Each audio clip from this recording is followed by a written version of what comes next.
4th at 6 p.m. Councilmember Berman. Here. Councilmember Burt. Here. Councilmember Holman. Here. Councilmember Klein. Here. Councilmember Niss. Here. Councilmember Price. Here.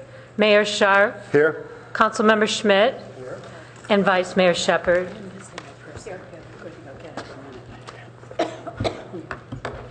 Well, welcome, everyone. Thanks for coming. I see we have a big crowd. And we have Senator Simitian here to speak. I don't see any speaker cards. I don't have any, right? They are there. I figured there were.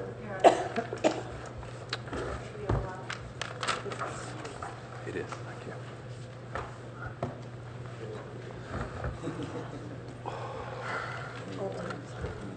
Exactly.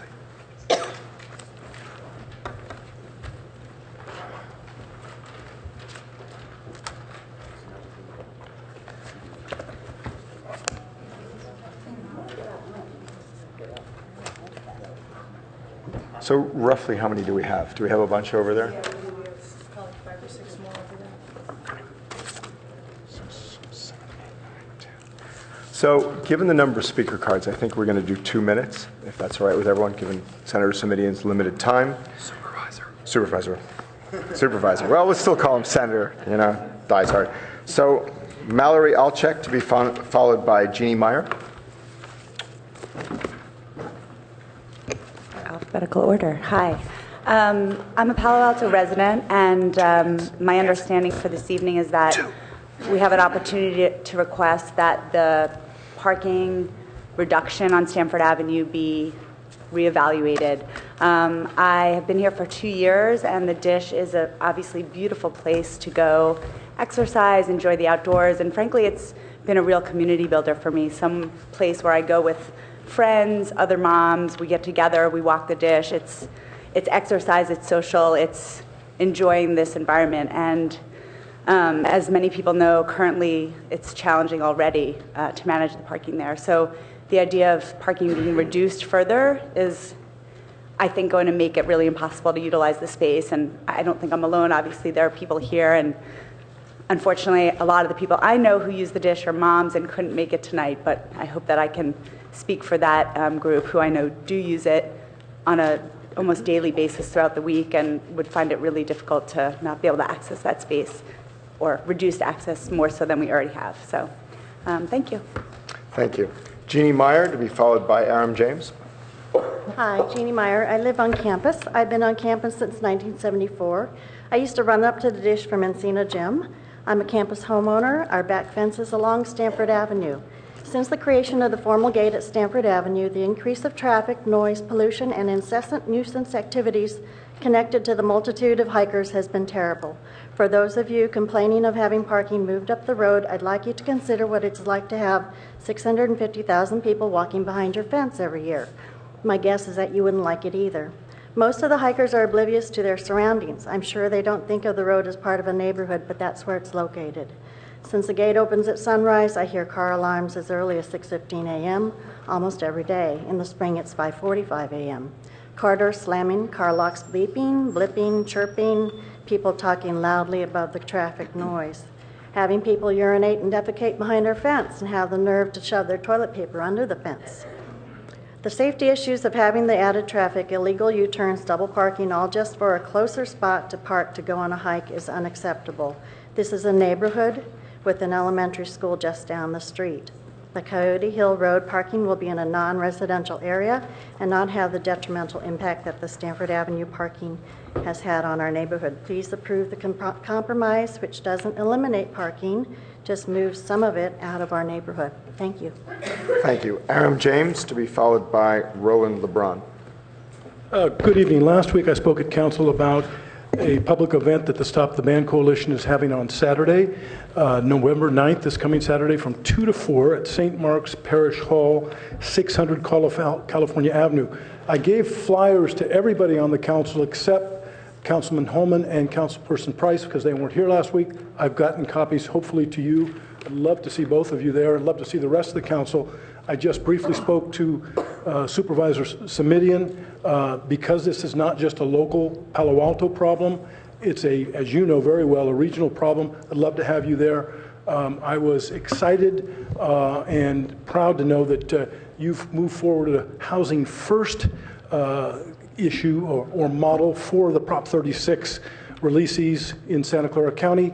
For those that don't know, the most recent Prop 36 is an attempt to mitigate the harshness of the three strikes law, and Supervisor Simidian has suggested that rather than put those folks out to handle life by themselves when they're released, let's put them in housing at about $12,000 a year as opposed to about $60,000 a year it would cost to maintain them if they were on the streets. I suggest that a similar kind of mitigation to what I conceive was an ill-conceived vehicle habitation ordinance that was passed by this council on August 5th, that a safe parking program could go a very long way. Chuck Jagoda and myself, about a year and a half ago, went down to Santa Barbara to visit the program. Part of the reasons they're being invited up here is how impressed we were about the program, but many of the other folks in the community that have heard and talked to them. So please, let's come out on Saturday from 2 to 4, and let's discuss all of the intricacies of this program, what it could do both for Palo Alto, but regionally as well. Thank you very much. Thank you. Roland LeBrun, to be followed by Ruth Lowy. Good evening. Thank you for the opportunity. I'm looking at a letter dated July 19th, 2011, where the chair of okay, I've lost it. But anyway, it was the Bay Area Council that basically wrote to the Caltrain board and saying there was no clear leadership as to how the blended system was going to happen. And subsequently, Senator then, now Supervisor Simidian, came up with the concept of the blended system. And the issue, we then bought into this and we said, okay, great, we're going to have Caltrain as the lead agency.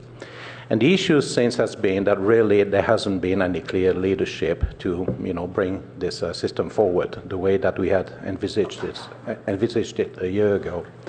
So my question to Supervisor Simidian is, would you at some point consider joining the VTA and subsequently the Caltrain board and put your baby back on track, please? Thank you. Thank you. Ruth Lowy, to be followed by Jacques Adler.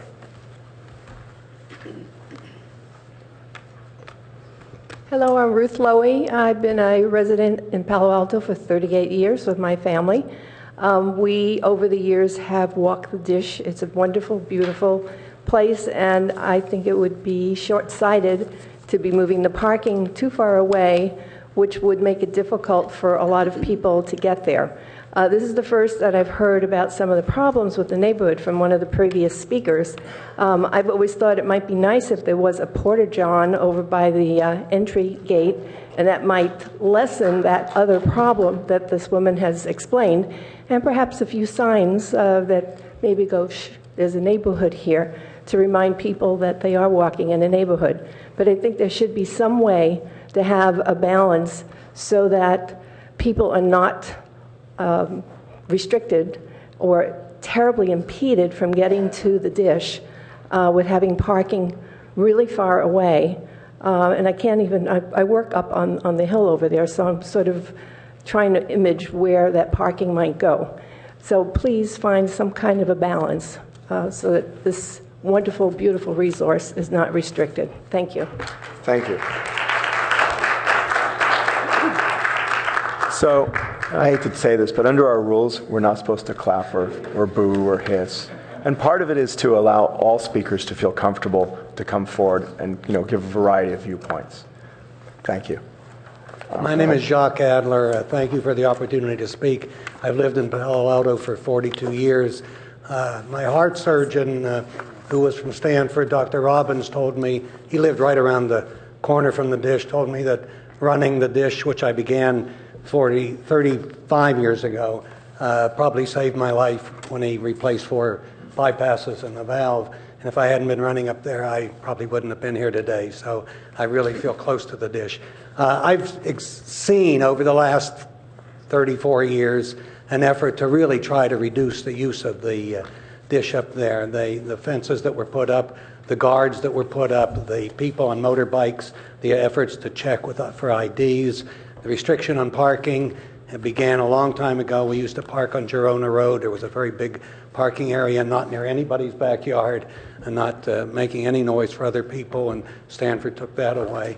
And as I understand it, Supervisor Simitian, Stanford has gotten a number of benefits in exchange for keeping the trail open up there at the dish, and to close down the dish and reduce the number of parking places is reducing the use of the dish, because many people just can't spend the 20 minutes back and forth. They're afraid of the traffic of crossing two major busy streets to get to the dish. So it's in effect an effort to reduce the use of that, contrary to the agreement that they had to keep it open for the public. It's really an important asset in our community. I've seen it there for 42 years, and I urge you not to let them reduce the use of it. Thank you very much. Thank you. Stuart Klein, to be followed by Marcia Sterling.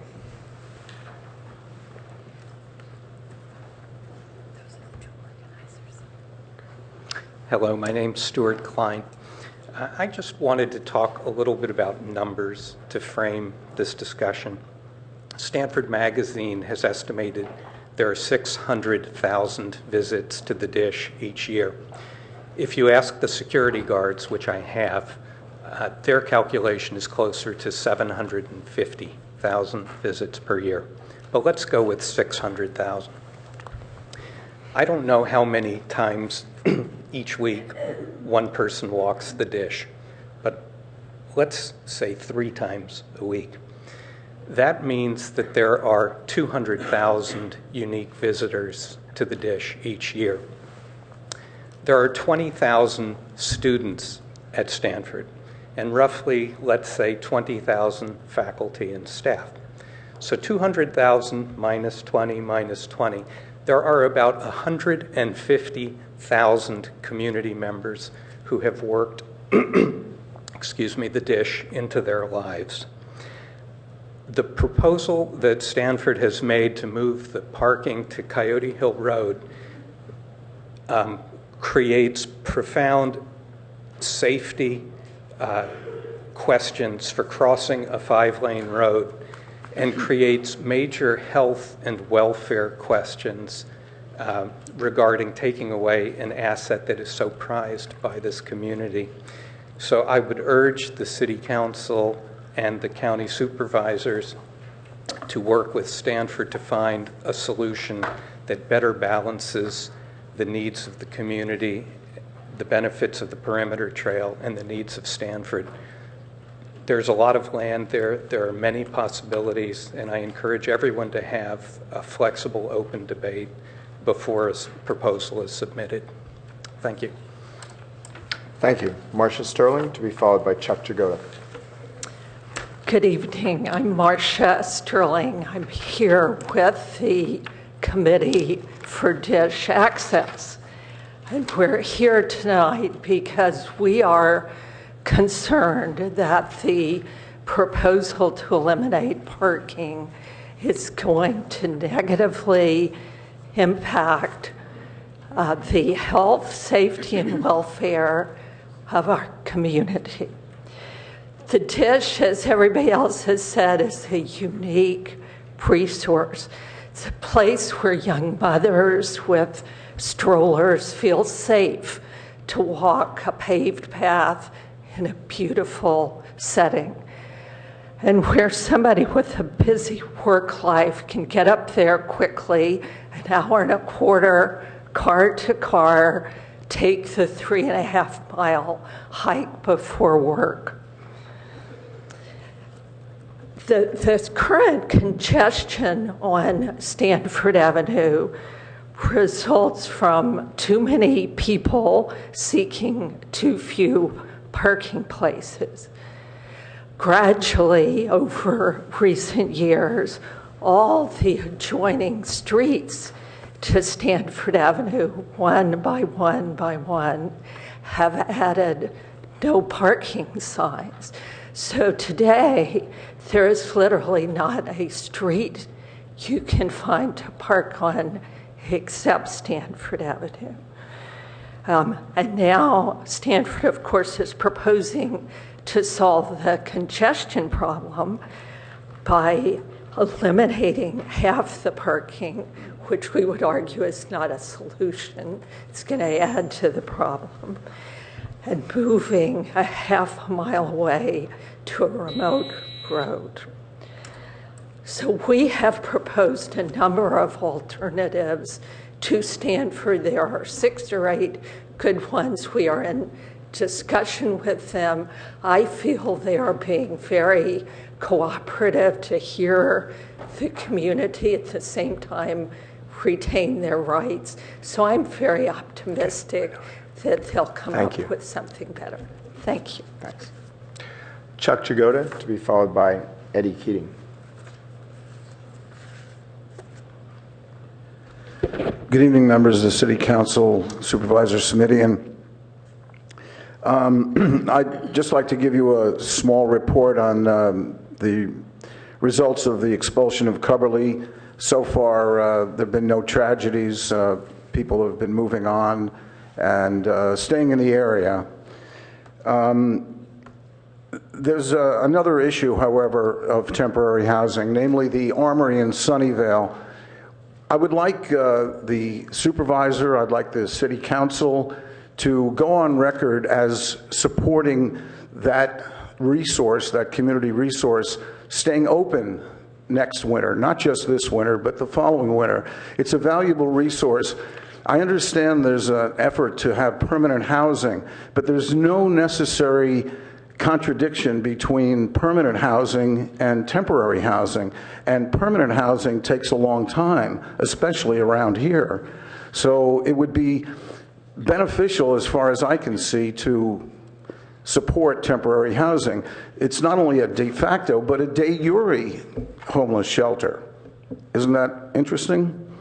The upcoming event on Saturday about safe parking, I encourage you to come find out more about it.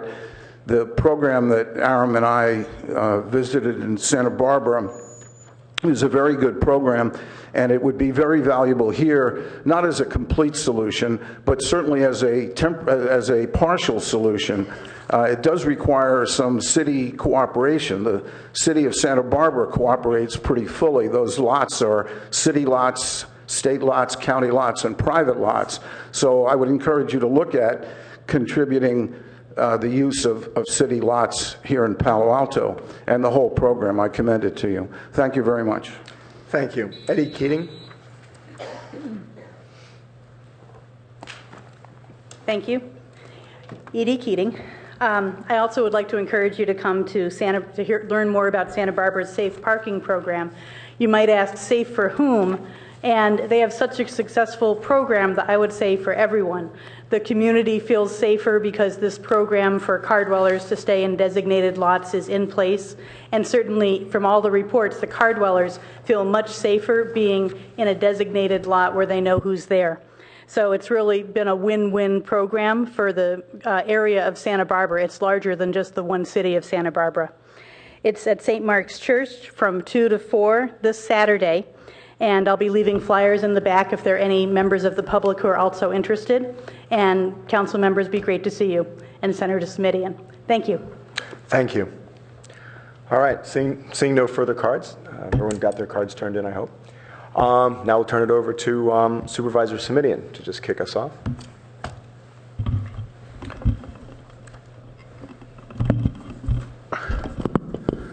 Well, let me just say, first of all, it's great to be home after 12 years of living 4 days a week, 10 months a year in Sacramento. And we have, for members of the public who are not aware of it, we've had these opportunities for me to join the council pretty much annually over the last several years, with an occasional missed year, as I recall. And I find them frankly helpful to hear directly from council members what their concerns are, and also from the community, although this is the largest community contingent I can recall in recent memory. Just a couple of logistical issues, because I think all of the issues that, with perhaps one exception, that were referenced by members of the public are on the agenda. Mr. Mayor, and happy to sort of let you and the council march us through those. For those of you who are not aware, yes, we are located at 70 West Heading in San Jose, where I am one of 5 county supervisors. That's where our principal office is located. I do have capable staff who assist me in that effort, one of whom is here, Hema Mohan, who I think is in the front row. Thank you. And for those who are just, and I'm saying this because it's a way for people to understand how the office works, we have folks who are both geographically designated, so there is a Palo Alto person and a Los Altos person and a Sunnyvale person and a Saratoga person and so on, but also who are designated by subject matter area. So there are people who deal with housing, land use, environment, and transportation issues. There are a different group of people who deal with health and hospital issues. And usually what that means is that if there's an issue in some particular community, there are at least a couple of members of my staff, one who we hope knows the community perhaps a little bit better and one who knows the subject matter a little bit better, who work with me on whatever the issue at hand may be. Have kept the district office, which is here in Palo Alto, at the North County Courthouse, one of the less attractive architectural specimens in the California Avenue region here in town. We don't have regular office hours there. Rather, we do meet with constituents on a scheduled basis, but it's a little easier for folks to come visit there if we schedule an appointment there than to ask them to make the trip down to San Jose. So for folks in Mountain View, Palo Alto, Los Altos Hills, and Stanford, it has proved to be a somewhat easier way to make sure we can sort of stay in touch. And candidly, I try to schedule those meetings for either first thing in the morning so I can avoid the rush hour, or last thing in the afternoon so I can avoid the rush hour.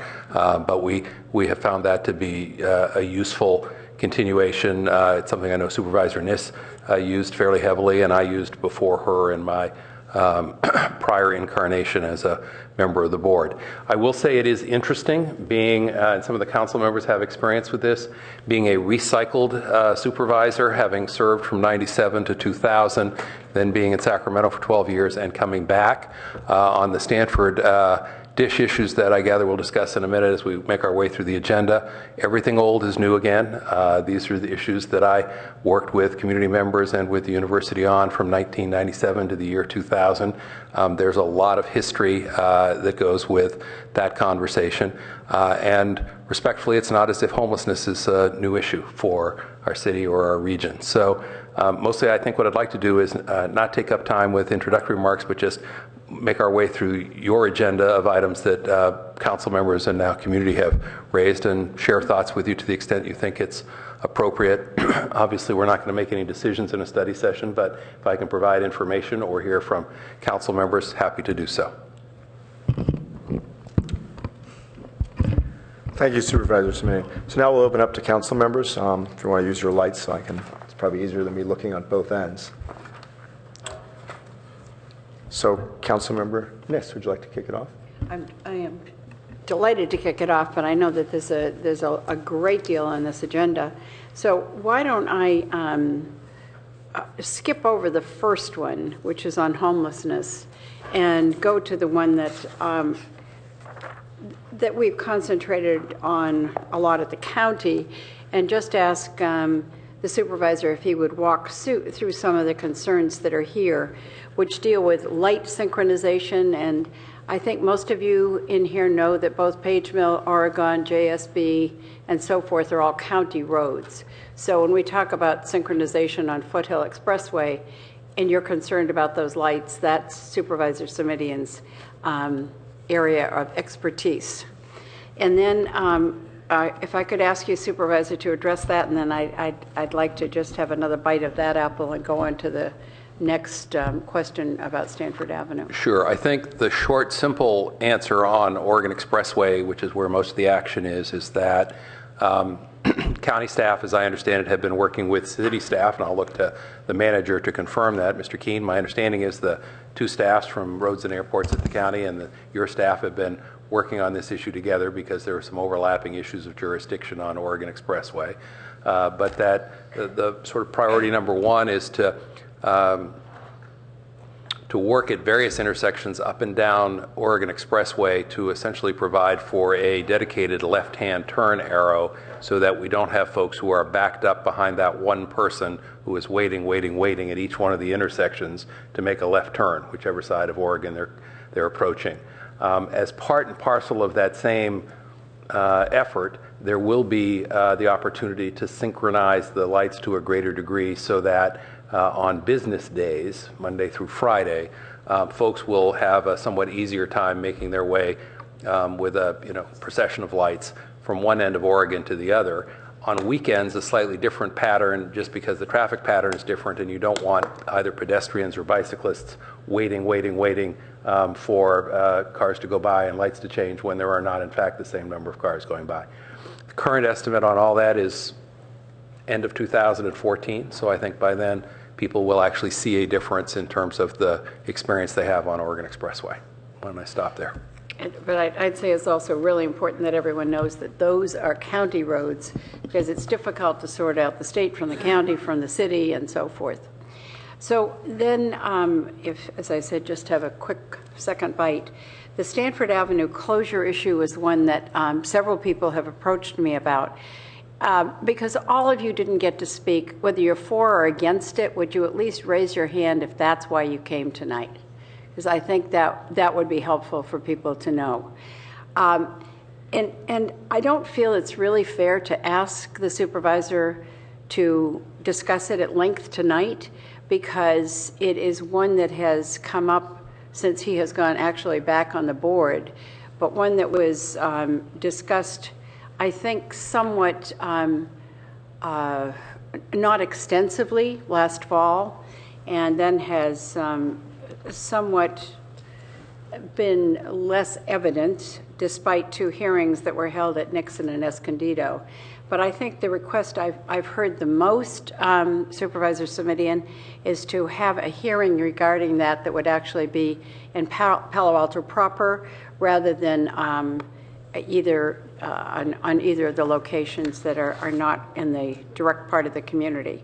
So you may want to talk about that, but I know that's the request I've heard from the public. I'm going to, the good news is I'm going to, unless there's a plea from the council or the community, I'm going to skip the 14-year history on this.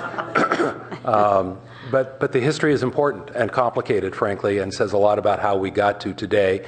And many of the trade-offs that people were articulating tonight were trade-offs that we heard 14 years ago when we worked this issue through the last time.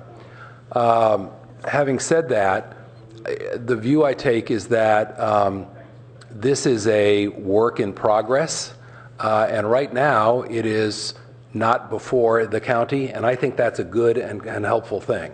I give a talk to community groups called 13 Tips for Successful Advocacy. And one of the tips is to come to your elected officials with solutions, not problems.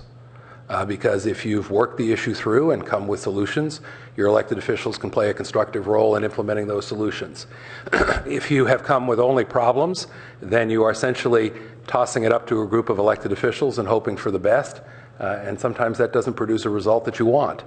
So the reason for that preface is to say to both the university and community members and folks from the Stanford community who are concerned about the impact on their neighborhoods, I would encourage you to keep talking and keep working on the plan and think of it as a work in progress. In my view, there is no rush, whether it's this week or next month or into the early part of the year. There's no rush. Keep working it through. The process has already produced an evolution in the plan. The earlier version of the plan, as I understood it, called for diagonal spaces on one side of the road with folks backing in across a bicycle lane. Candidly, when I talked with our county sheriff, which I did, and with the county executive's office and with folks at Roads and Airports, the department in the county that deals with this, they all expressed some concern about the safety implications. Ultimately, that was not an issue that came to the county because as Stanford and the community talked it through, and presumably with the city, since the city is a partner in this trails endeavor, somebody came to the conclusion that there might be a better way, and the process has produced what I'll call at least a second iteration, and there may be many other iterations with which I'm not familiar. So if it sounds like what I'm trying to do tonight is punt, that's because I am. That's exactly what I'm saying, which is don't toss it to the county as an unfinished product and hope for the best, keeping in mind that there are 5 county supervisors, 4 of whom are not from this area. Keep working it through, keep talking it through. To the extent that my office or I can be a resource in those conversations, I'm happy to do that. But I think we'll get a better result if it's a community product, and if the city and the university and the neighbors in the Stanford community and the dish users all keep talking to one another over the course of this next several weeks and perhaps even the next few months. But there's just one piece of the history that I do think it's important for people to understand, and I'm pretty sure I can disappoint everybody in the room by sharing this recollection. For many folks who've arrived in the last dozen years or so, they may have forgotten at one point there was no fence around the dish, and people simply walked onto the property from any place that they chose to walk onto the property. There also was no limitation in terms of where you walked. You just walked where you wanted to walk. And the university came to the conclusion, keeping in mind, and here's where I'll make some of the university folks happy but not others, it is university property. The university came to the conclusion that they wanted to, in their view, protect the property by limiting access, putting it in one place, and having a single path, essentially. That was their judgment call. That disappointed some people. Some people saw that as a limitation or an exclusion. Other people said, well, good for the university. They are welcoming us onto their property and making this a community resource we can all enjoy. Having said that, the university also made some other decisions. One of the ones that was referenced was there were actually two places that people parked at the time, and those two parking areas were shut down.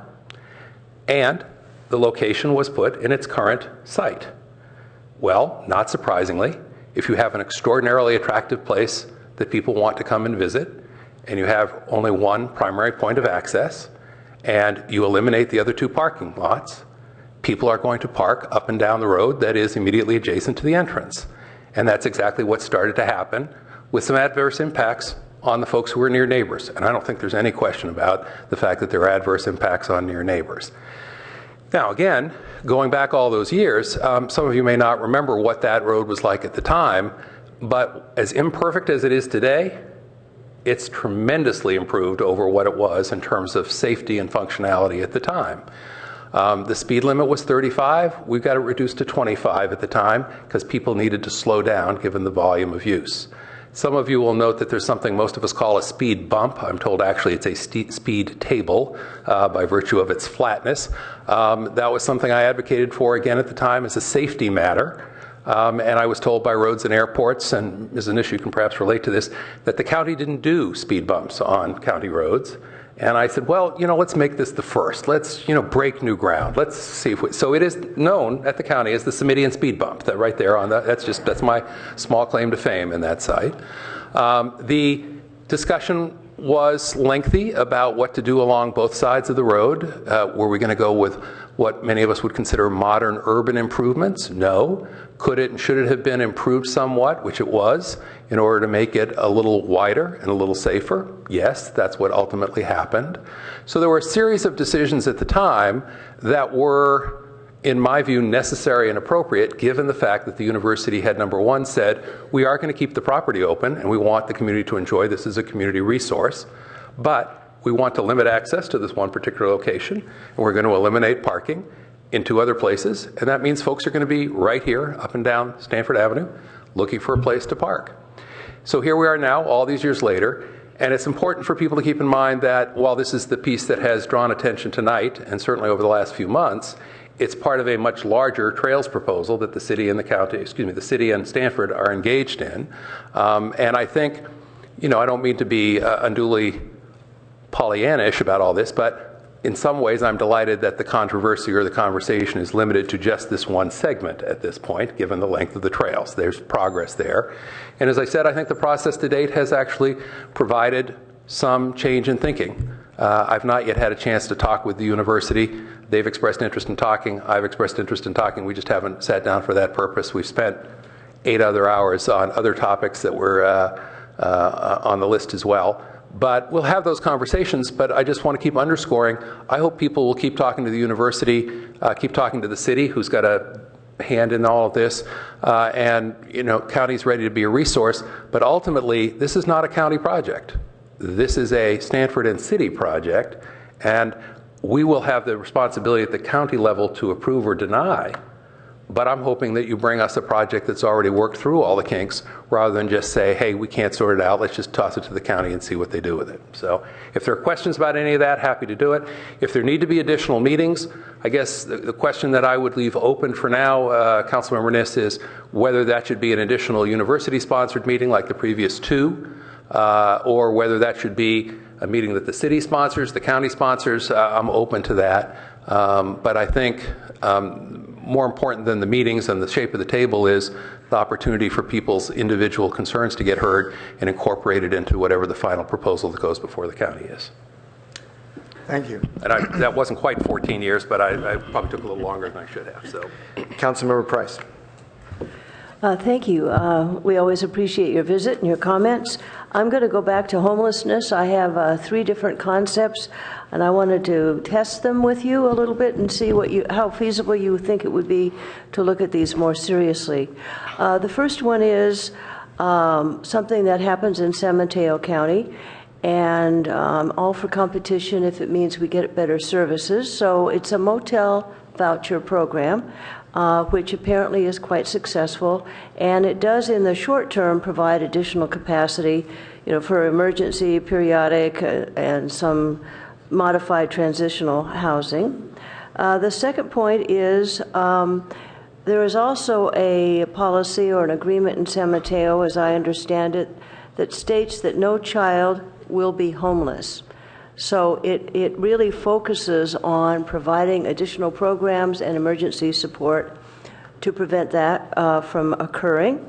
The third concept is, given that homelessness knows no political boundaries, how feasible do you think it would be to have a meeting or a summit with San Mateo, Santa Clara, and 1 or 2 other counties, to have them highlight the 2 or 3 programs that are the most effective, so that they can share insights, share ideas, develop more partnerships to be more comprehensive and creative in new ways to address the various aspects of homelessness that's impacting the region? I think they're all issues that are worth looking at. I think homeless policy is, I say this respectfully, Councilmember, homeless policy is more complicated than the crisis of the moment. And everybody, in my experience, I shouldn't say everybody, people tend to look at the issue of homelessness through the lens of their own individual experience. And so when people talk about homelessness, we often have to sort of stop and say, who are we really talking about and what challenge are we talking about? Are we talking about folks who are chronically homeless, who have spent 20, 30 years on the streets, which, as you know, is a significant population? Are we talking about folks who are what is sometimes referred to as episodically homeless, in that they struggle over a long period of time and they move in and out of homelessness, sometimes being able to make a place for themselves and not? Are they folks who are transitional in the sense that they are in a bad patch, or the economy has dealt them a tough hand as it has in recent years, and so we're trying to sort out that particular, and what's sometimes difficult is that some people are having one conversation while other people have another conversation having another conversation. The county's role, and Supervisor Niss will be aware, Councilmember, former Supervisor Niss will be aware of this from her time on the county board. The county has focused primarily on a housing first strategy, which is the sort of the current thinking in the field, which is we can't really help folks get their lives back on track if they're worried about putting a roof over their head every day. So let's focus first on housing and then try and wrap around a range of services that will help them get their lives back on track. Then I think an unspoken but a very clear part of the county strategy, which was in place when I arrived, is that it focuses on folks who are, in most cases, the toughest cases, and folks who have been chronically homeless, And the county's rationale for that, and the city of San Jose's rationale for that, keeping in mind that they are 1 million of the 1.8 million people in the county, is that those are the folks who end up being the biggest drain on county and city services, who show up most on our police and sheriff's blotters, who have the most serious substance abuse and healthcare problems, often mental health problems. And so doesn't it make sense, the rationale goes, in focusing on those folks, because if we can be successful there, we can then mitigate the adverse impact not only on their lives, but on the social services safety net and on the neighborhoods that are affected in terms of quality of life. I think there's a lot to recommend that approach, but the issue that I raised the very first time this issue came up earlier this year was, yes, but by definition, we're taking on the toughest cases. We're going to spend limited resources on a smaller number of people because they are the tougher cases. And we are perhaps missing the opportunity to work with and assist folks who are just on the edge and who need just a little bit of help to either avoid homelessness or to get themselves back on track. And that's a conversation that's going on right now. And I'm doing some work at various levels in different parts of the county to see if we can't make a little progress in that area, even as we, respect and acknowledge this larger housing first strategy. But my own view is that the housing first strategy, however sound it may be, needs to make room for what I would call other homeless populations. That's the first big observation I would make. The second observation I would make is that you mentioned in passing that this is a regional issue.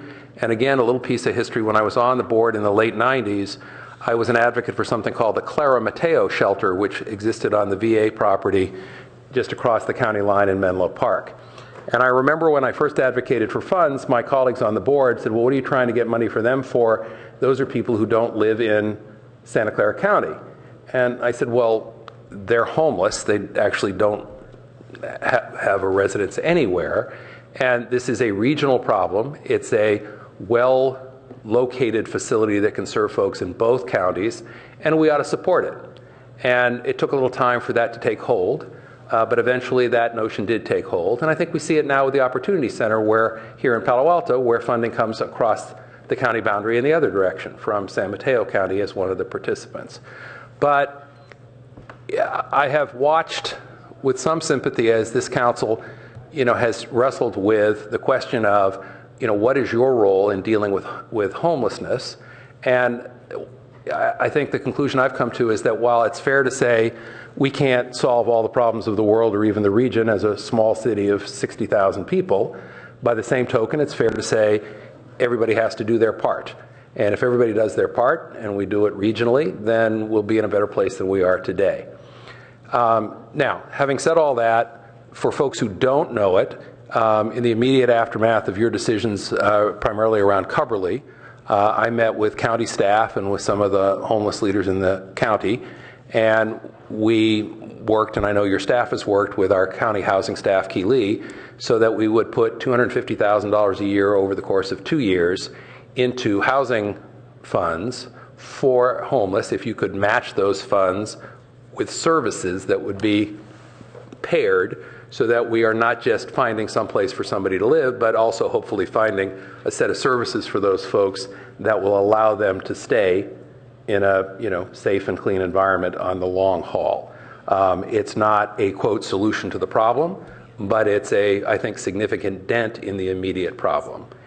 In a perfect world, and again, I don't say this critically, I just say it factually, in a perfect world, all of these, quote, opportunities or solutions would have been lined up before you made the decision about Cubberley. I know you've taken some criticism for that. That wasn't the perfect world you found yourself in. You made the decision when you think it needed to be made. I'm not in a position to second guess it. So my job, as I saw it, was to step up and say, how can the county be helpful? If the city is willing to do its part, the county should be willing to do its part. And I think we're seeing evidence that that's already happening. Supervisor Price, you know this, you and Supervisor Niss were, I think, in my office within 5 days of the decision you made here to say, okay, now that we've made this decision, what can you do to be helpful? So we've been working to that end. I want to emphasize, though, that I think that's just one, back to your original question, that's just one of the strategies. There isn't an easy answer or a quick fix. If there were, we would have fixed this a long time ago. There's a range of strategies for a range of populations, and I don't even like calling them a range of populations. Every person I talk to who describes himself or herself as homeless has a different story to tell and has a different set of needs.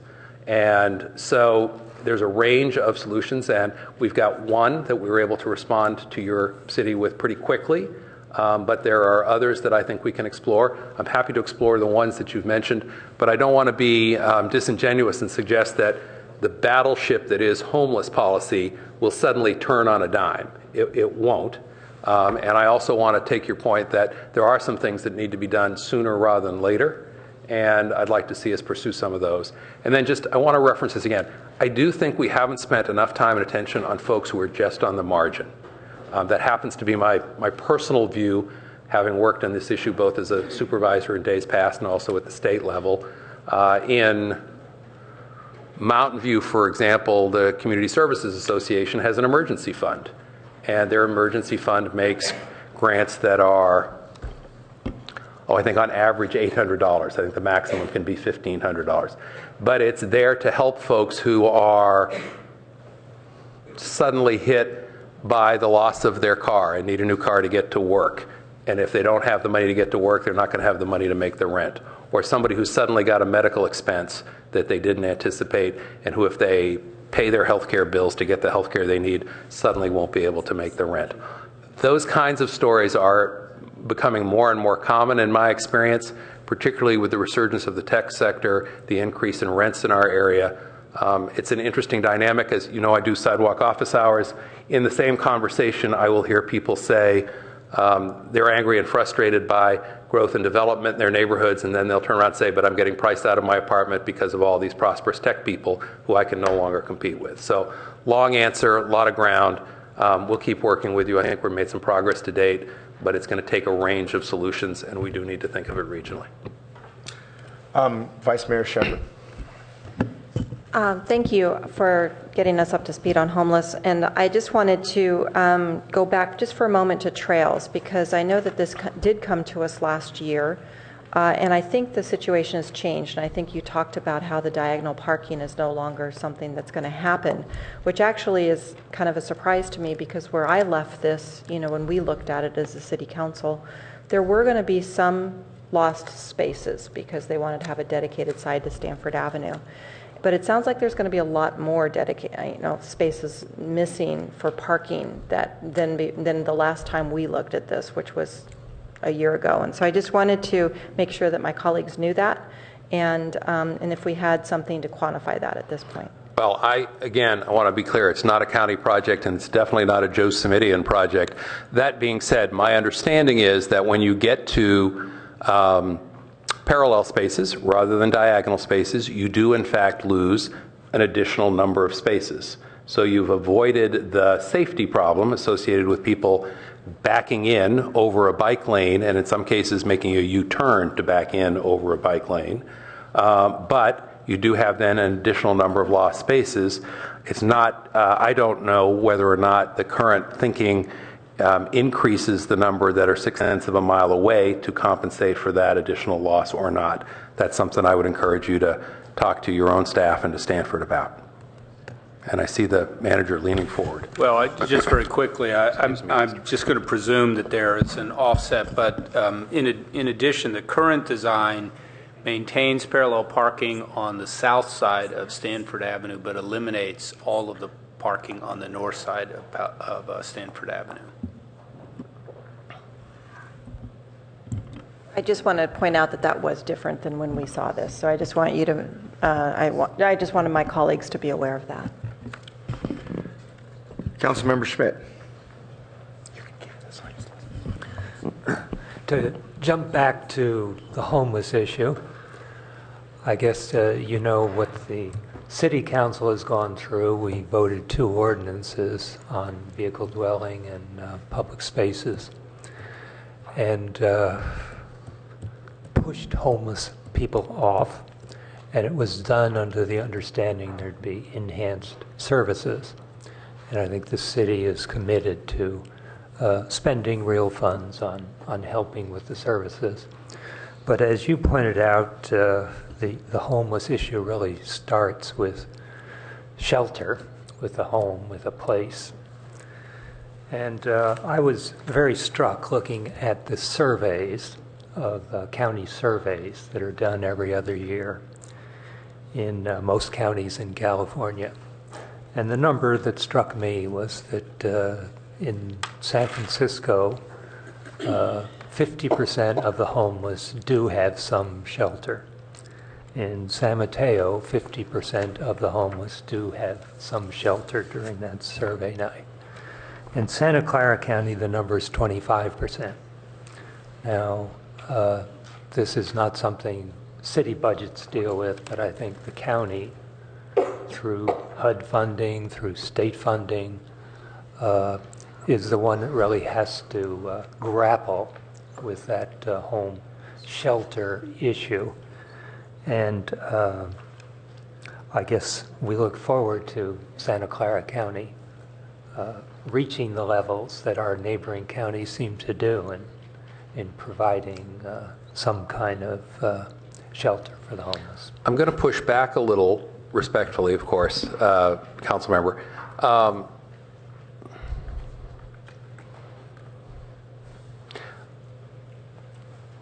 I'm sure you didn't mean to imply this, but I think it's important that we spend less time arguing about whose responsibility it is and more time simply saying that it's our common responsibility and everybody's got to do their part.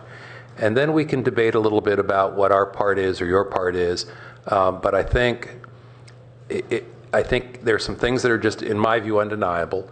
It's a regional problem, and it is a problem that will only get addressed successfully if everybody says we have to do what we can. And that's why, as I say, the notion of matching funds from the county for the city, I thought was a quick way to step in and say we can do something right away if both parties will accept some responsibility. And I think both did, and I think that was a good thing. So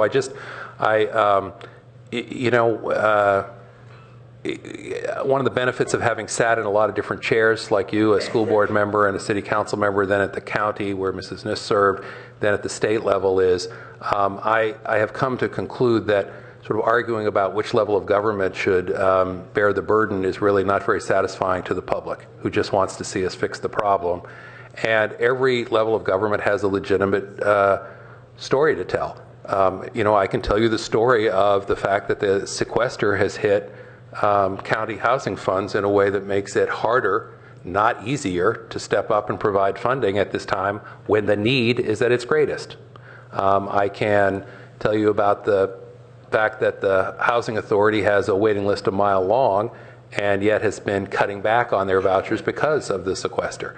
And all that's true and fair. I can tell you that we've allocated more money at the county than we have in the past, but of course Palo Alto is a small percentage of the county. I went out and did an encampment walk in San Jose where there are 200 encampments with 1,500 homeless people who are living in the underpasses and the creeks and the streams. So please know that I know it firsthand, and that I'll do the best I can to make sure that the resources get devoted there. And I think the only good news I can offer is that the economy is coming back slightly in a way that helps city and county budgets slightly, and that may put us in a position to do a little bit more than we would have been able to do a year or 2 or 3 ago. Councilmember Holman. Yes, thank you, and thank you for coming, Supervisor Simian. Which acronym to apply to here? Joe will work. That one's always constant. That's it. So there's a plethora of topics here, but one that I do have a strong interest in is the Oregon Expressway, the pump station there at Alma and Oregon. And so I'm wondering if, because it is here, I'm wondering if there is something that's forthcoming, something that's being considered. What can we do? How can we provide input and work with the county to accomplish some change there? And I would add, not only is there a water issue there, a pumping station issue there, but it has got to be one of the most poorly designed exchanges coming down Alma to get on Oregon. If you haven't had an accident there, you've almost had an accident there, or several of them. So is there anything that could, in looking at the pump station issues, could we also look at any configuration issues? And what do you have to say about that? There may be something I don't know. I won't claim to be an expert on that interchange at this particular time. And so if there is something going on there, I'm sorry, I just can't tell you. What I can tell you is that as it happens, we're scheduled to award the contract for the pump station tomorrow morning at 9 o'clock. And so if there's something tangible and specific you would like to tell me right now that I should carry into that conversation tomorrow morning at 9 o'clock, your timing is extraordinarily good. So if you wanted to say, Supervisor, it should be more, better, different in what way, that's a conversation that I could carry on. Are you saying it doesn't move as much water as it should when there's a lot of water? Yes, I can't say, of course, what's in the proposal that's being presented to you tomorrow morning, but what I can say that I think is not risky at all is that water doesn't move out of that intersection, out of that underpass. It leaks a lot of water for a great part of the year, and it floods easily in heavy rains. It gets that interchange gets closed during rainstorms. It's dangerous, not only from a water perspective, but also, as I mentioned, also this other exchange. That you won't be able to address that access issue tomorrow morning as a part of this discussion. But if this tomorrow morning is just to continue existing functionality under a different contract, I would say it's not addressing the issues adequately. All right. Consider me lobbied and committed to taking the matter up tomorrow at 9 o'clock. Thank you so very much. Councilmember Burt. Well, just in the interest of putting some things on your radar, on the county roads issue, we understand from report from our transportation staff in recent months that there is a long-term plan to redo the intersection at Page Mill and 280 and to improve pedestrian and bicycle safety there. We've just had a great breakthrough at the San Mateo County side at the not Willow. Let's see. El Camino Real? No, at 280. Huh? No, Alpine Road. Excuse me. And that's a real nice model there. What our staff explained is that this is a very involved and expensive proposition to redo an interchange that, we look at and we go, oh, that shouldn't be so hard. And in reality, it is complicated and expensive. But there is one measure that we could take that I think would improve safety quite a bit there for bicycles, and that is that speed limit, I think, is 50 miles an hour going in what is probably a half-mile distance. Which means people travel 55 to 60, and including in high traffic, and bicycles trying to navigate that are at peril. And I just think it's unnecessarily fast and would have minimal impact on anybody's transit time to reduce that. So I just wanted to put that one out for consideration that you might discuss with your staff and see feasibility on. And Councilmember, just so I'm clear, so we're talking about the speed limit on Page Mill as it accesses 280? Between 280 and Junipero Serra. Mm-hmm. And are you talking about the whole length of that, or are you talking about at the intersection? Really the whole length, but that speed continues right into where we have a whole bunch of congestion. They don't reduce, there's not a sign to reduce the speed until, in essence, it's too late. And understanding that you want more rather than less, if more rather than less what? More rather than less of that stretch designated as a lower speed limit. I gather, though, from your comments that if it were less, that would be better than nothing at all if it were in close proximity to the area where the interaction between both cyclists and motorists is most challenging, yes? Yeah, that's correct. And were you also suggesting that something like the Silicon Valley Bicycle Coalition's efforts at Alpine Road would be appropriate at the Page Mill and 280 interchange? Very much so. My understanding is that there are already discussions with county road staff about a long-term comprehensive solution to that, and that's what I was alluding to as being a very expensive and complicated measure. So I was looking toward more shorter term. Sure. Yeah. All right. Thank you. Second, there's we haven't had occasion to turn to our support at the county level for some of the flood control related issues, because they're frankly not terribly tied into this multi-agency effort that's going on. But we may be looking for whatever support we can get as we move through some of the final complications as we're beginning construction. We're still entangled in multi-regulatory agency permitting quagmires. And we have, in particular, the latest one that has arisen is with possibly with the Regional Water Quality Control Board. So my only request is whether through your involvement with your colleagues who sit on that board, whether we might be able to turn to you for getting our voices heard and hopefully moving this project forward. We'll wait for your call, but again, in the interest of candor, I'll ask you to pick your shots. That looks like it's perplexing you. Well, I'm not sure. Yeah, I'm not quite sure what you're alluding to in that. But I'm simply saying, I think coming with a wish list that has every challenge that you face on it makes it hard sometimes for us to prioritize our efforts. And frankly, it makes us less effective when we show up with that long a wish list. But if you come having developed consensus among the council, with your staff and the community, and say these are the one or two places where we really feel like we have the most righteous of causes and the most unreasonable of impediments, then that's when I think my office and I can be most helpful in my experience in trying to work on these kinds of things, both from my role as a supervisor previously and during my tenure. As you know, and I know you know this personally, I spent 12 years working with Caltrans. There's a book there, I feel sure, but I don't want to write it. I always found that if I came with one or two requests that were, as I say, most righteous without question, and where the impediment was really sort of inexplicable and unsupportable, that it was easier for me to be effective on behalf of the folks I represented than if I just showed up with a long list of things. So I'm just asking you to pick your shots. Okay. Councilmember Berman.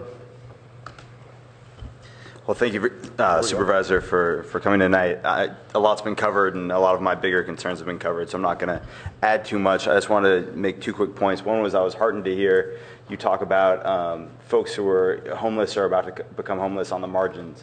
That was something that I was a little bit uneasy about when we were having our discussion about the solution we ended up coming to. I did not articulate them, and looking back, I wish I had.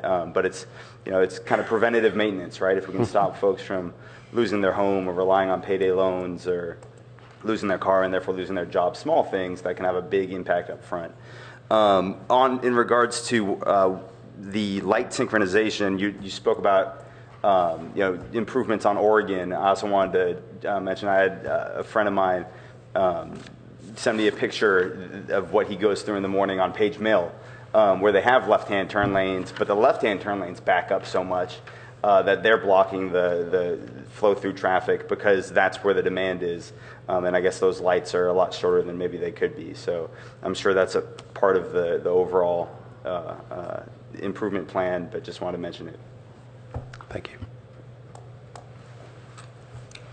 All right, seeing no further lights, I'll just briefly say, I would actually add my voice to what Karen said about the flooding.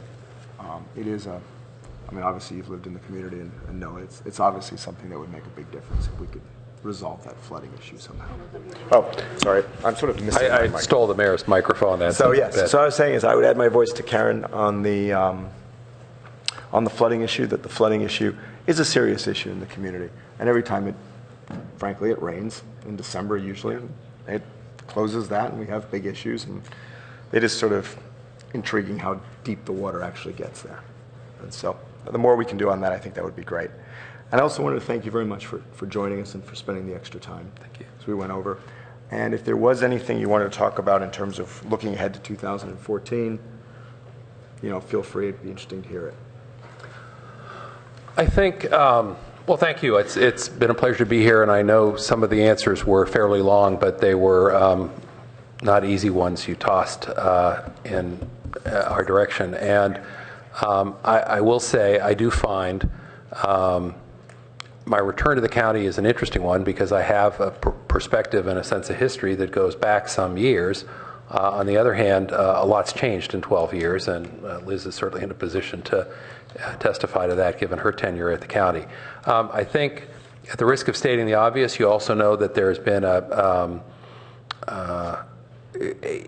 I've said publicly, in some ways my timing is just not good anywhere I go. When I went to the state legislature in 2000, and I arrived just in time for the energy crisis of 2001 and the budget crisis of 2002 and the recall in 2003, and so I had to spend the first 3 years of my time telling everyone I wasn't the reason all those things happened just because I went to Sacramento. There was no causal relationship, and I left out the trucker who crashed into the side of the Capitol, setting it ablaze and killing himself 6 weeks after I arrived the first year.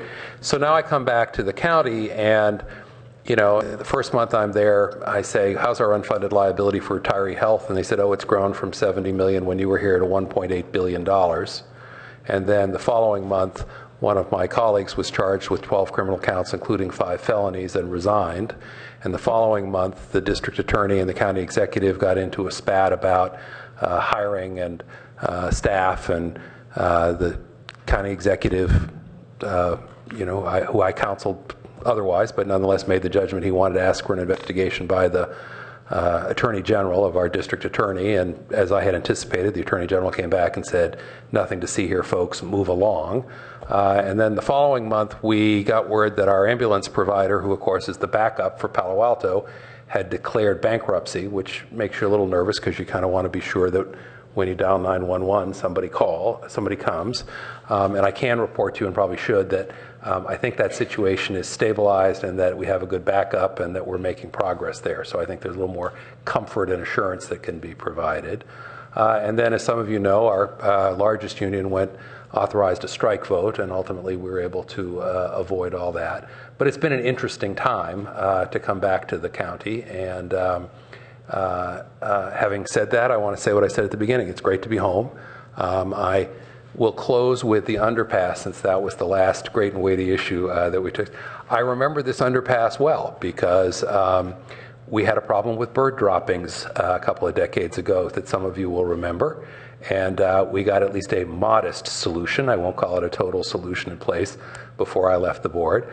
We also had a problem not simply with the amount of water, but with water quality, because as you know, it's in an area where there's some nasty stuff underground. And so we have a particular responsibility to manage that flow in a responsible way in terms of toxics issues. And so not just a volume issue, but really a public health and safety issue as well. And I'll pursue it with that in mind. And at that, I want to let you get on with your meeting so you're not here too late tonight. And I'll say thank you and hope this has been helpful to you, and I look forward to doing it again at your request. Well, thank you very much. We really appreciate you coming out. Thank you.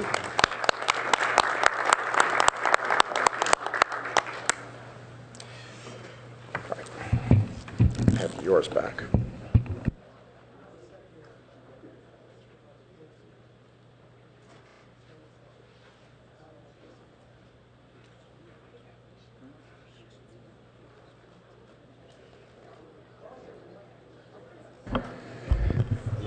And now we have the great pleasure of moving on to the awards for the Green Business Leader Awards. All right, so let me just organize for a second. Okay, those aren't on the Green Business Leader Awards, are they?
Supports energy efficiency and sustainability for all of our residents and businesses. And last year we launched an award to support and reward those businesses that not only talk the talk, but walk the walk in supporting our community and the environment.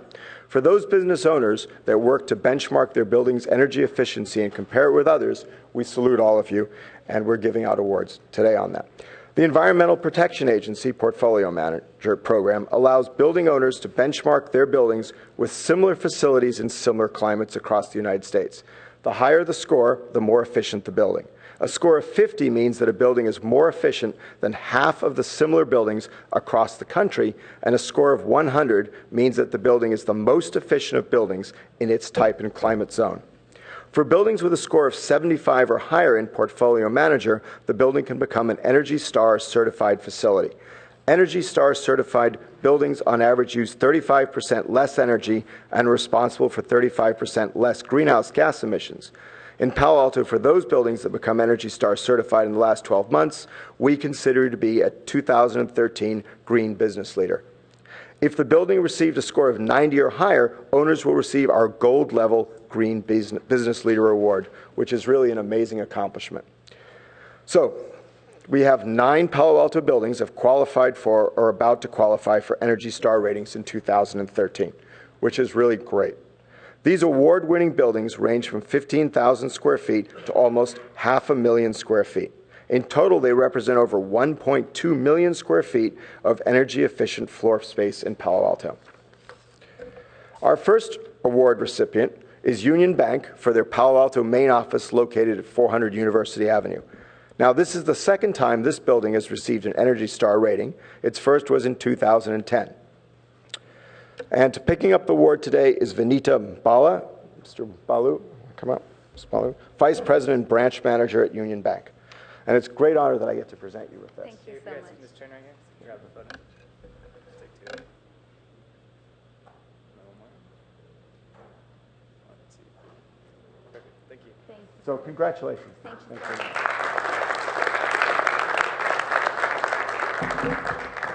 you. So our next award recipient, who is also a Green Business Leader last year, is the International School of the Peninsula, which is located at 151 Laura Lane. They will be receiving an ENERGY STAR rating with an expected score of 84, which is up 9 points from last year's score. Congratulations. Picking up the award for the International School of the Peninsula is Philip Dietz, who's the head of school, Francois Goudinet, financial director, and Nick Goudinet, facility manager. If you could come up. Congratulations. Thank you.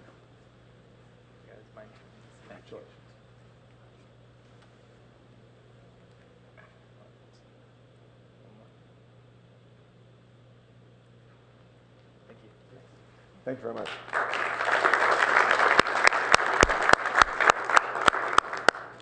Now, our next Green Business Leader Award goes to HP for their world headquarters located at 3000 Hanover, This building represents nearly 500,000 square feet of efficient building and includes the newly opened LEED Platinum Executive Brief Center. HP also recently announced that they will be installing 1 megawatt of solar on this building, which will be the largest PV installation in Palo Alto. Accepting the award for HP is Tom Barrington, manager of the Global Energy Program at HP. Thank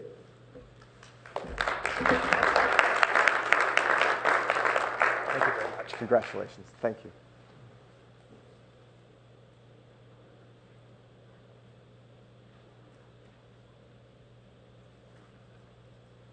Thanks again.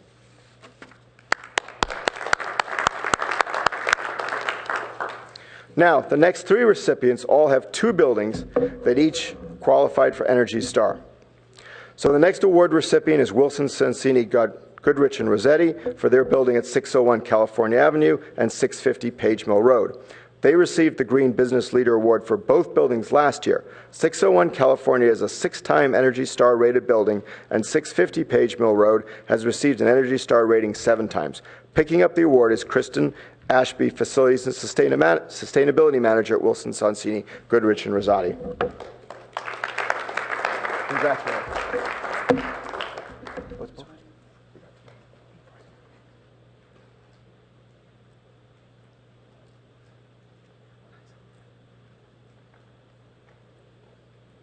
Congratulations.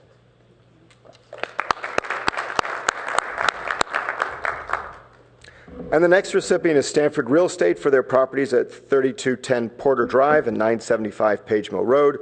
This is their second time receiving an Energy Star rating and Green Business Leader Award for 3210 Porter, and the first time for 975 Page Mill Road. Picking up the award for Stanford Real Estate is Ramsey Shuyato, Associate Director of Asset Management at Stanford University, and Andrew Schultz, Property Manager from Hines. Congratulations.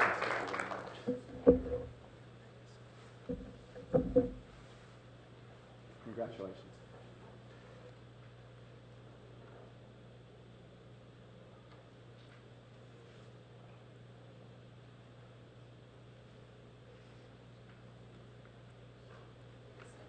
Thanks again. Now, the next award is to CM Capital, owner of the Tasso Street buildings at 435 Tasso Street and the Palo Alto Office Center at 525 University. Both buildings have received their Energy Star rating 6 times, and this is their second Green Business Leader Award. The Palo Alto Office Center received an Energy Star rating score of 93, which qualifies it for our gold level status. Picking up the awards, these buildings is Chris Beretta, Senior Real Estate Manager from CBRE, who manages the two buildings.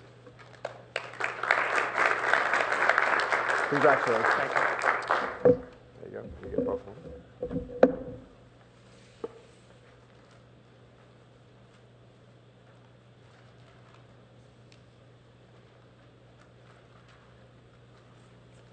Thank you.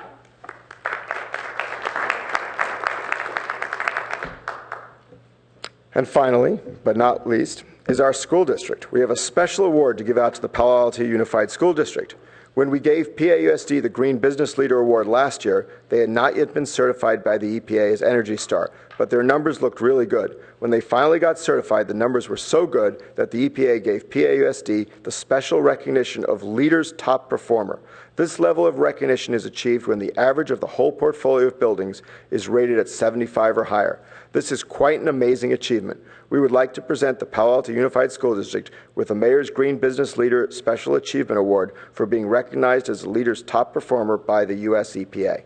Accepting the award for PAUSD is Kevin Skelly, Superintendent, Kathy Mack, Chief Business Officer, Rebecca Navarro, Energy Specialist, and Kevin Belinsky, the Technical Lead from Synergistic, who has assisted the school district in their energy efforts, as well as Camille Townsend, School Board Member. Come on up.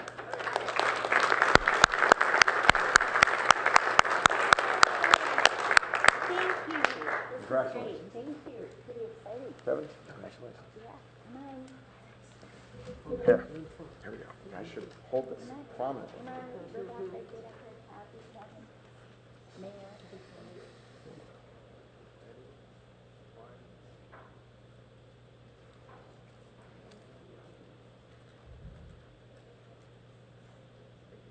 Great, thank you. Thanks again. Congratulations.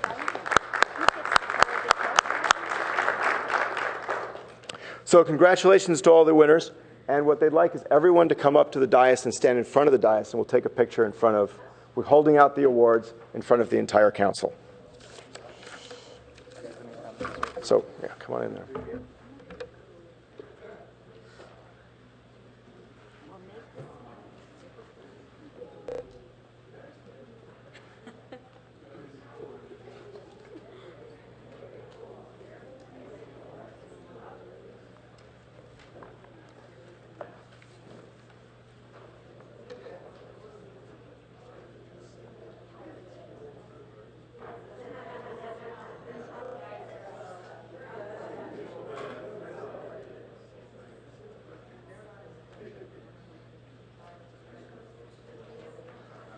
Yeah, if you guys can just switch in a little bit.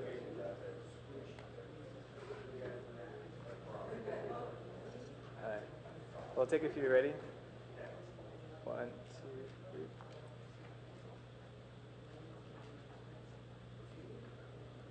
One, two, three. One more. All right, thank you. One more. Thank you, Ian. Smash. Thank you. And again, congratulations to everyone, and thank you.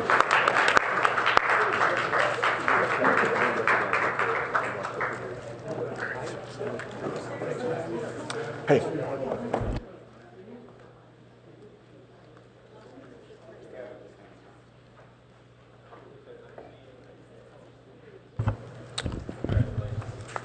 All right, now we move to the most awaited part of the whole evening, city manager comments.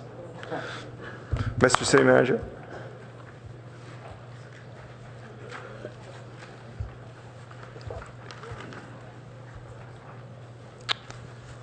Thank you. Then, Mr. Mayor, I did want to share the council had announced that it would end the meeting by 9 p.m. tonight. Just kidding, since this was most awaited. I think that's a challenge, right? Seriously. Did want to share that in the coming weeks, Caltrain is expected to do some work within the right-of-way in Palo Alto. Caltrain will be digging a small trench and boring close to the tracks to install a fiber optic cable which will support their advanced signal system. This advanced signal system will equip the corridor with federally mandated safety technology. It's anticipated that Caltrain will begin this work in late November, early December, but the specific date is still to be determined. We'll inform the council and the community when we get that information. Caltrain will be sending a letter to city residents who live within 1/8 of a mile of the corridor on either side of the tracks approximately 2 weeks before construction begins. The work will not include the installation of electrical wires or any grading work, grade separations, obviously, etc. And this is not expected to affect the service or the schedule of trains running during the time period. For more information, folks could contact the Caltrain project hotline at 650-508-6499 or visit their website at caltrain.com/CBOSSPTC, all in caps, for project updates. On Thursday, November 14th, from 7 to 9 p.m. at the Avenida Senior Center on 450 Bryan Street, there will be a public safety education event, crime and personal safety for seniors. And members of the public are encouraged and invited to attend this informational session to learn how to prepare for all hazards ranging from natural disasters such as earthquakes to other problems such as crime prevention. While this session will include specific tips for seniors, people of all ages will benefit from participating. Just departed County Supervisor Joe Samidian will be providing an introduction to the event. RSVP to EP volunteers at paneighborhoods.org. Palo Alto's third phase of its bag ordinance started at restaurants and other food establishments last Friday, November 1st. The ordinance requires restaurants to discontinue the use of plastic to-go bags for food, but plastic bags without handles can still be used around soups or stews that could spill. 1/3 of our restaurants had already discontinued use of these plastic to-go bags prior to the ordinance implementation, and most questions our staff has received are from restaurants who are working actively and in a positive way to get into compliance. During creek cleanups held at Adobe and Matadero Creeks earlier this fall, our staff noticed a significant reduction of plastic checkout bags in the short reaches where cleanups typically occur due to the earlier phases of the ordinance, so it's beginning to work. We will provide council with an update on the impacts of the total bag ordinance in 2014. And that's all I have to report. Thank you. Thank you. And now to council member questions, comments, and announcements. Councilmember Price. Yes, thank you. I have been selected by Group 2, which is the Northwest Cities Group, to represent Group 2 on the VTA board. And the VTA Group 2 is Mountain View, Palo Alto, Los Altos Hills, and Los Altos. And my position will begin January 2014.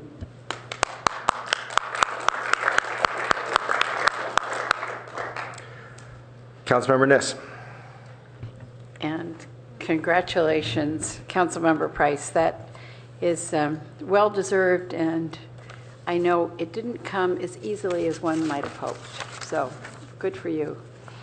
I wanted to let you know that I had the opportunity to be at Cubberley this afternoon, and in particular, I was at Greendale, the old elementary school, which is now preschool, and was absolutely delighted to see what has happened in the month since, I think our date was October 10th, am I correct, in that time? And the comments from the people that I talked to were very interesting. I would urge that you go. They indicated what a sense of pride they have now that it's certainly looking extremely clean. It looks as though the street sweeper has actually been there. I don't know exactly how they did it. And so I hope at some point we'll be able to say something to Chief Burns about it. But I would urge you all to go. The people at Preschool Family said that families are feeling much more comfortable, much safer in that situation. And actually, they anticipate that attendance in the classes will go up. So I wanted to give you that reflection and hope that all of you will make some time for that sometime in the next month or so, particularly in daylight hours, because it was it is stunning how great a job our staff has done. So thanks to staff, whomever is here. Thank you. Thank you. Vice Mayor Shepard. Well, first I'd like to say that I did go down to the Silicon Valley Leadership Group's Women in Leadership Lunch, and I got to hear our own council member Niss introduced one of the groups along with the new supervisor for Santa Clara County, Cindy Chavez, and they had a wonderful program, including the First Lady of California, the mayor's wife, Brown, and that was, sorry, yeah. So, and then also last Wednesday, I was able to go and visit these critters that are right over here. They were over at the Echo House doing tours of the Echo House, but also doing raffles, and there's quite a nice little jig that I got to witness about calling before you dig that my granddaughter did not want to participate in the video on, and yet at the same time it was a very good informational at each of the stations about how important utilities are, and also my first visit to the Echo House, which was decorated in haunted house flair, including having a goober in your toilet. And I just want to say I'm very impressed. Very, very happy group. My grandchildren just really appreciated it, and I did too. And Candy was there for everybody as well. Thank you. Councilmember Klein.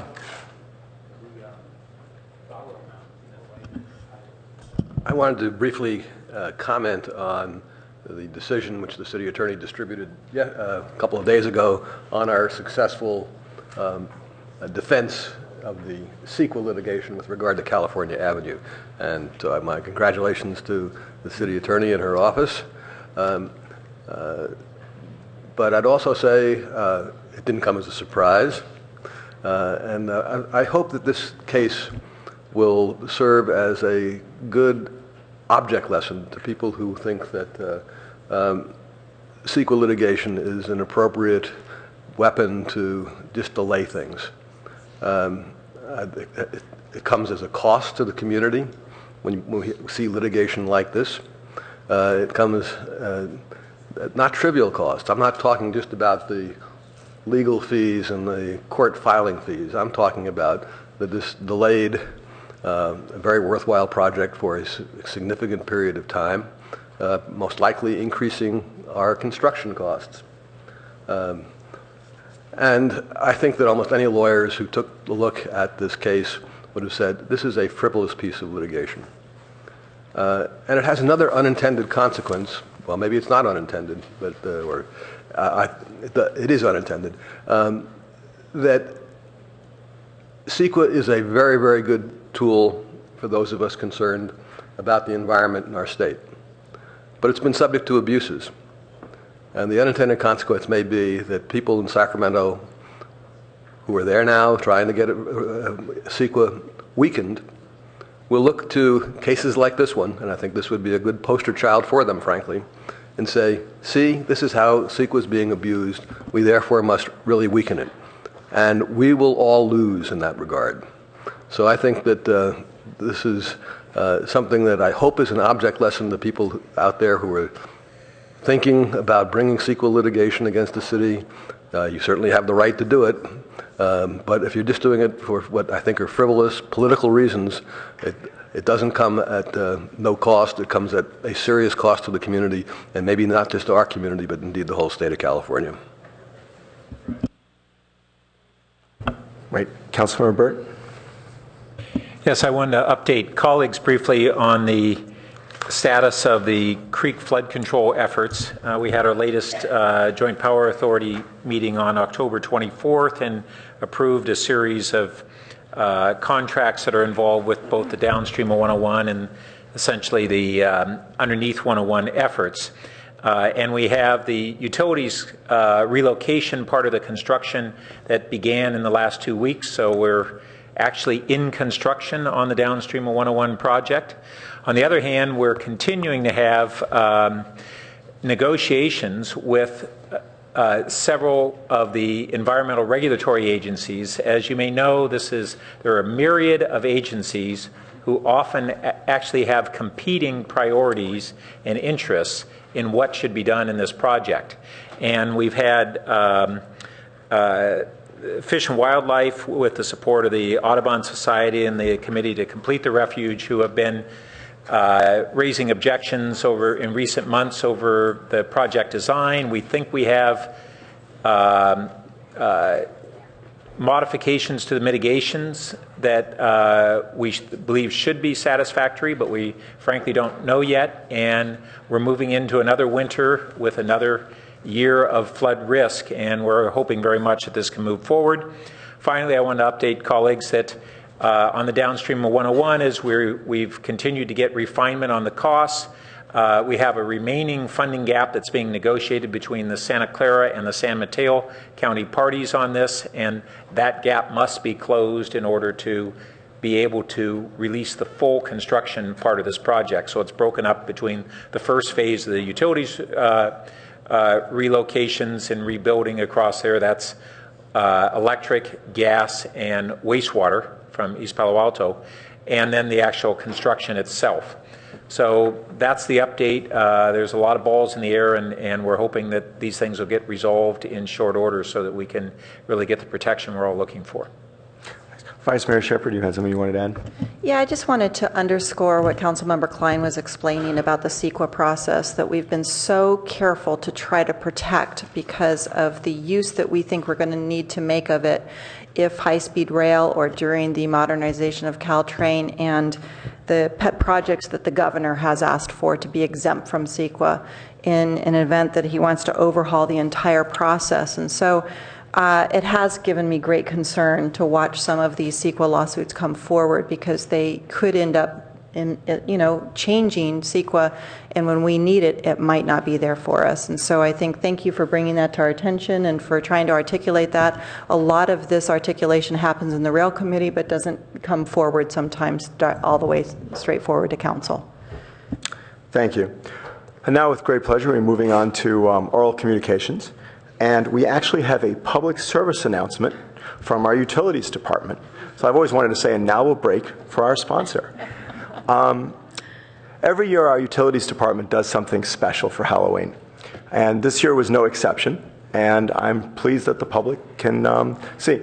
You guys want to go up in the mic? Do you think that might be easier? You'll be loud enough? You promise? All right. Well, take it away. We have a member of the public who happens to be a singer heard us rehearsing. And agreed to join. Fantastic.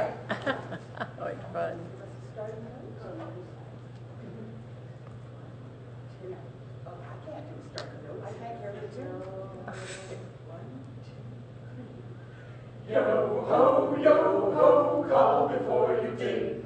You never know what lies below, so call before you dig. Keep shoveling snow so nothing will blow. Call before you dig. Yo ho, call before you dig. If you hit the wire, you might get fired, so call before you dig. And leaking gas can start a fire, so call before you dig. Yo ho, call before you dig. A pipe might burst is really the worst, so call before you dig. The smartest people know that first you call before you dig. Yo ho, call before you dig. And what's the number? 811. Aye, aye, and on the table there are some giveaways you might want to take, including a copy of this song, because you know you want to sing it along.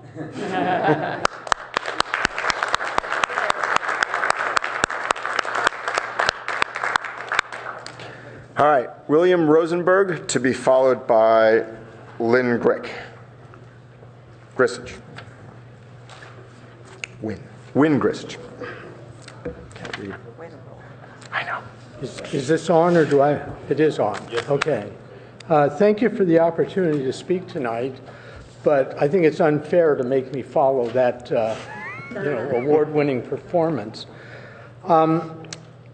As the city manager's report noted, last Friday was the start of the third phase of our plastic bag ordinance, and it extended the ban on single-use bags to restaurants. Thank you very much for the ordinance and for these last two phases, to the July 1st phase and the November 1st phase.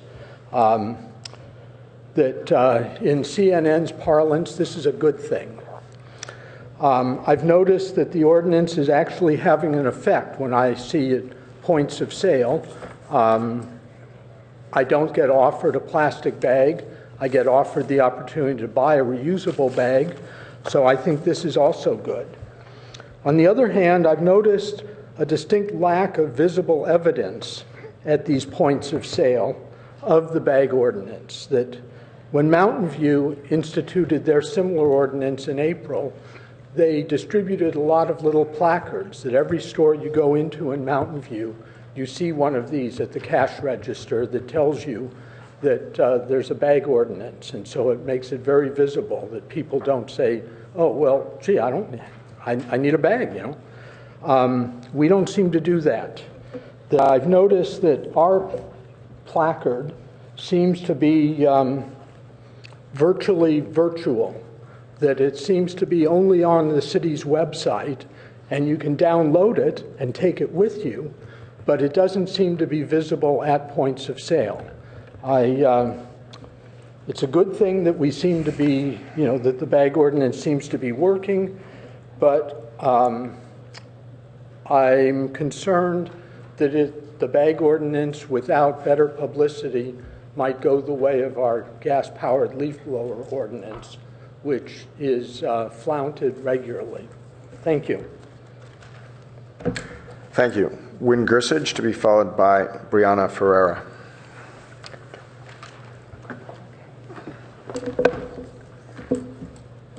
Hi, I came here to talk about water, but I will say one thing about your bag ordinance. In the Tri-Valley Voice in Fremont last week, they had an article about how norovirus was spread because people used reusable bags with chicken. When you buy meat and there's blood in the bag, and then they stick it in their car and it heats up, and then they use the bag again without washing it out. And they're really ticked at the city councils for doing this because they do need to have some kind of plastic bag to cover up any meat that's got blood leaking into those recyclable bags that most people don't wash every time they've gone to the grocery store. So I hope you keep that in mind when you do your bag ordinance, because check it out, Tri-Valley Voice, Fremont. I went to Sonoma County 2 weeks ago. Paul Connett from Fluoride Action Network was there, and he's the one who wrote this book, The Case Against Fluoride. And I do have a CD, and it has all the university studies of why this stuff is poison and how it shouldn't be in the water. And Sonoma and Marin County right now are trying to stop the fluoridation that's being forced upon them to be put in the water. And Paul Connett, I have the CD, and I would like you guys to see it. And if you can return it to me. This is really important, or otherwise next week when I come, because you had this, Senator submitting here, the supervisor, that I couldn't show it ahead of time so they could see it on your screen. But I want to show you the university studies of why this does not, drinking a hazardous waste product does not prevent cavities. It's got lead and arsenic in it. And this is kind of amazing because Dr. Dean Burke, if you look this up on YouTube, Fluoride Amounts to Public Murder on a Grand Scale by Dr. Dean Burke. Everybody should see this because fluoridation doubles breast cancer death rates. And it causes lung cancer in men. And it causes all kinds of other cancers, thyroid problems, and it causes kidney failure and bone spurs. And I haven't been able to walk for the last year and a half. And I'll tell you something, we need to get this stopped. And what I did was I got another material safety data sheet, because now I have 3 on fluorosilicic acid, and I'm putting it on public record so the public can see it. But one of the biggest things is the radiation in our water. This video right here is called Explore the Power of the Conscience. It's a great mystery. And they're talking about when they blew up the atom bomb, what it does to the water. And it actually causes people or animals that drink radioactive water not to have the will to live, and they commit suicide. And Dr. Russell Blaylock wrote Why Fluoride's Toxic in September 2004, and he was talking about how fluoridation causes people to have anxiety attacks and commit suicide. And you have the biggest suicide rate right here in this city with your children. And what amazes me also is that if the water is radioactive, because we're putting phosphates found in the ground are uranium, and it makes fluorosilicic acid radioactive, which that should be stopped. And secondly is the fact that what in the world are they spraying on us shows an agreement with Stanford and NASA to spray these chemtrails, which they spray aluminum oxide, strontium, and barium. So they're making everything radioactive. Anyway, I will give you that CD if you want to return it to me. And do check it out. Brianna Ferreira to be followed by Bob Moss. Hello.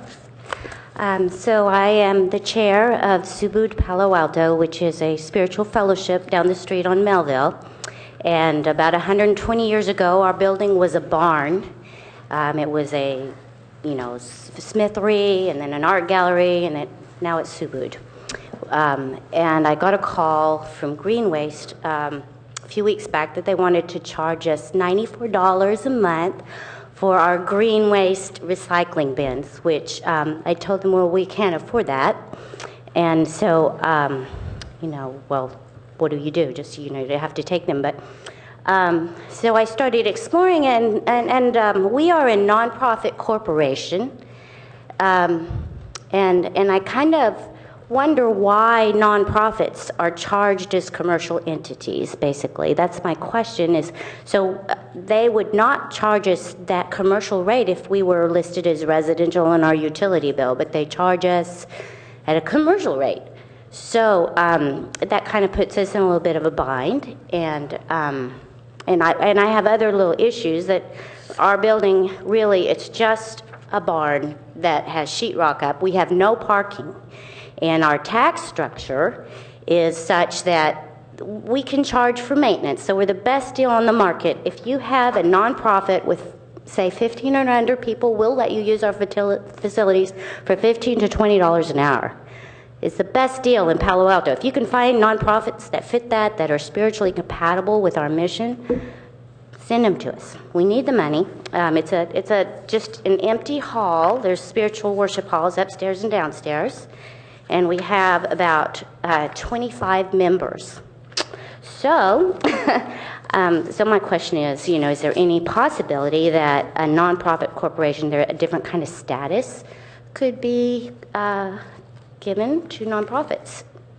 So I wanted to pose that question. I'm very happy to compost. We had a yard day and I started some compost piles with leaves. My only concerns truly are branches because there's rat problems. And I'm also, like I sing in the Griffin Carolers, and I go to that First Baptist Church for rehearsals, and they're giving us that space free to rehearse in, but their carpet that used to be wine is the color of bubble gum. So I know that church is not really flush either. So I wanted you to be aware of that, and also just aware that we're going to have parking issues, because I know you're going to do stuff on your parking. I've been hearing about it and getting flyers. So that's it. Thank you. Thank you very much. Bob Moss, to be followed by Liz Cordner. Thank you, Mayor Scharf and council members. I was kind of amused last week when you were giving information about traffic on Maybell when you were told that it isn't as bad as the no on Measure D people say. And Trina Loverchek is right. It's actually far worse. And I've been down during school days a couple of times during the rush hour and seen the traffic. And what you don't realize is that not only does traffic on Maybell back up beyond Baker, but a large number of people duck off of Maybell onto Baker and Able and down to Georgia because the traffic on Maybell is so impassable. We've never done traffic counts on any of those streets, so we can't quantify how bad it's gotten, but I can assure you that there's a lot of overflow traffic. And of course, when the people go down Georgia and they get to Amarantha, that creates a bottleneck because of the stop signs at Amarantha and Georgia. Then they cross Amarantha and go down Georgia to the school to drop the kids off, and because you're not allowed to go into the school parking lot, they make U-turns, blocking traffic exiting from the school. So the traffic backs up onto Orm. When I was down there, I could see traffic backed up from on Coulomb about halfway to Arastadero. And earlier this year, I actually did a traffic count of cars going down Orm between approximately 8 o'clock and 8:15 in the morning. You might be interested to know that I averaged for 4 days traffic, and there were 115 cars a day going down in that 15-minute period. And I think Councilmember Price can verify that there's a lot of traffic on Orm, and in fact they park almost down as far as her house. So we have a traffic problem in town. And the council has said that two of our biggest problems are traffic and parking, and we're going to do something about it. And the way to do something about it is not to increase the density of development, not to violate the comprehensive plan, which says we will protect single-family neighborhoods and retain the low density and the environment that we currently have, not to allow extra parking and traffic on residential streets because we don't provide enough parking on project areas. So I just wanted to remind you that we have to think of things in a, let's call it systems level environment, and not just take them piece by piece. Otherwise, we all lose. Liz Cordner, to be followed by Joe Hirsch. I think you mean Liz Gardner, right? Yes, I do. I mean Liz Gardner. I thought it was a C. I'm sorry. Okay, that's okay. Hi, my name is Liz Gardner at Jaquaa. I'm here tonight on the eve of a critical special election, Measure D. I am in support of D. I'm also here to speak to you about this beautiful community of Palo Alto and the lives and future of people. This is about people. When people, families, individuals, the elderly are afforded the resources to live in such a forward-thinking community as Palo Alto, the history and culture of this community thrives. My family is one of those people who are yearning for the opportunity to be here for a long time. And as the head of household, working hard to keep up with the skyrocketing cost of housing, why should I not be able to be here with my 2 young children? But none of this could be possible without roofs over our heads, which as the days go forward, the reality of this becomes dimmer and dimmer. And knowing firsthand personally what it means to have been homeless as a child is in Marin County and Sonoma counties, this progressive Palo Alto addresses these issues, and I know the demand far outweighs the supply at this point, but I also speak to you from my husband's history. His grandmother, a local resident, Gerta Eisenberg, was instrumental in the 1960s in securing fair housing in this area for all ethnicities and socioeconomic backgrounds in having them live here in the Palo Alto area. So I do want to speak to you not about traffic, not about automobiles, but about the lives of human beings, the future of humans in this wonderful community, and let everybody be able to get the opportunity to live here and thrive here. Thank you. Thank you. Joe Hirsch, to be followed by Stephanie Munoz. Mr. Mayor, council members, tonight I am speaking on behalf of the leadership team of Palo Altans to preserve neighborhood zoning. The results of the referendum will be known tomorrow night, and we think both sides will learn a lot from those results. No matter who wins, we suggest that it would be better for the entire Palo Alto community if both sides can meet and see if an improved development plan for the Maybell site can be devised, as we have never been opposed to having senior apartments on the Maybell site. What we look for is a plan that is consistent with our single-family neighborhood and character of the Barron Park Green Acres neighborhood, and meets our concerns regarding spillover parking onto neighborhood streets, cut-through traffic, and the safety of our children going to and from our 4 neighborhood schools. We are prepared to meet if our side wins and Measure D is defeated, as we of course hope it will be, and thus we continue to urge people to vote against Measure D. The onus will be on PAC to decide if they want to meet with us. We believe that they are committed to having good senior housing in Palo Alto, and hope that they will not completely back away from that goal with regard to the Maybell site if Measure D is defeated. We also hope that City Council would encourage PAC to join us in such a collaborative process. We have waged an all-resident volunteer campaign in bringing our message to all Palo Altans. We have been gratified by the endorsements we have received from all 3 local newspapers and the support we have received from Palo Altans of all ages, including seniors, and from all parts of town, north to south, east to west.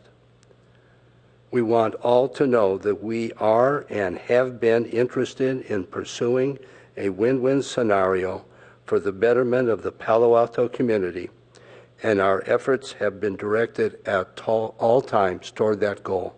Thank you. Stephanie Munoz.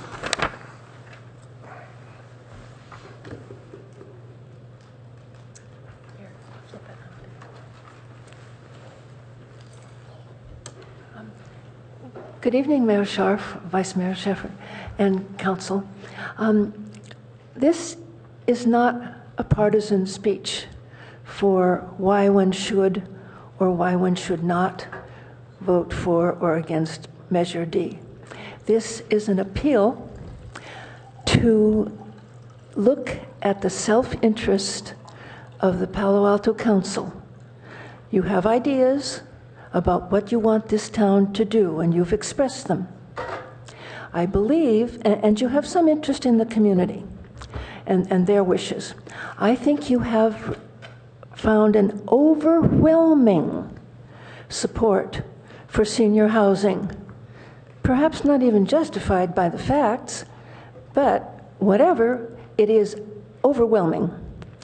I think it would be the biggest mistake in the world if you were to sell any part of that property, because from the facts that you've laid out and that the Palo Alto Housing Corporation has laid out, and I see no reason to disbelieve you, this is the last piece of property in town that can be built on. There just aren't any other undeveloped places where you can put low-income housing. None, none, none. Therefore, if you dispose of any part of this property, either the one on which you've projected to put the 60 units, or the one in which you propose to do something else with and sell off, will be one down on something that we can't afford to lose. Oh, I know that that former Mayor Klein said, "Oh, we have a lot of other properties in the city, but we don't have very many that are suitable, and Palo Alto is going to be around for a long time." There are needs that we are going to have. There is no undeveloped land to put them on. There is no undeveloped land to put them on. Please do not give up, especially if you win, the one that's set for development, because that's the cheap one. That's the one where there are 4 houses, $1 million each. So you can discount the value of the land or the cost of the land by $4 million right there. And you could do something more with the orchard. Whatever you do, do not give up that property. You need to control it. You do. You do. You're not afraid of control. Well, control that property. Don't give it up. Thank you. Thank you. And now if I could have a motion to approve the minutes. So moved. Second. All right, if we could vote on the board.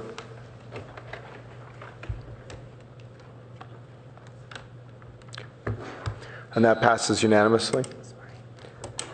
No one's speaking on the consent calendar, right? No. If we could have a motion to approve the consent calendar. So moved. Second. Okay. If we could vote on the board. And that passes unanimously. And now if we could move to our first action item, which is an update from the Rail Committee.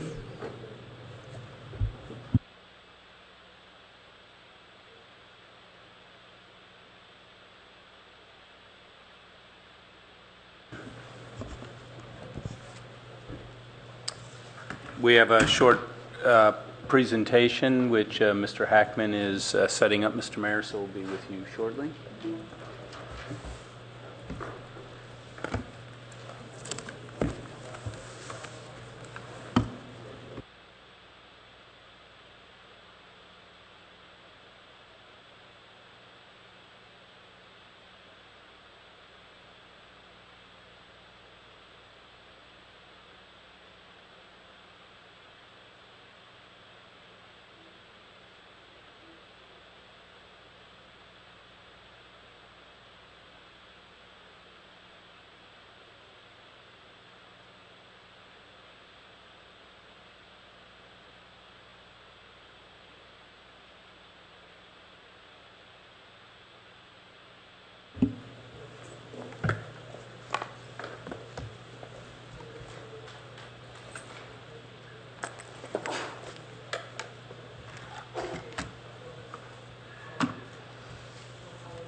Thank you, Mayor and City Council members. Briefly, what we'll do tonight is give you a quick update on where we stand regarding high-speed rail and Caltrain issues, and then take any questions you have at that point before moving into our discussion of grade separations. Now, historically... So let me just ask you, do you want me to take items 9 and 10 together? Does that make sense? Or do you want to take them separately? We could do it either way. Would it be more... Okay, fair enough. So, and then following the presentation, I'm happy to take questions. Also, just so you know, a longer version of the oral report I'm giving tonight will be coming to you in written form in the next month or so, that will expand on a lot of these issues and continue to keep you updated about the progress of high-speed rail and the blended system in the peninsula. So quickly, just a little background. The California High-Speed Rail Authority has gone through an RFP process and identified Tudor Perini as their design-build contractor for the initial construction segment in the Central Valley, but no construction has occurred to date. At this time, it does not appear as though construction on the project will begin in 2013. This prediction is based on both litigation the CHSRA is involved in and their environmental review process. Staff continues to act on Council's position that the City of Palo Alto should oppose high-speed rail because the project fundamentally contradicts the measure presented to the voters under Prop 1A in 2008. So since our last presentation, SB 557 was signed into law. I'll touch on that later in my presentation. And then also in October, Caltrain began CBOS installation in San Jose, and I will touch on that as well later as it relates to Palo Alto. Ongoing, city staff continues to work with our legislative advocate on tracking legislation when appropriate and advocating on behalf of the city. We're continuing to work with Caltrain and the other regional agencies in communicating city positions, and are staying involved in all the stakeholder meetings that they're having.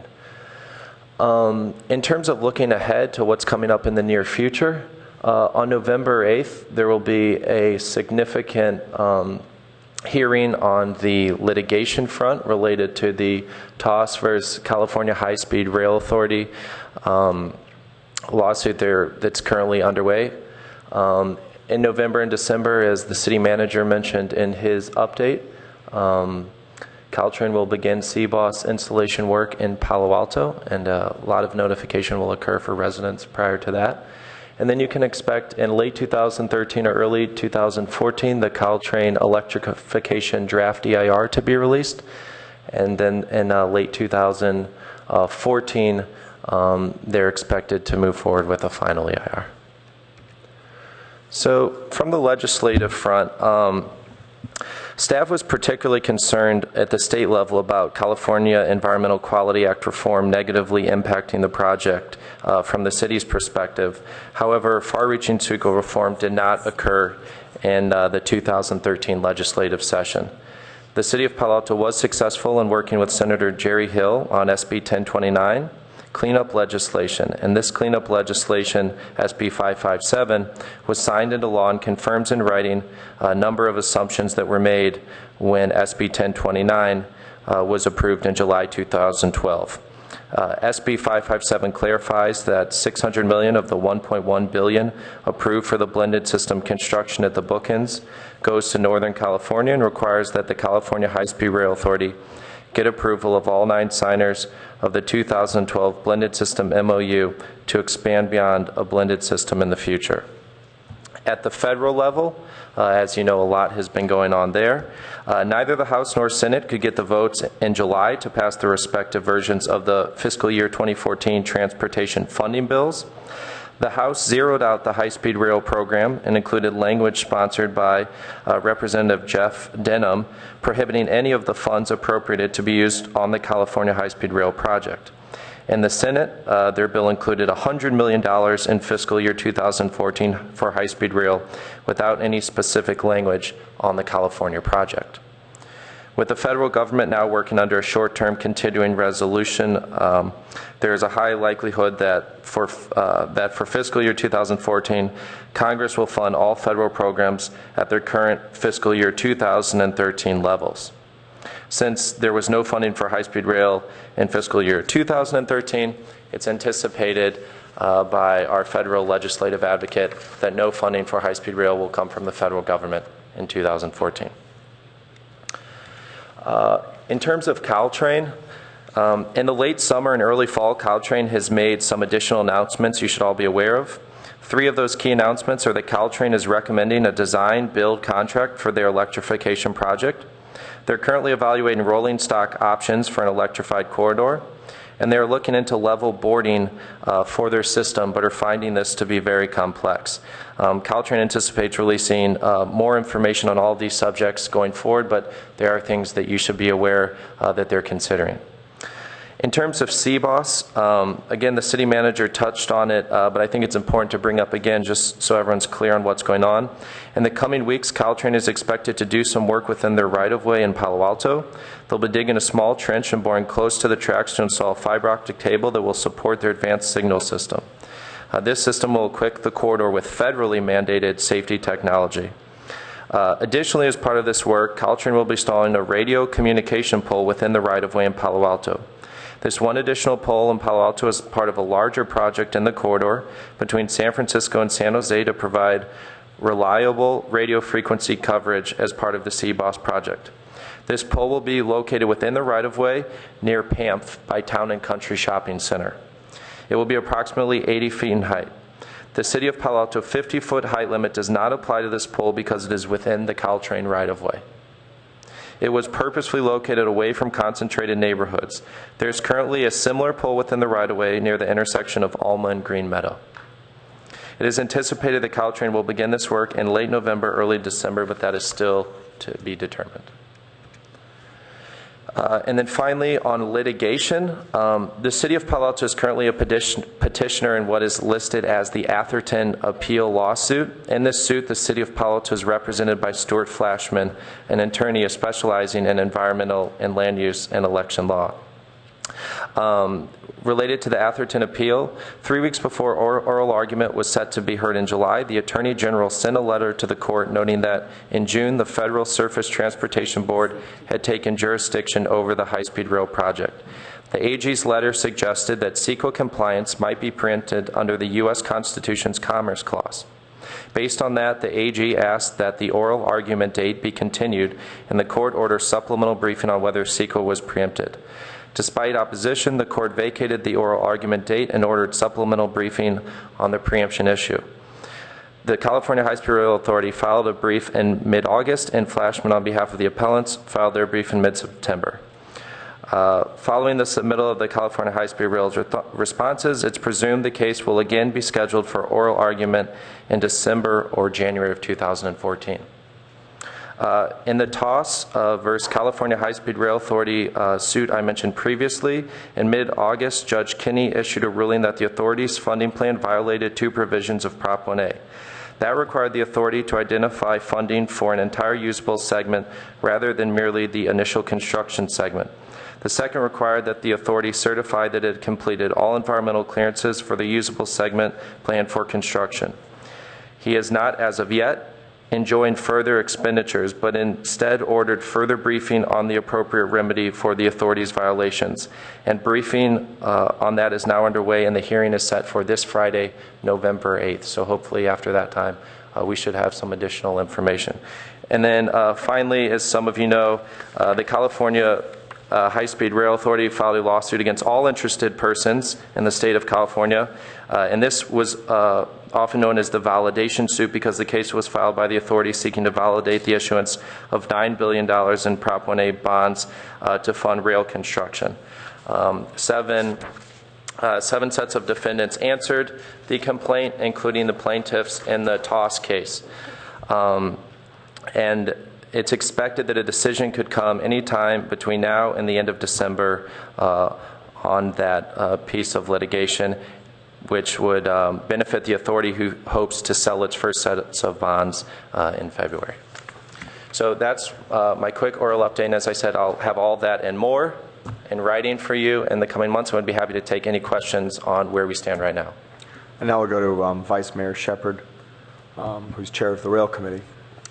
Yes, thank you very much, Richard. Richard's been a real active member of our committee and has been following this very thoroughly. As you can tell, he's very well versed in many things. I just want to let you know that compared to prior years, this has been fairly quiet. I think our biggest piece of excitement was trying to get the cleanup bill through with Jerry Hill, and that has been chartered. And so this has gone through all the way through the legislature, and we're happy to see that happen. guiding principles that the council has put together has really allowed Richard and staff to work independently, to respond quickly to some of the items that have come up throughout the years, because the rail committee has actually skipped a couple months of meetings. And yet it still has been able to hold it to a good pattern of being able to be responsive in the thoughtful way that we expect to be heard, and also to be able to communicate in a consistent way to any agency that comes forward that we need to respond to, primarily at this point Caltrain.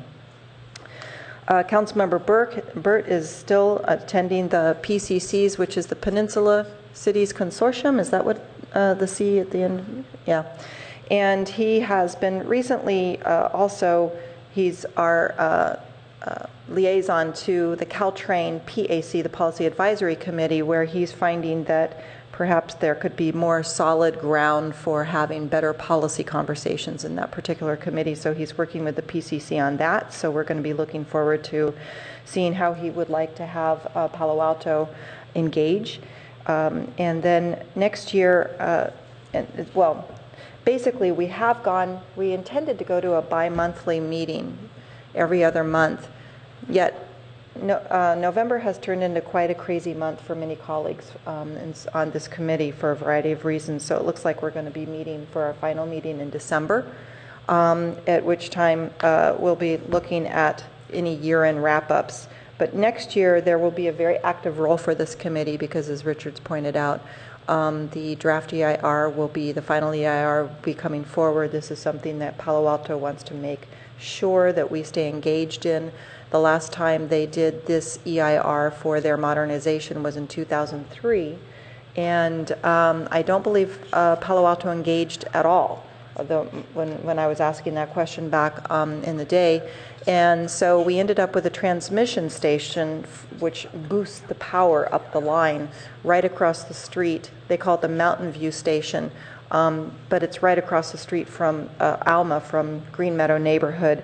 And so we are watching carefully how this develops so that we can continue to defend our community during this process. And yet we still are very actively supporting the modernization of Caltrain. So thank you. And I turn it back to, I think we have one speaker on this, and then back to council. All right, Stephanie Rosenblum. Oh, Stefan, sorry. I was going to correct you, but you caught it. Yeah. I'd like to commend the Rail Committee for proposing to proceed with the Hatchmont-McDonald study on grade separation. Although I favor trenching the Caltrain right-of-way from San Antonio all the way to Alma, even though the Rail Committee has proposed as their primary alternative to trench just from San Antonio to Matadero Creek, which only covers about less than half of the Caltrain right-of-way in Palo Alto. And I would even go further as to suggest that we consider a covered trench rather than an open trench, because a covered trench would allow us to gain new real estate in Palo Alto for either public or private use. So I think that should be something that might be looked at when it comes time to investigate the economics of trenching. As we all know, the grade level crossings have a lot of liabilities, and some people think that grade separation is only necessary if high-speed rail comes.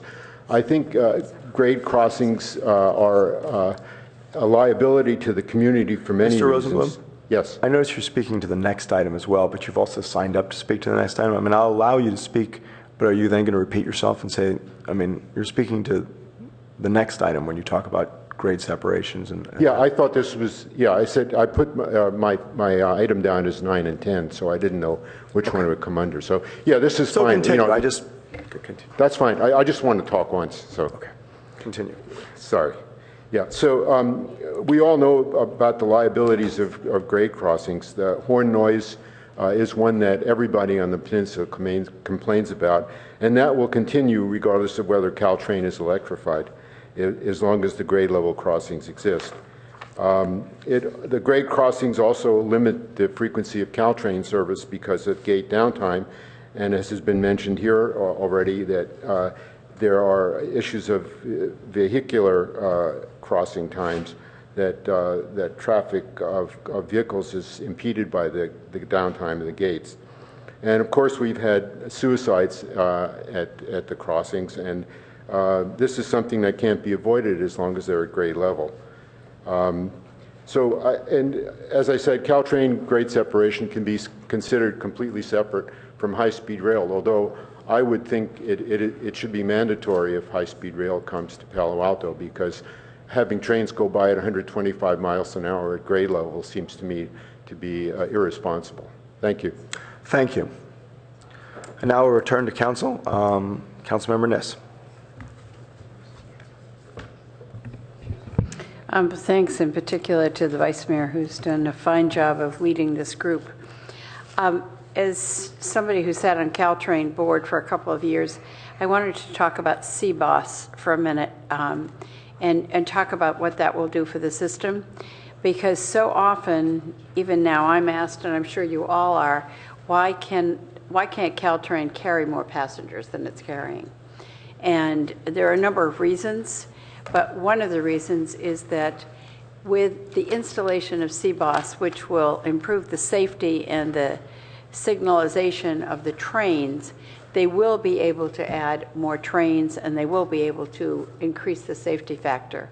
And Richard, you may want to add something to that, but there was probably 2 years of discussion before CBOS actually was approved and before the money was realized and so forth.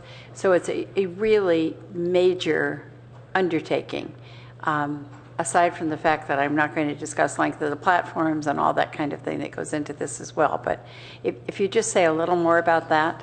Sure, Councilwoman Niss, you make a good point. CBOS has been in the works for a number of years, and specifically it should be known that this is a federally mandated system. In addition, so not only does Caltrain believe that this is a good idea, essentially what it does is it brings the train communication system to the 21st century. And instead of relying on things the old-fashioned way, if you will, it really incorporates a lot of technology and very sophisticated tracking and controls of the trains into the way they operate. And beyond that, as I said before, the federal government is requiring that all the sorts of systems, these sorts of commuter rail systems add this sort of technology. The hope is that a system like this would prevent this sort of accident that recently occurred in Spain where the train went too fast around a curve and derailed. Those are the sorts of incidents this system is looking to protect. So I could go on and on about it, but that's, I mean, But bottom line, it's about safety, about signal, but especially they'll be able to transport more passengers, which is equally important. Thanks. Councilmember Holman. Yes, thank you, and thank you for the report, and to the committee for your work. One question, and then just a few comments. So the pole that's being put up across from Green Meadow, That's the pole is. That's The pole is at Town and Country Shopping Center. I thought you said it was. No, there's a substation in their existing EIR from 2003 that's a booster station for the system up and down the line that that now is getting entirely re-vetted, but the pole is going in for the CBOS system at Town and Country Palo Alto Medical Foundation area. And the size and configuration of that? If I may, there's an existing pole at Green Meadow and Alma that's already in place, and it's correct, it's by their substation. But they're going to add an additional pole over by Palo Alto Medical Foundation. Did we not get a picture of that? Yes. You just sent it out to all of us last week. Yeah. Okay, I overlooked that. Sure. So that's already there and it's for quite a while. Okay. So thank you for all of that. And then I have a suggestion, because we all fall into this trap, but there are an awful lot of acronyms in the presentation. MOU, AG, is that agriculture? I mean, you know, most people can figure out what CHSRA is, but I mean, I think it's important that we spell those out for the public and the community. We all fall into that trap because we know what we're talking about, but we're not the only audience for these things. So if I might suggest going forward when you post this online and future reports that they do have descriptions rather as reliance on acronyms. Thanks. Thank you, and luckily for me, I have another presentation tonight, so I can make up for it. But can you make up for the Cardinals losing? Unfortunately, I cannot. Councilmember Klein. Yes, well, I certainly agree with the Vice Mayor, the Chair of our Rail Committee, that it's been a quiet year for the Rail Committee. Actually, I think it's been a major year for those of us who are opposed to high-speed rail.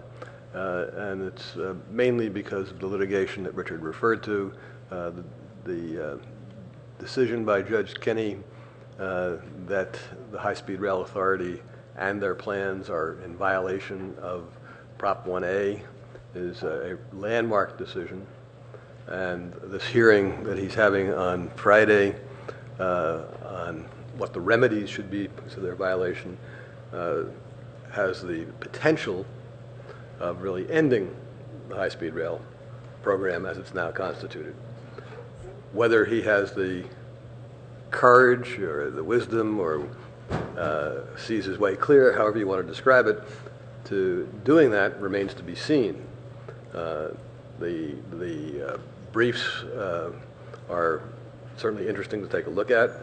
Our counsel, we are not involved in that litigation, but Stuart Flashman represents us in the so-called Atherton 2 litigation, and he represents the plaintiffs in the TOS case. Following up on Councilmember Holman's recommendation, TOS is the man's last name, TOS, not an acronym at all.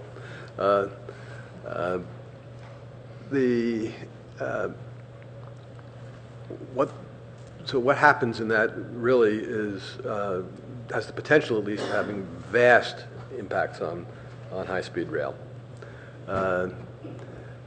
And the other litigation that Richard referred to, the so-called validation suit, has now taken on a greater potential impact than had originally been contemplated. This was sort of a routine action in major issuances of bonds. It really wasn't intended to be a real battleground over what the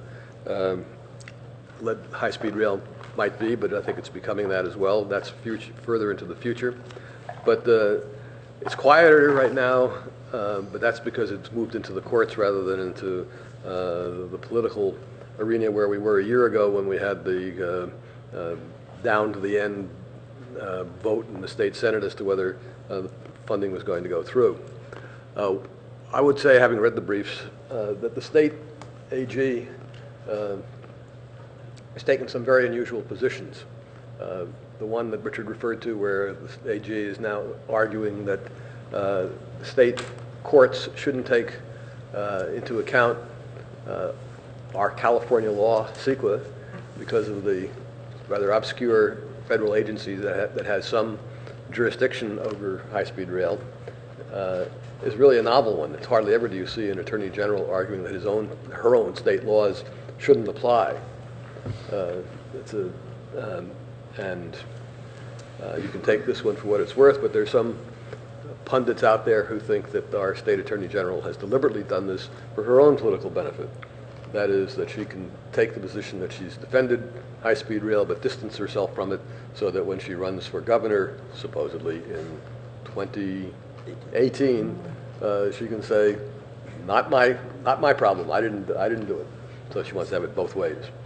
That's pretty Machiavellian, but it has certain plausibility as well.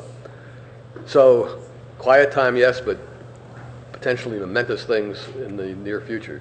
The usual idea is that the judge will issue his ruling within 90 days after a hearing, so November 8th, this coming Friday, 90 days from that would take you into early February, and we'll see if the judge really went to the end of what he might possibly do, then the jurisdiction of the rail committee would be substantially diminished. But on the other hand, not necessarily counting on that. Stay tuned. Can I just add one thing? Sure. I think this does create a predicament for Caltrain funding as well, which is unclear how that's going to go. And so it is a wait and see, and I think that there are other courts of appeals that this could go up to, or is this the end of it? No, if Judge Kenny would almost assuredly whatever he does will be appealed.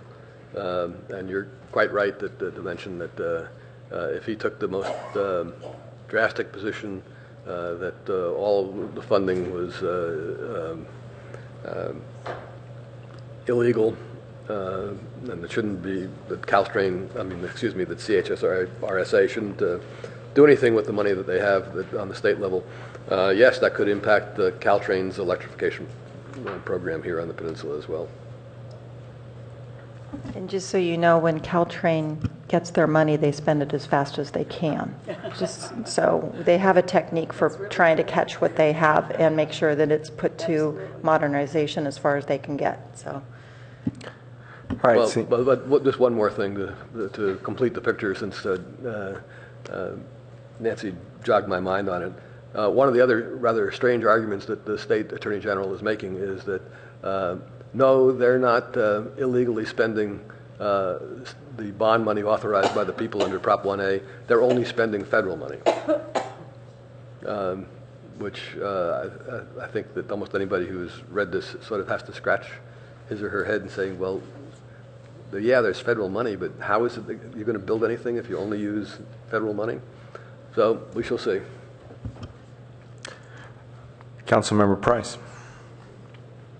So I have a question. Have there been discussions in the Rail Committee related to if, the litigations you're describing and if the results decouple the federal money as it relates to, the agreement that the money used at the state level will be used for electrification?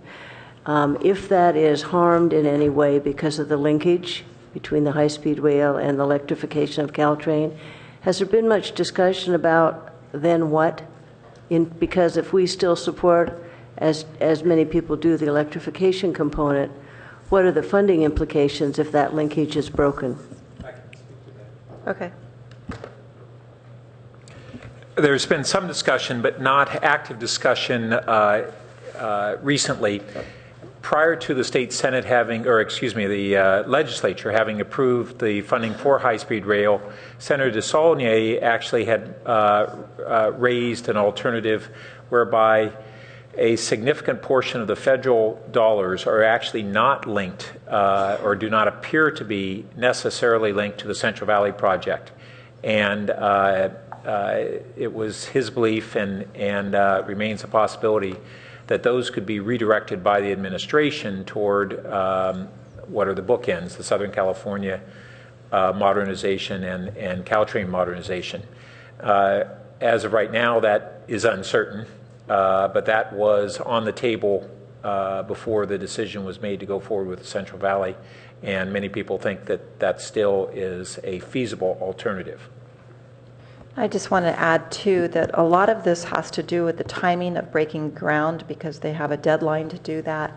So watching these events play out, thankfully we don't have to meet and do the type of work that I know that you were involved with a few years ago.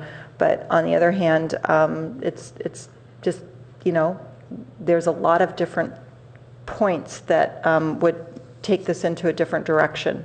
At any given moment, but some of it has to just deal with, can they get this moving fast enough in order to, get that obligation for federal dollars. So there's a lot of moving pieces, and it really hasn't changed much from when you were on committee on that aspect of it. Councilmember Burt.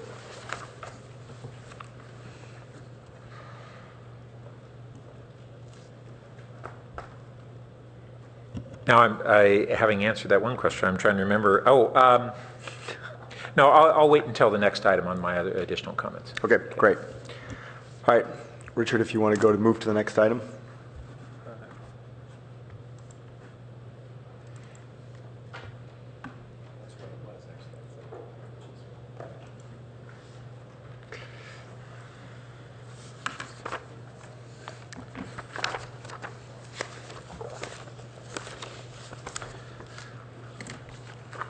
Okay, so this next item is one that has been in discussion in the Rail Committee for quite a long time, and is complicated to say the least. So what I'll do is I'll walk through a couple different scenarios that have been presented in here and explain the origins of these as well. I think before the presentation begins, it's important to clarify that in the Rail Committee, a number of different scenarios were heard and discussed. However, it was ultimately the recommendation of the Rail Committee that staff work with Hatch Mott McDonald and bring forward one trenching scenario and one grade separation scenario that they felt served us best at this point in the process. But by no means do I want you to feel as though any decisions have been made on what will be studied here. What I did and staff did in working with Hatch Mott McDonald was really try to work for a scenario where for a certain amount of money we got a very high amount of detail. And essentially, Hatch Mott McDonald told us, we can do as much or as little work as you would like us to, but the more detail we give you, obviously the more that'll cost. So especially with the trenching scenario, part of the reason that particular scenario was proposed was because it was of limited enough scope that they could really get into some of the details about waterways and other things and how those would specifically be addressed versus what would be required to study a larger segment. So going forward, again, this is a preliminary study that we're hoping can begin a community engagement and discussion around the topic. Staff anticipates this will be an iterative process where we'll be working back with Council and the Rail Committee going forward as we refine the scenarios we'd like to study. Again, as I said, more or less than what's been proposed can be studied, and the current proposal is of a limited scope. So specifically, two scenarios are proposed to being studied. One involves submerging the roadway, and the other involves trenching the railroad tracks. In the roadway submersion proposal, 3 intersections were proposed for the study: Churchill, Metal, and Charleston, and those are based purely on volume. It's not that Alma couldn't be grade separated one day or shouldn't be. It's just based on our 4 at-grade intersections. Those 3 were the most obvious to start with. So as you can see on the map here, the 3 green dots are the roads that are currently submerged below the tracks, and the 3 red dots represent the proposed intersections for study. Next, the track trenching proposal represents an approximately 1.7 mile stretch from Matadero Creek to San Antonio Road. This red line here designates the portion along the corridor that would be studied.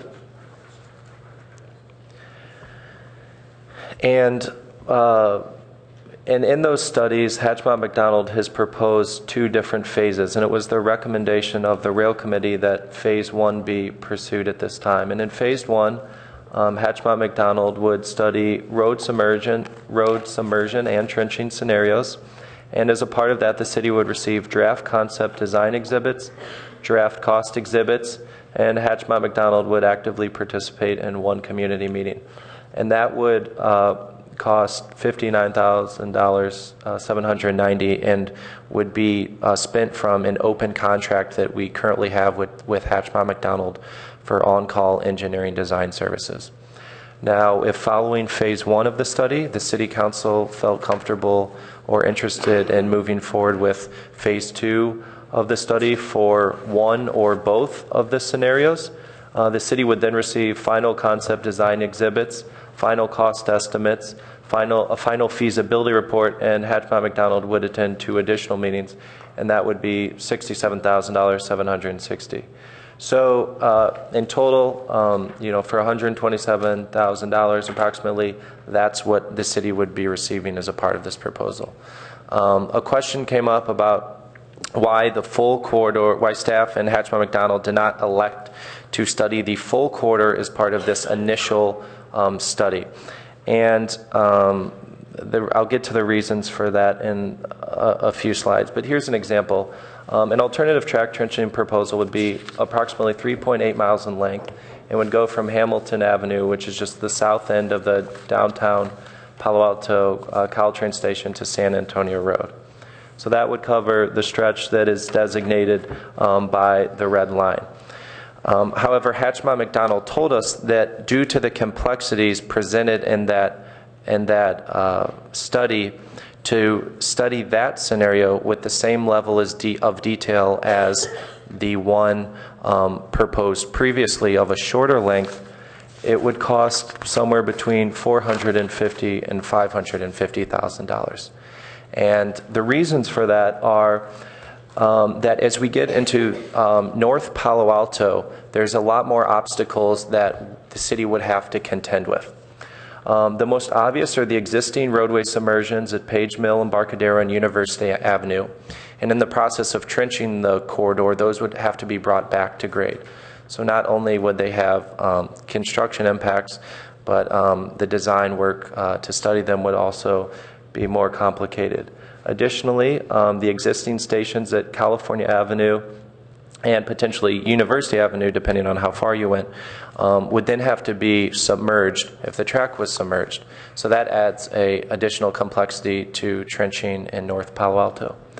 Also, San Francisco Creek is a major issue that I've been addressing since I got here in 2010. I know the California High-Speed Rail Authority, when they were doing their work dating back to 2008, struggled with. And essentially what happens is to go underneath it, you have to go incredibly deep, which means that you have to start going down long before you reach it, and it takes a great amount of length to come back up to the surface. And what that does is it increases our dependence on outside agencies. Menlo Park, the Creek Authority are two examples when such a scenario is pursued. So it's never that staff has not considered looking at trenching the full corridor. It's just that there are a number of complexities that start layering on top of one another as we move further and further north.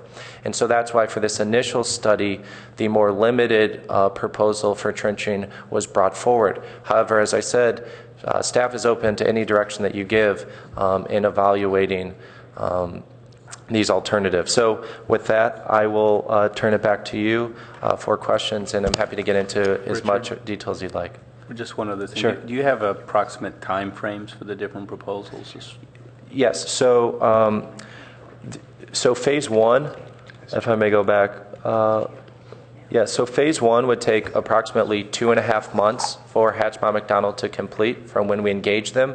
If we were to do the more expanded one that I mentioned here, not only would the cost increase, but they thought it might add an additional month and a half to each phase. So instead of 2.5 months for phase one and then additional 2.5 months for phase two, it would go to 4 months for phase one and 4 months for phase two. All right, now we'll turn to the Vice Mayor, who's also chair of the Rail Committee. Well, I intentionally left this out during our wrap-up last agenda item because this has been, primarily one of the things that we've been trying to get through our Rail Committee this year. It initially got off to a very rocky start because the initial estimates for doing this work came back in the millions of dollars. And I actually would like Richard to spend just a few minutes about what they're going to do, because there is technical engineering involved with what the soil conditions are like and that type of thing that could be extremely extensive if we were to ever move forward on this. But this is just, we've rolled it back into, is it feasible to consider these things? And if so, we could start to validate some of the rail corridor study work that got done last year by our community, which came through with a preference for having the rail in a trench. So we rolled. So this is basically just sort of a vetting of parts of that rail corridor study to see really what we need to be prepared for going forward as a community. If there's a no out there for some of these things, besides, cost being one of them, we want to know what those objections are. Also, let's see, I'm reading my notes here. Then finally, I just want to bring forward the concept that the peninsula cities are a little unequal here. The San Mateo County cities do have a sales tax, which goes into a pool of funds that the different cities, peninsula cities in San Mateo County, can ask to be considered for grade separations, and this is how they've done a lot of the work up there. Santa Clara County has no dedicated funding, and Caltrain has no dedicated funding. So although we don't have an answer for what we would do once we validate the type of work that could be performed in Palo Alto for what we would either prefer to have, or at least we get cost estimates here, at least we could start then to work with the community to move forward with the thinking about how, if we were able to go out to get funding or decide to work with all of the cities in Santa Clara County, we will have a better direction and a better understanding of what those costs would be, or the state for that matter. So there's just, if you could kind of go into some of the technique a little bit before we kick this off about what it is they're going to be looking at so that we understand what we're doing. I know it's been trimmed way back from the multi-million dollars that we initially looked at. And then also I was a little confused on slide 13 where you said you'd be looking at from Hamilton south. As to why we would be looking at the University Station, University Avenue, and San Francisco Creek if we were to study, from Hamilton going down the corridor. So if you could just kind of cover that, I would also appreciate it. And then I will turn it back to council. All right, but first we'll go to the public. Let's let him answer a couple of those questions that I have. So is your question why in the second alternative I had used Hamilton Avenue as the designation point? Well, that's what you said, and then Right. you went into studying University Avenue Station and stuff, and that's all north of Hamilton Avenue. So I just wanted to get clarity as to what you were talking about there, and then also specifically sort of why, what feasibility means. Is it, the utility structure underneath the tracks, that kind of thing? Just if you wouldn't mind Sure. illustrating that for us. So, sorry if that was confusing. So the Hamilton to San Antonio Avenue scenario is just another example of something that could be studied. On slide 13 here, where I mentioned complexities around San Francisco Creek and the University Avenue Station, those are just additional obstacles that would have to be addressed if we went further north than Hamilton. So basically what happens, the further north you go on the corridor, the more of these big obstacles you hit. So if you started at Hamilton and went south, you'd hit 4 of the 6. If you went the full corridor, you'd hit 6 of the 6. And then your ultimate proposal approximate estimates, would that include going all the way to San Francisco Creek? It would not. Okay, it would be from Hamilton. Okay, Correct. That's where I think, okay, fine. And then if you could go into some of that detail, and then I think people can, and ask questions of more specificity with you. Sure, and if this isn't the detail you would like, please jump in. But in terms of what would be done in phase 1 of the study, it would be alternative evaluation. Basically, Hatchmont McDonald would study the different alternatives and provide draft concept exhibits to identify potential project impacts. So what they'd really be communicating is, if you move forward with one of these scenarios, these are the impacts to the surrounding areas. Those impacts would include impacts to, or those would include impacts to roadways, right-of-way, so nearby properties adjacent to the corridor, what the impacts would be on traffic, and additionally to the existing railroad that's in the corridor. So whether or not shoe fly tracks would be necessitated, whether or not they think they could maybe squeeze one track in on one side of the corridor and work on the other side of the corridor. Those are the sorts of things that Hatchmont McDonald would be looking at in phase 1, and would do all those things at more of a draft level.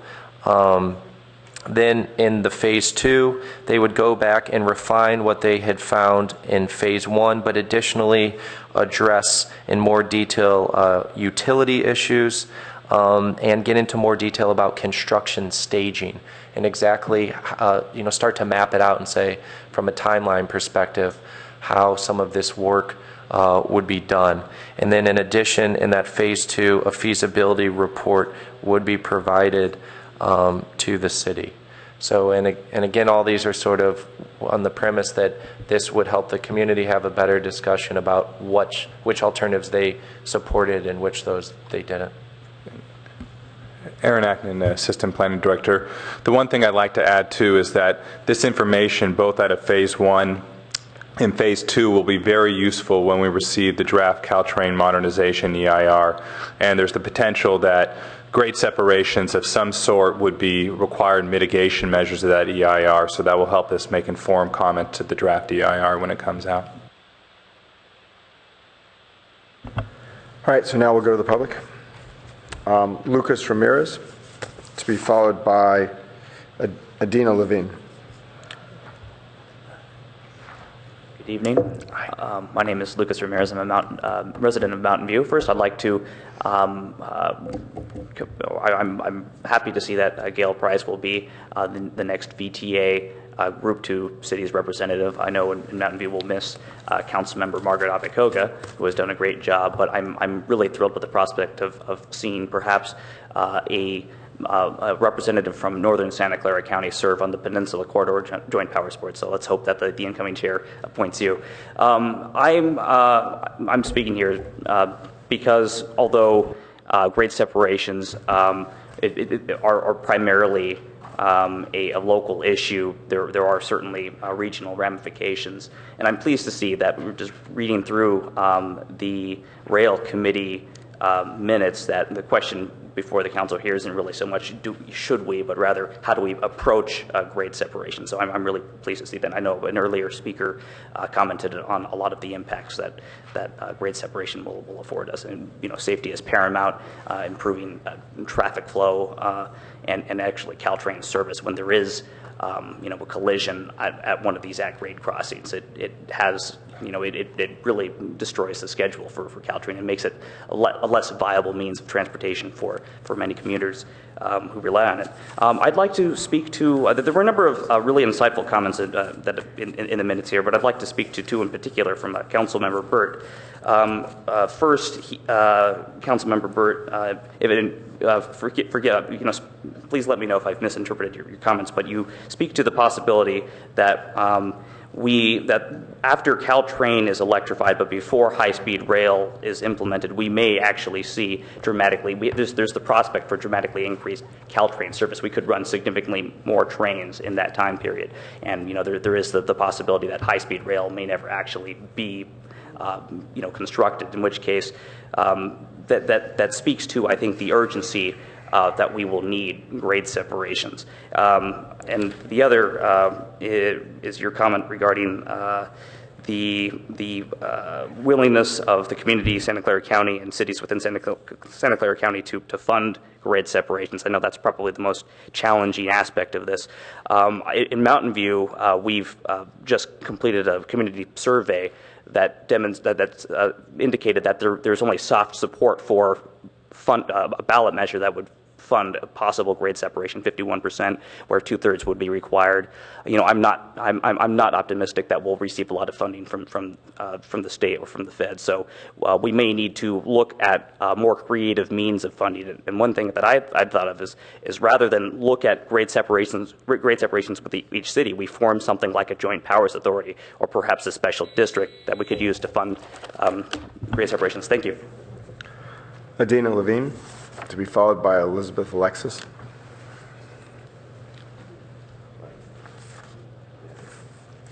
Good evening, council members, Adina Levin, Friends of Caltrain. And as Lucas Ramirez has just said, thank you very much for moving forward with this step to incrementally study the options for grade separations. The study that came out from Caltrain last spring indicated that the need for grade separations isn't may not be super urgent in the 2019 Caltrain electrification timeframe. Things aren't great, and they're kind of getting gradually worse. It's kind of like a boiled frog, but the frog isn't quite boiled yet. But later on, as there's increased local transportation to and from San Francisco, as Councilmember Burt had mentioned, and or high-speed rail, there's going to be more trains, and that's really going to break the at-grade crossing. This is going to need to be done, so having the community move forward, starting with this high-level approach and then getting in more detail is really a welcome thing. I do think that to pick the right approach for Palo Alto will require more in-depth community engagement given the constraints and the desires and opportunities. So I think this is a good first step, and I think that there will be more steps needed along the way. Lastly, I'd like to make a expansion, I think, on a note that you got from the folk at CARD, who were encouraging taking a look in one of these studies at some of the constraints relating to freight in terms of how that imposes costs on the grade separation options. I learned two things about freight just in the last few weeks. One, just yesterday, I learned that Redwood City gets, I believe, 15% of its sales tax from the port. So the likelihood that freight will go away in the plannable future seems approximately nil. And I also learned that the Peninsula Freight Users Group did at one point look at potentially bringing in a short haul operator, which may be able to use different equipment that imposes less cost constraints. Looking at that as one of the sources of constraints and options would be welcome to do also. So thanks for considering this, and I hope that you do move this forward to get the community started towards considering what grade separation options may make sense for Palo Alto. Thank you. Thank you. Elizabeth Alexis, to be followed by Herb Bark. Good evening, Council. Elizabeth Alexis, representing CARD. And I just first want to offer our assistance. And we did look at this very extensively and thoroughly, and it still lives. So if there's anything we can do to help you with this, we are out there. The second thing I would like to say is that we should be thinking about grade separation as something that will happen with or without electrification. I mean,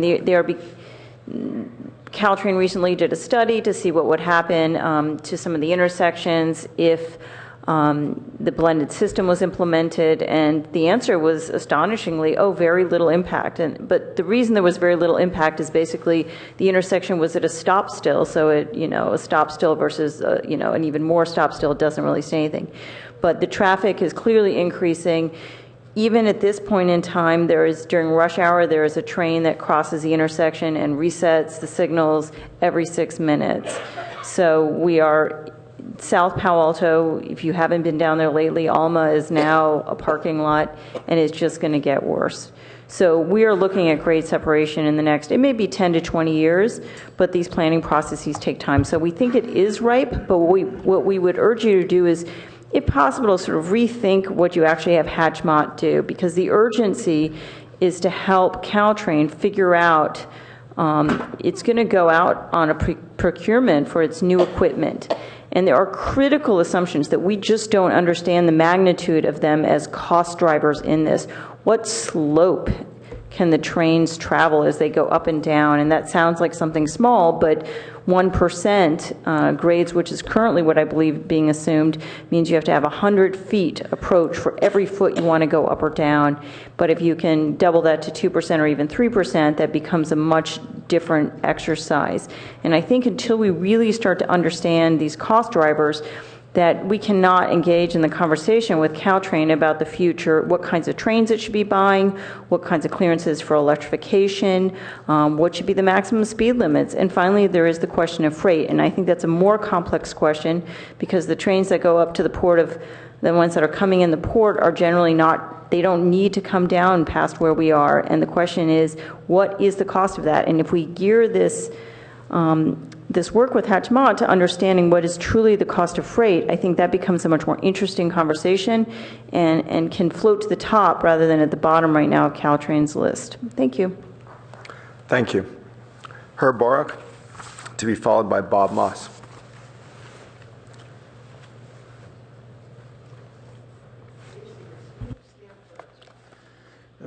Good evening, Mayor Scharf and council members. I don't believe that you should spend the money now on this proposed contract. The Council's Rail Committee guidelines adopted by the Council recently are that the lead agency should be responsible for any grade separations, and that should include paying for any studies that are part of the EIR that are studying potential mitigations. And so it should be lead agency dollars rather than the City of Palo Alto dollars. Speaker on agenda item number 9, Mr. Rosenblum, mentioned that one of the perceived benefits of trenching would be to creating new land for development. And those who benefit from that trenching should be the ones who be paying for the study. It should be either the landowner, which is the Caltrain Joint Powers Board, or the development community that would benefit by that. 5 years ago, there was an article in the Weekly about this where it mentioned 4 people, John Barton, Bern Beecham, Tony Carrasco, and Steve Emsley, as thinking of this idea of creating a development on top of a trenched Caltrain. One of the unintended consequences of focusing just on the 1.7 miles that are suggested in the phase 1 is that increased potential for development and urbanization would be in the southern part of the city, thereby splitting the community in that way.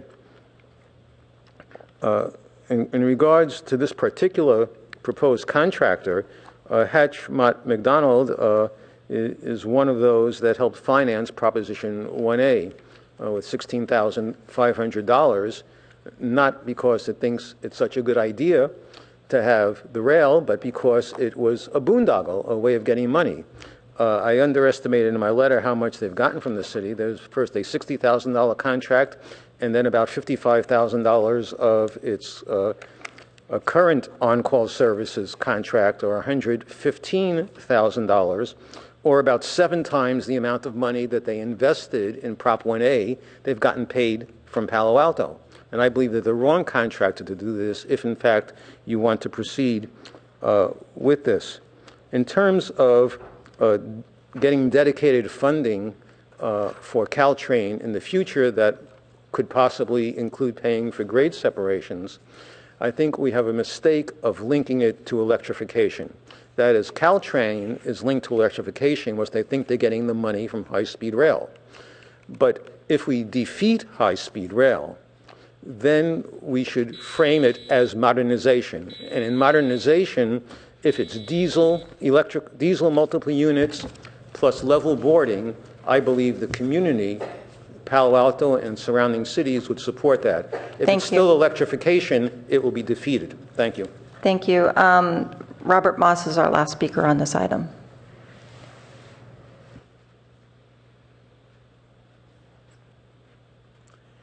Thank you, Vice Mayor Shepard and council members.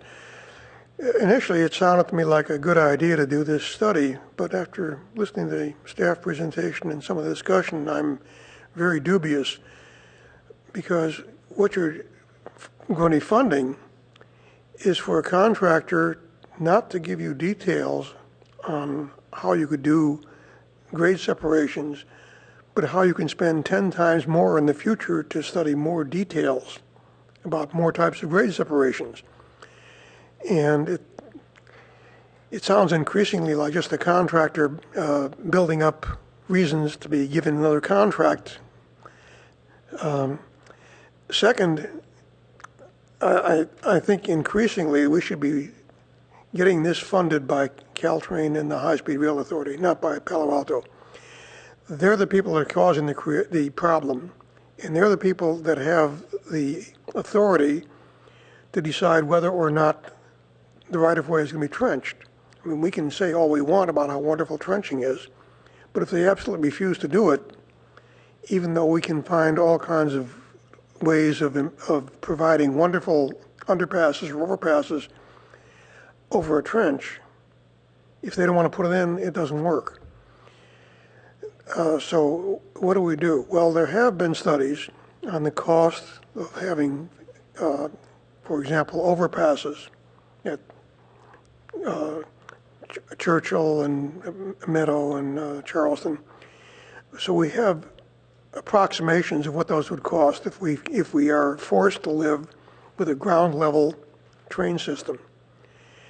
And I think it's premature at this point to spend an awful lot of time and money looking at other options, especially options which require trenching, which unfortunately I think is unlikely to happen. I'd love to see it trenched.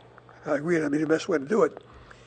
But I think we're going to have a tough time convincing the High-Speed Rail Authority and Caltrain to do it. So spending a lot of money looking at designs for a trench system at this point just doesn't seem cost effective to me. I would suggest we pull back at this time, wait until we have more data on where and when Caltrain and the High-Speed Rail Authority are going to, let's be optimistic and say finalize the design instead of just coming in with ideas. And at that point, if we can't convince them to pay for the studies, then it's appropriate for the city to do it so we can come in with something that's current. But I just don't think this is the right time, and I don't think that we should be spending our money at this point. Thank you. Now we return to council for questions, comments, motions, etc. Councilmember Burt. Well, first, we've gone into somewhat of a description of what would be studied, but we haven't had much discussion about the why. And several of the speakers touched upon this, but I'd like to elaborate a little bit. First, I don't believe that high-speed rail is likely to come on the peninsula and not likely to occur in the time frame that is currently estimated by 2030 or so. What I think is a much more likely scenario is that we will continue to see the growth in Caltrain ridership that has been occurring in recent years, and it will get compounded by two step jumps that will happen. One, when we have electrification, which will increase the capacity and the service and the speed of the system and make it a much more attractive system with greater capacity. And then second, when Caltrain one way or another connects to downtown San Francisco, first through their downtown subway and later through their downtown terminal. And there are more, there's a greater population density of workers within, I think it's a half mile of that DTX, a mile or a half mile of it, than on all the other Caltrain stops combined in the whole system. I know personally that once I can readily get down to downtown San Francisco, I'm not going to drive there. And I go back and forth. Should I drive? Should I take the train and then try and figure out how to get there? It becomes a no-brainer once that happens. So we're going to have three big steps there. Right now, we have 5 to 6 trains per hour to peak hour, and it's problematic right now. When we go up to 8, and then 8 to 10, we are going to have, in all likelihood, some major problems in this community. And the reason for starting this process now is really twofold.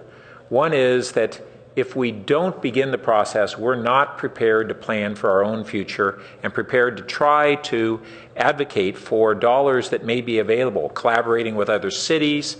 Actually, the VTA 2030 plan has $71 million tentatively designated for Rengstorff's grade separation in Mountain View, none for Palo Alto. We don't have a plan that would actually go toward advocating for those dollars, and frankly, I wouldn't want to do that yet because we as a community haven't figured out what would be the best design for us, what are the alternatives, what might we be able to do. But also, it was mentioned that Caltrain's going to be making some important decisions the next year and a half, And this will inform us and inform them. Finally, there was a lot of discussion on the Rail Committee on whether we should include any trenching in our evaluation. And I think what really was very clear for me is that we've set as policies on our guiding principles and on our rail guidelines that are now referenced in our comp plan that our preferred alternative is below grade. And so I don't know how we could be proceeding and excluding below grade considerations when that is the established policy. Now, we have a long ways to go between preferring that as the alternative and figuring out some way that that would be eventually funded. But one of the reasons that I thought that we should at least pursue this is that it's been pointed out that grade separations in Palo Alto, if we had the grade separations at Churchill, East Meadow, and Charleston, in the neighborhood of 100 homes might need to be taken for that purpose. So if you first add on the cost of 100 homes in Palo Alto, that adds up to an enormous amount of money. But imagine the political wall that would exist toward trying to acquire or take those homes. I view it as virtually impossible. So then if we're saying, well, we can't get the access to the real estate we need for underpasses or overpasses, and yet we're going to be jammed up against that necessity, certainly trenching should be still on the table. And with the points that were made about the real critical issue of what happens if we have freight remaining on the peninsula in its current form versus either freight not being in Palo Alto, still being able to go to the Redwood City port, but some other version of freight here. The difference between a 1% grade and just a 2% grade, and potentially without freight you could perhaps go steeper than a 2%. But the difference between a 1% grade and a 2% grade is the difference between at Barron Creek being able to get down to around 25 feet by the time you get to East Meadow, and not being able to do that. And so it's a big deal. And finally, South Palo Alto has no grade separations. North Palo Alto has several. And I know that this has been the sort of issue that Councilmember Schmidt has spoken about. And frankly, going back a number of years when we were looking at pedestrian crossings on across Caltrain, one of the things that became apparent, we were talking about upgrading the California Avenue tunnel, but we have no tunnels for pedestrians south of California Avenue. So there's another issue. That entire half of Palo Alto really doesn't have good access from the east to the west. And we only have 7 points at which we cross east to west within Palo Alto. These are crucial membranes of what we're doing as a community. And this is a critical part of our long-term future.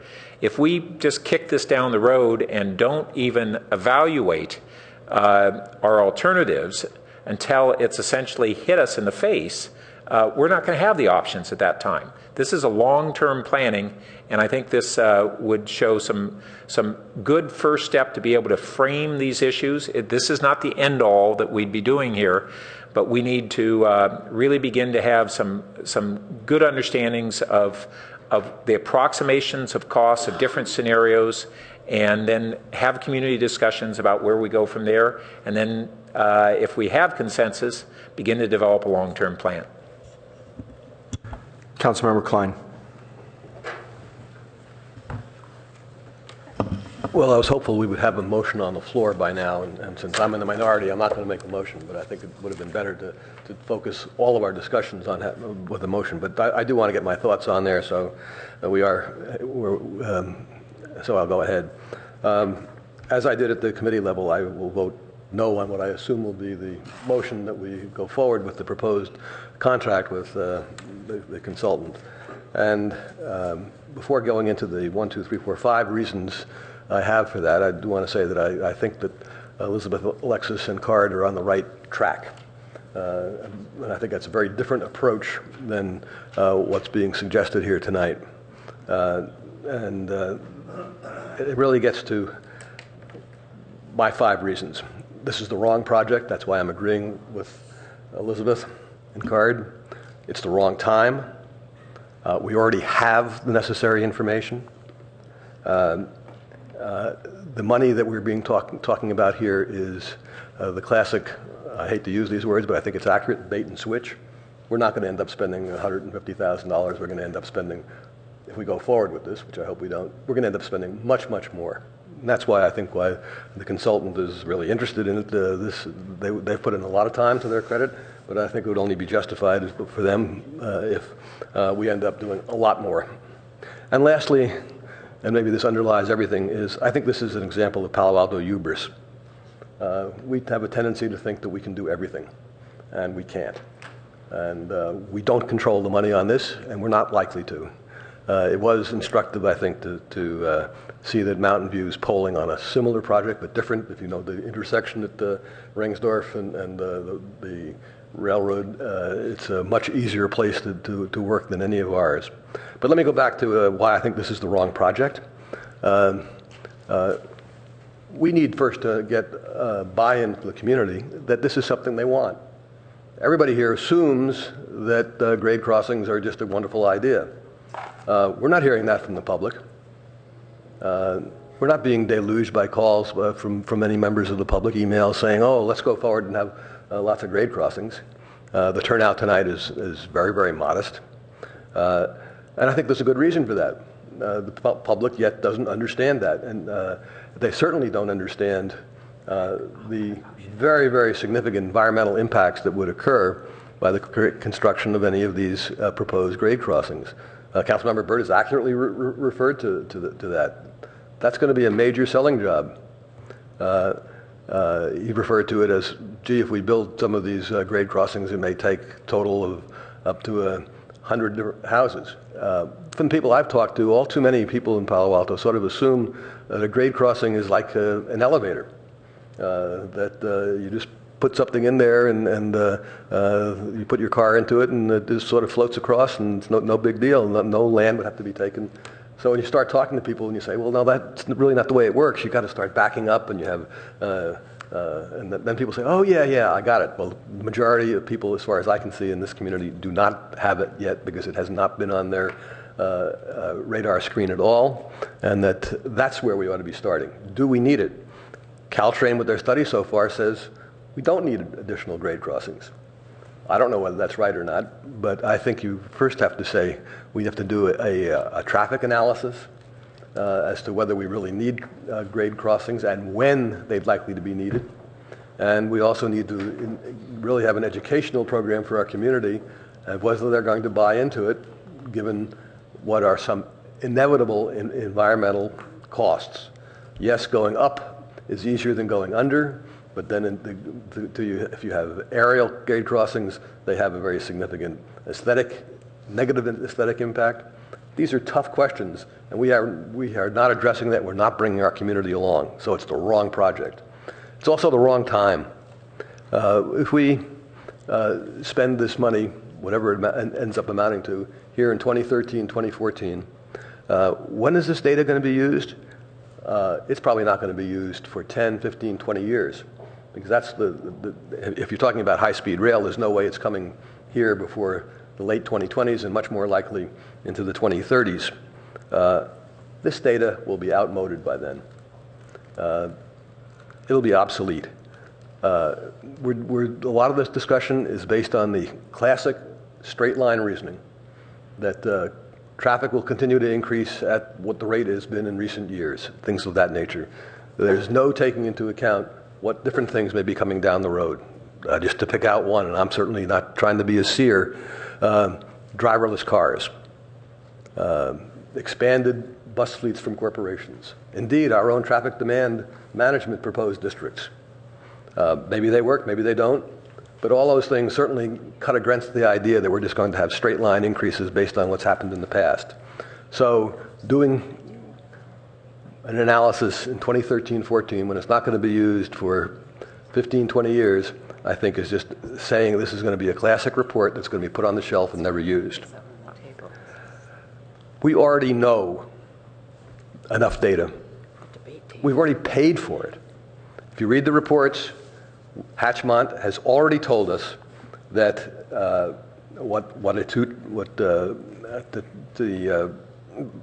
range of 25,000 to 30,000 per linear foot for a 2-track trench. And that's a very low amount because they readily admit, as our staff has stated tonight, that does not include a variety of other costs. So if we're building, if we went border to border, that's a minimum of $500 to $600 million, probably almost double that because of the additional costs. What more do we need to know at this high level? This is way more than Palo Alto could afford. The only way we're going to get $1 billion or half of that is if it's through a much bigger entity than we are. The cost of grade crossings, grade separations, we've already had an estimate of that as well. Steve Emsley frequently told us, ballpark, $50 million a grade sep. Again, let's say he's wrong. How much is Steve was going to be wrong by? 10, 20, 30%? And then we don't even know in which direction. Again, way beyond our capacity. And several of the speakers from the public pointed out, this shouldn't be our responsibility. Again, we have to look to the higher entity, whether it's the Caltrain or I certainly hope not, but I guess possible, the High-Speed Rail Authority, an entity to be formed in Santa Clara County, and how long is that going to take? Lots of different issues. But the point is, we already have the data. This is very, very expensive that we're talking about.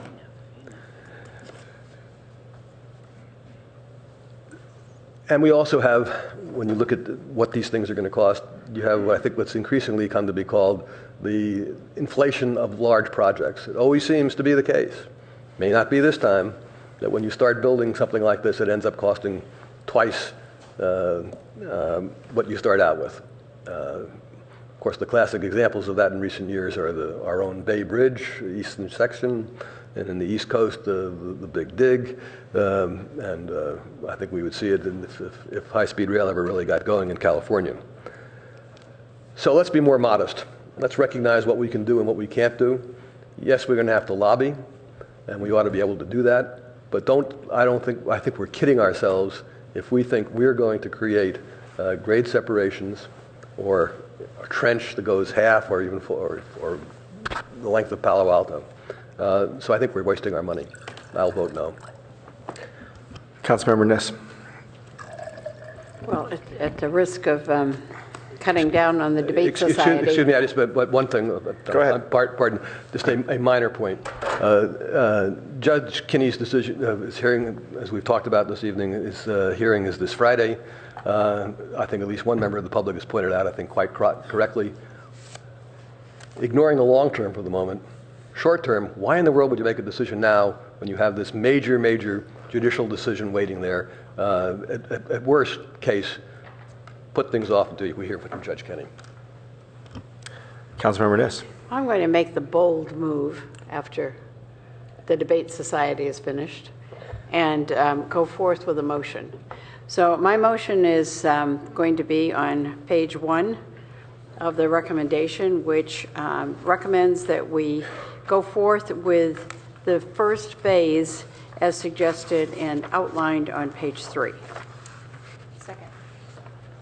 So with a second to that, and with certainly a nod toward both Councilmember Burke's and Councilmember Klein's excellent arguments, both for and against. I'm not old enough to have been here when University Avenue was undergrounded. I'm not old enough to know much about Embarcadero, a little about Page Mill. But I have a feeling that they may have had exactly those same conversations. How will we ever pay for those three? How can we do that? And I'm sorry, I don't know our history well enough. I As always, Miss Gary Fazzino with something like this, because I'm sure he could have gone on about 10 minutes about how these all happened to come into being. Those are the areas we all look at. We admire. We say, these, looking at this great map here, which for some reason also highlights a local restaurant, I'm not quite sure why, but you look at this and it must be your favorite. So those three greens, you know, jump right out at you and the others don't. I think unless we have some information, if we have something to go forward on, regardless of what kind of decision the judge may make or not make in the coming days, I don't think we can go forward with this.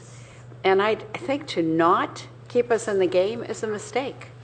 And I am going to urge that we go forward with this little teeny step. This is not an enormous step at all, to find out where are we with this. And in addition, if we don't do some planning, we're not going to end up where San Mateo has, and you have noticed.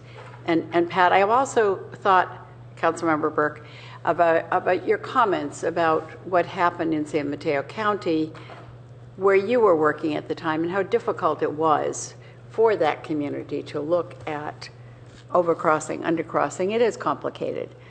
But at the same time, if we are really looking at this number of trains, and we're really looking at trains for how we will get back and forth, whether or not it's to San Francisco or down to Gilroy, I think we have to look at what our next steps are. So I certainly hear Councilmember Klein's admonitions that we're way ahead of it all. And I think Palo Alto should stay ahead of it all. So I am obviously going to vote for this motion. Vice Mayor Shepherd would like to speak your second.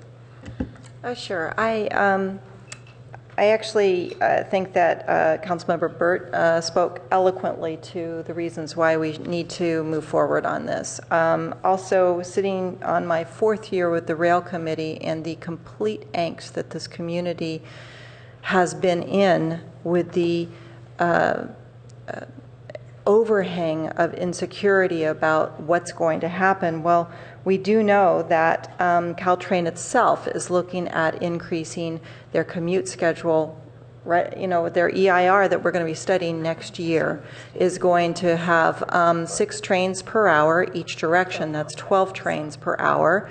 If they all leave the station properly, that will be a train every 5 minutes going through our at-grade crossings, which I believe I know that we've got a loss of service already, and that when an intersection goes to fail, which I think some of these intersections already are, there is no more degradation to that intersection. I still am puzzled by the way traffic studies go, especially the one that we get to live by, which is the Santa Clara VTA model. But I also know that when in my morning commute, if I happen to turn right and go down Alma, the left turn signal during that period of the morning is all the way down Old Palo Alto to try to get people through and over to El Camino Real and out. I think that I really like the concept right now that we are not with a gun to our head trying to make quick decisions on the fly during an environmental impact report, and that we can actually be knowledgeable. And I know that our rail corridor study has brought forward some of this knowledge about how the stakeholders in our community would like to see things operate, and very often that concept doesn't have the gravity or weight of actually physically what we can do. So if there is a no in here for some of our options, we need to know what that no is so that we can start to struggle our way through it. And I think that phase 1 will give us information, phase 2 will give us more. And then we also have these check-ins where we will be able to manage this. For me, this cost is not very much more compared to what we have spent on some of the other studies that we've done in the Rail Committee. The environmental, the economic impact of making people stay in traffic, those types of things. I think that this is in defense of our citizens and our community so that we can have that partnership going forward with how we want to spend our efforts and how it is that we can set policy going forward instead of another agency coming in and saying, we want to do this to your community, you don't have defined policy. I do have two questions before I release it to the rest of my colleagues for them to let us know what their interest is on this.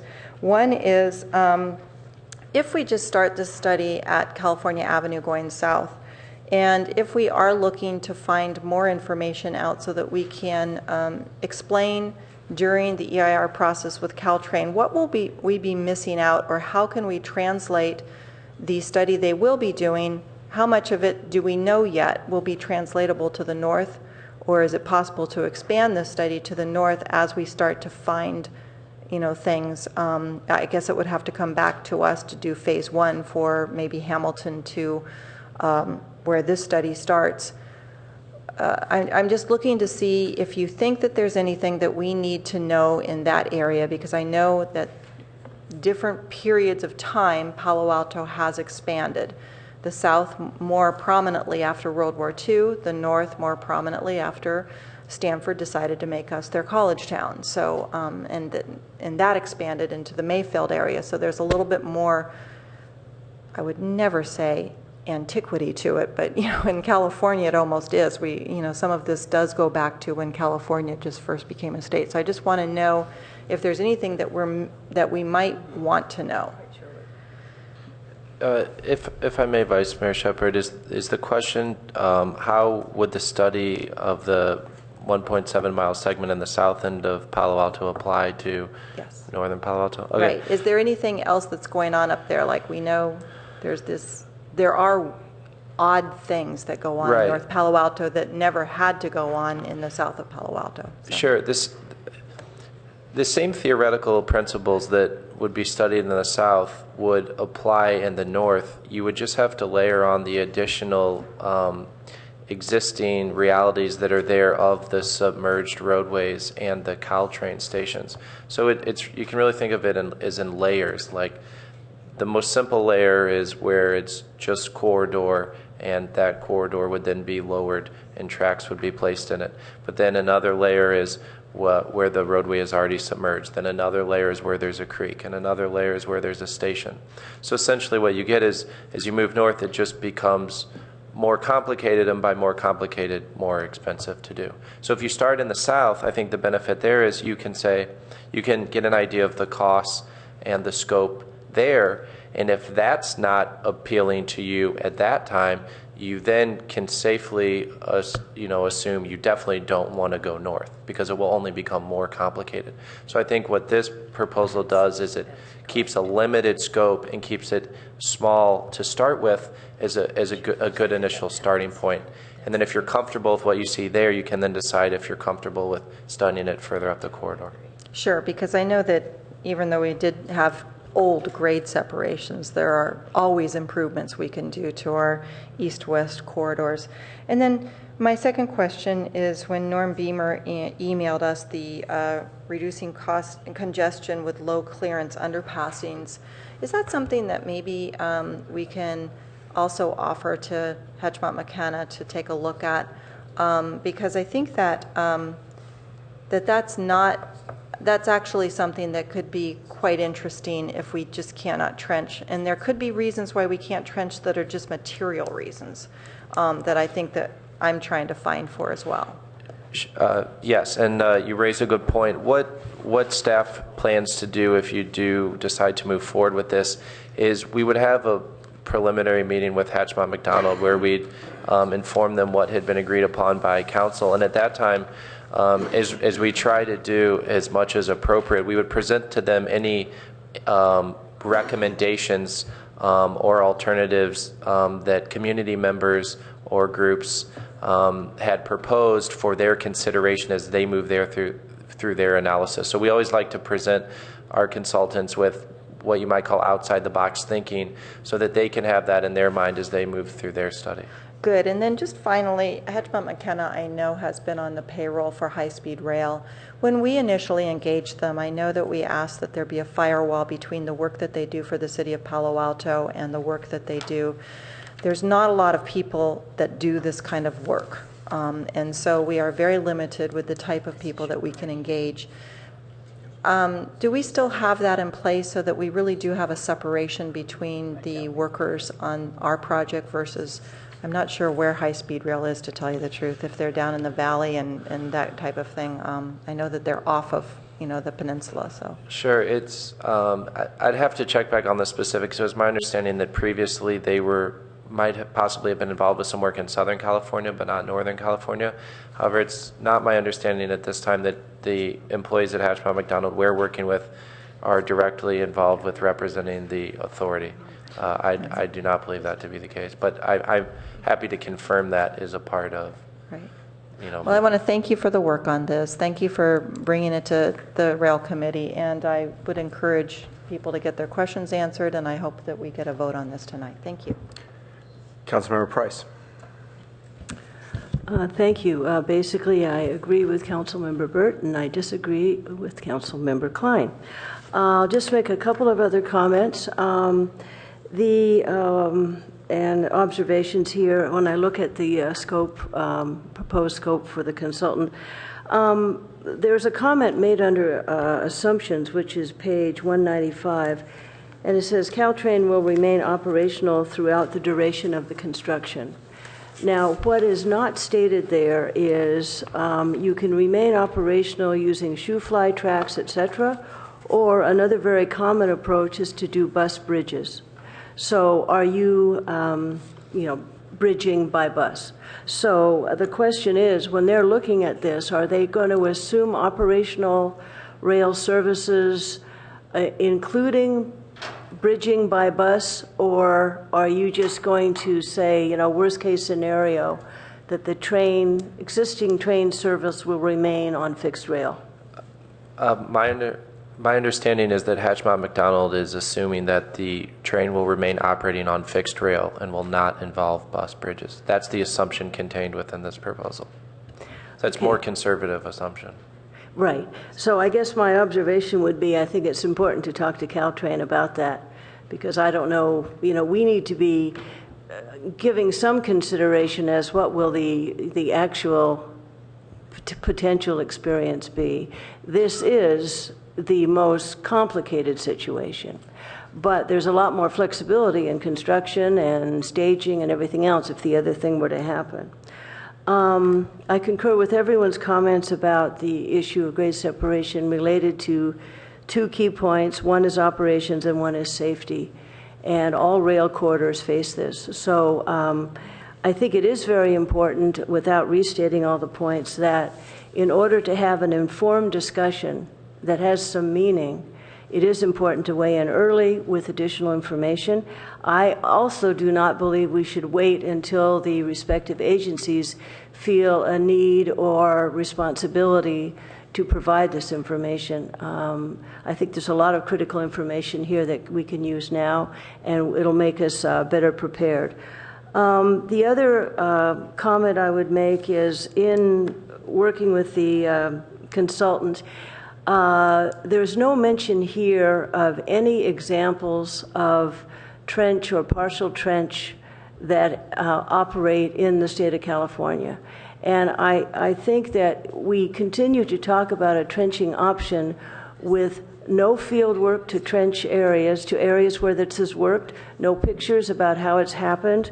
And I have two suggestions. One is Reno, Nevada. There is an operating rail that has a trench section that's pretty significant. But the other one is called the Alameda Corridor, which is it is located between downtown LA and Long Beach. Has some freight services, but it's below grade, triple track, 10 miles long, et cetera, et cetera. And I think it's important for us, as well as the community, to have some visuals, complementing the research and data work that's being prepared here, because without any real appreciation of what these could look like, I'm not saying it would be precise, we're still operating more from the basis of imagination, and we're relying on the quality of the conceptual designs and proposals, and I think that's important to consider. I appreciate that the proposal is in 2 phases. It gives us a chance to regroup. This is a very, very modest cost to set us on our way, and I would anticipate that if we continue with this, that into phase 2, there will be other costs that come with this kind of work, but I think it's very critical. I think the timing is important. And as we move along, we'll have the benefit of other information as well, and I very much appreciate your work.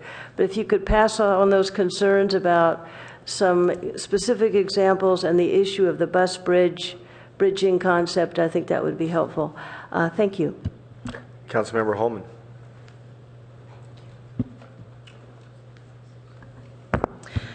Thank you. Well, it's an interesting subject, and to be perfectly honest, I came leaning one way, and I'm now leaning the other way. So I do find pretty compelling the comments made by Elizabeth Alexis and the timing about the Caltrain decisions. And I think it's something that we likely need to do. But I think Councilmember Klein makes a good point. I don't think we have brought the public along with this. We don't have visuals. In my notes to comment on were very similar to Councilmember Price's comments, that we don't have any visuals here. What we have by description is words. And so many people respond to visuals. When the whole high-speed rail thing really hit the fan in our community, it was when we were seeing these drawings of high-speed rail and what the elevated rail would mean to this community, how it would impact our community. That's when the public really caught on fire. So I'm not thinking that we shouldn't do this, but I am thinking that there are some critical things that need to happen first. The Caltrain decisions, get the public more involved, especially through the means of visuals. I don't think the community has really digested what the pros and cons are, and have the community weigh in and behind us when we go forward, let's suppose, supporting grade separation. Does the community really understand that it means eliminating houses? What does it mean to the community? Does the community really understand that every time that the council goes forward with something thinking, well, this is the right thing to do, but we really haven't, there are not many people here. Every time we go forward thinking we're doing the right thing and with good intentions, but the public isn't with us, we get a backlash, and it sets us back both in terms of time and costs. And I think we need to do a better job in reaching out to the public to get them involved and engaged in this proposal. Again, it's not that I don't think we need to do it, but I think we need to put out there some of the various scenarios to get the public more involved and listen and wait for the Caltrain decisions. I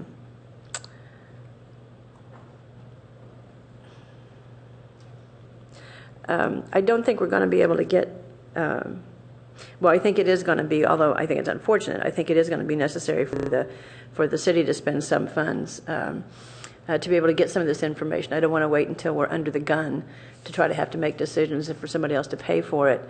I think we do need to spend some money, most likely in the not too distant future, to do some of this study. But I think it is a bit premature. And, there's the safety versus the community values. And I think that's the discussion that we need to have in the community. There are safety issues that we're all aware of. Sorry for the voice. It's going. There are the safety issues that I think we're all aware of, but as the community is aware of them as we think that they are or suppose that they are. There are the community values, too, and they're environmental. I'm not suggesting we do an EIR at this point in time, but there are, we talk about going under the creeks, but there are pretty significant issues there. Toxics, aquifer, water flow, all kinds of things that aren't even referenced. We just talk about going under creeks. I think we need to have a better conversation about what it is that we're studying and whether it's feasible, what the impacts are, at least on a superficial level, and have that dialogue with the community before going forward. And I'll stop there. Councilmember Schmidt. Yeah, if I could start with a question. On packet page 199, You talked a little bit about the phase 1, phase 2 costs and the deliverables for those two phases. And I'm not quite sure the distinction between in phase 1 we would get draft project impacts, draft costs. Phase 2 we'd get more detailed costs. Now that implies either phase 1 is going to be vague and not helpful, or why do we need phase 2? Can you explain a little bit what the added value of phase 2 is? Sure. I think the most simple way to put it is the reliance on what you would call comparables. So, the way Hatchmont McDonald would look at costs associated with similar projects that had similar characteristics versus what you might call site-specific engineering and the way they would engineer for exactly that one piece of land. So I think that in phase 1, obviously they are looking at specific sites, so they will be doing some of that work, but they won't be doing as much of it as they would in the phase 2. So it's sort of a narrowing down of the range. But phase 1 they would have for an underpass, houses identified that would be in the right of way. They will be identifying a footprint. Okay, so it sounds like the phase 1 is a good investment. I guess I have been convinced on 3 points. Number 1, the east-west traffic crossing in South Palo Alto is a major issue. We've talked already about Caltrain trips per hour growing and probably growing significantly over time. The rail corridor report talked about growth potential in the Ventura area, south of California Avenue. Our housing projections talk that will be the place of mixed-use development in town. The southern part of the Stanford Business Park is growing dramatically. And the crossings, the east-west crossings, are already inadequate. So I think that is an issue we have to confront. Number 2, I was attracted by the notion of doing both a trenching and an undergrade crossing. What strikes me is that if you add in the cost of the homes that might be taken, a surprising outcome is trenching is going to be cheaper for the community. And that's an important insight to have. Number 3, these are questions that were asked 3 years ago, 4 years ago, when we first got involved in this. Why don't we have some numbers about housing impacts, cost, and alternatives? We're getting to it, and I can't imagine that having good information for community decision-making process can be a bad thing, especially if we're going to be confronting a DEIR come turn of the year. So now is the time to invest a little bit in good information for good decision-making. So I'm in favor. Councilmember Burt. Yes, just briefly, I wanted to follow on. Actually, Councilmember Schmidt touched on a couple of these things, but they're really in response to Councilmember Holman's questions. This is far from any decision about whether we would have grade separations or what form they would be. This is beginning to give us some level of information so that we can have a community discussion. We can't have that community discussion without some meaningful information on it. If you may recall, 3 years ago, when it looked like we might be having high-speed rail coming down the peninsula, the consultants did these alternative analysis, and they were a more cursory study than what we will have here, but this is far from a full engineering. But that study prompted serious discussion. That study brought out many, many people in this community who were deeply concerned about it. eventually, we're going to have, in all likelihood, the need to have that conversation. What do we want as a community, and what are the alternatives, and what are the costs that go with it, and how might it be able to be funded? We can't ever get to that point unless we begin the process and do a certain amount of investment in understanding costs and alternatives. Seeing no further lights, we could vote on the board. And that passes on a 7-2 motion with Councilmembers Klein and Councilmember Holman voting no.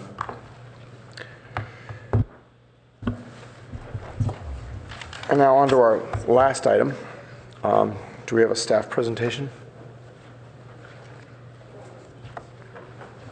Yes, a brief presentation, Mr. Mayor.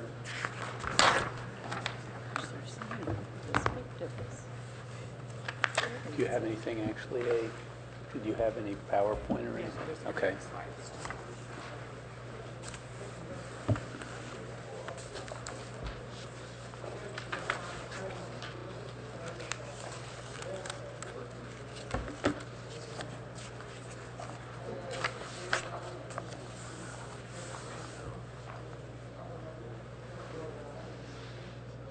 Core values is under welcome.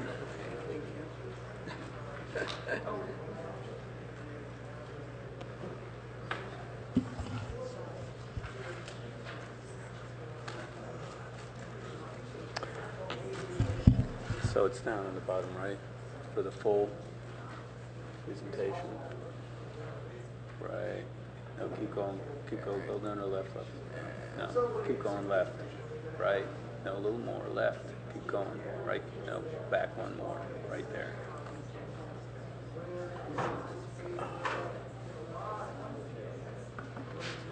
It's just right click to advance it. Or to go back, or just click it probably. Yeah. Okay. Good evening, Mayor Scharf, council members. It's 10 o'clock. Claudia Keith, Chief Communications Officer.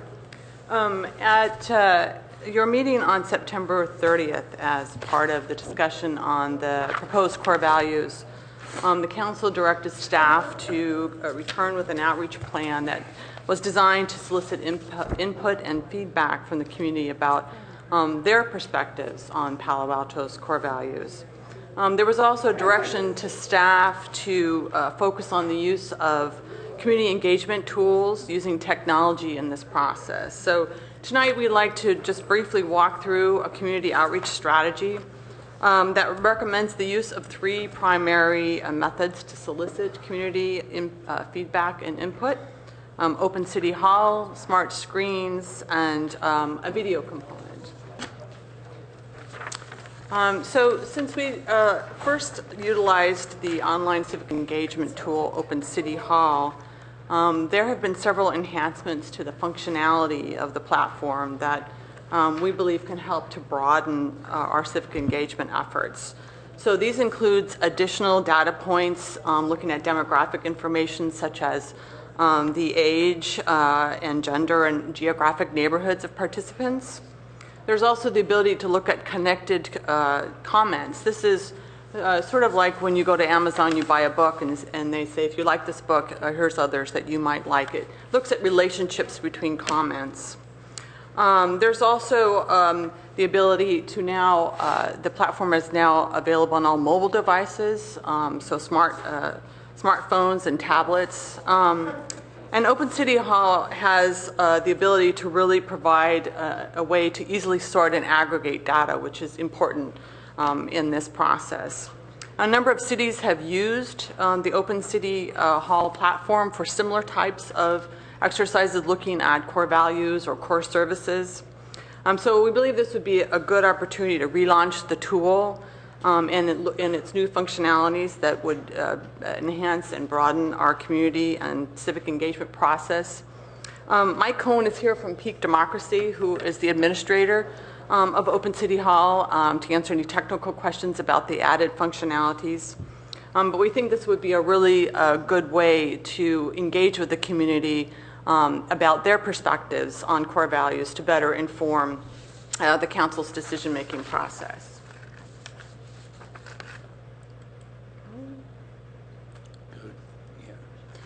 So the next tool that staff is proposing to include in our community engagement strategy is smart screens.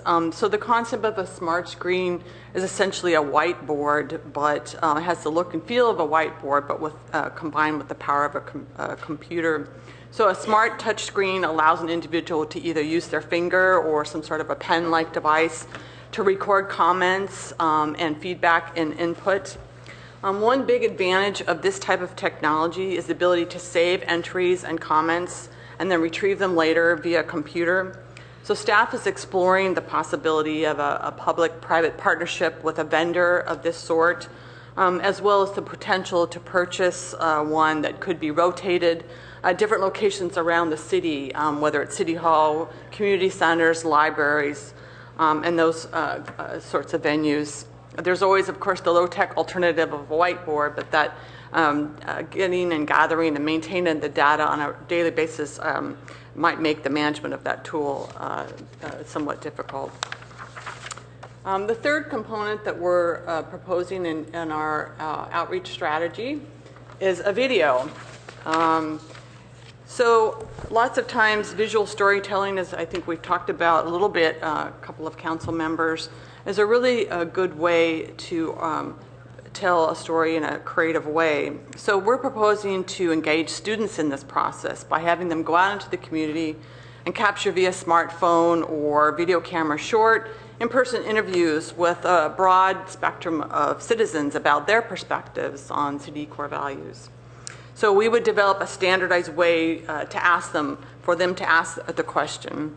And the interviews could be put together and edited into a video piece that could both inform council's decision making as well as be a creative way to articulate the final adopted core values. One of the added benefits of this approach is it would involve and engage young people who might not otherwise participate in this type of civic engagement process.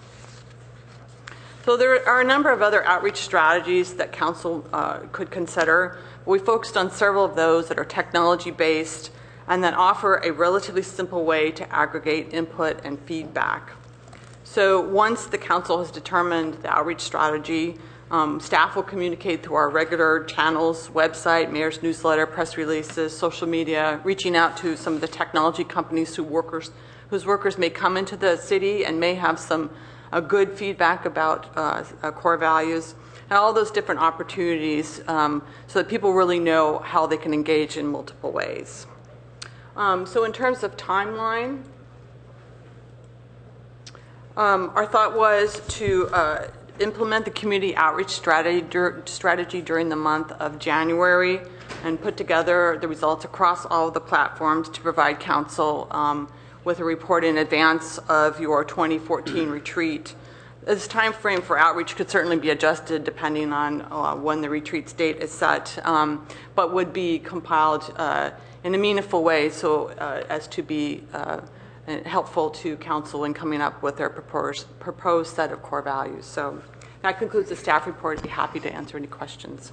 Claudia, if I might just add, if I might just embellish the comments just a little bit.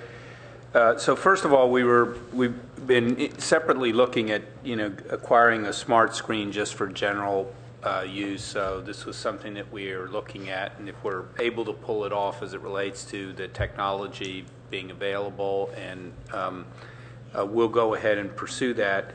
And of course, I mean, these things are expensive enough that we wouldn't have like lots of them. We just have to move them from some different locations, from a library here to a community center there in order to solicit input. Secondly, the idea of the video is just we thought might be a fun way really to engage youth.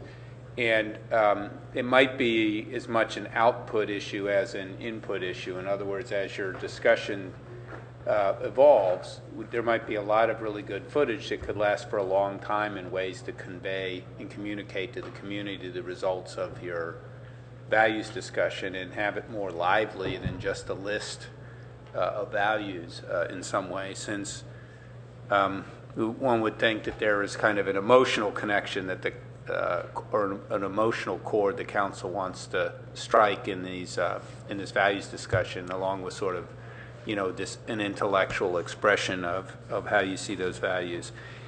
And you know, I think the council's received some email from neighborhood groups about being sure that they're involved, so we'll do the outreach to them and try to channel them in through the processes, as Claudia was mentioning. So, you know, we didn't put an explicit recommendation. We were seeking council's input. I would clarify, we think these are good approaches to use, and we think we've covered them pretty well. I would say that there might still be some definitions that you might want to provide us with as to how you might want us to explain exactly what we're doing in this process in a way to kind of elicit the most relevant feedback. So when we say we're talking about values, and I don't want to get too philosophical about it, but I do think ultimately getting some clarity around a question that was raised earlier: are these the council's articulated values as it sees its work with the city, or are you in somehow trying to capture what the community would say the city's values are as a whole, and we'd express those? And obviously that might sound nuanced, but actually it could be quite different in how we would focus this.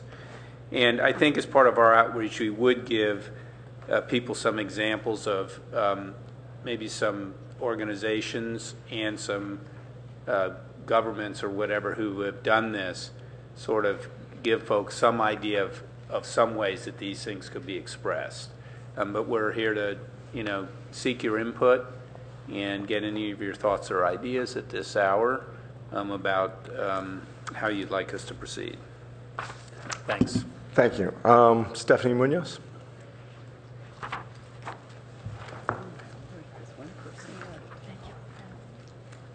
Yes, good evening, council members.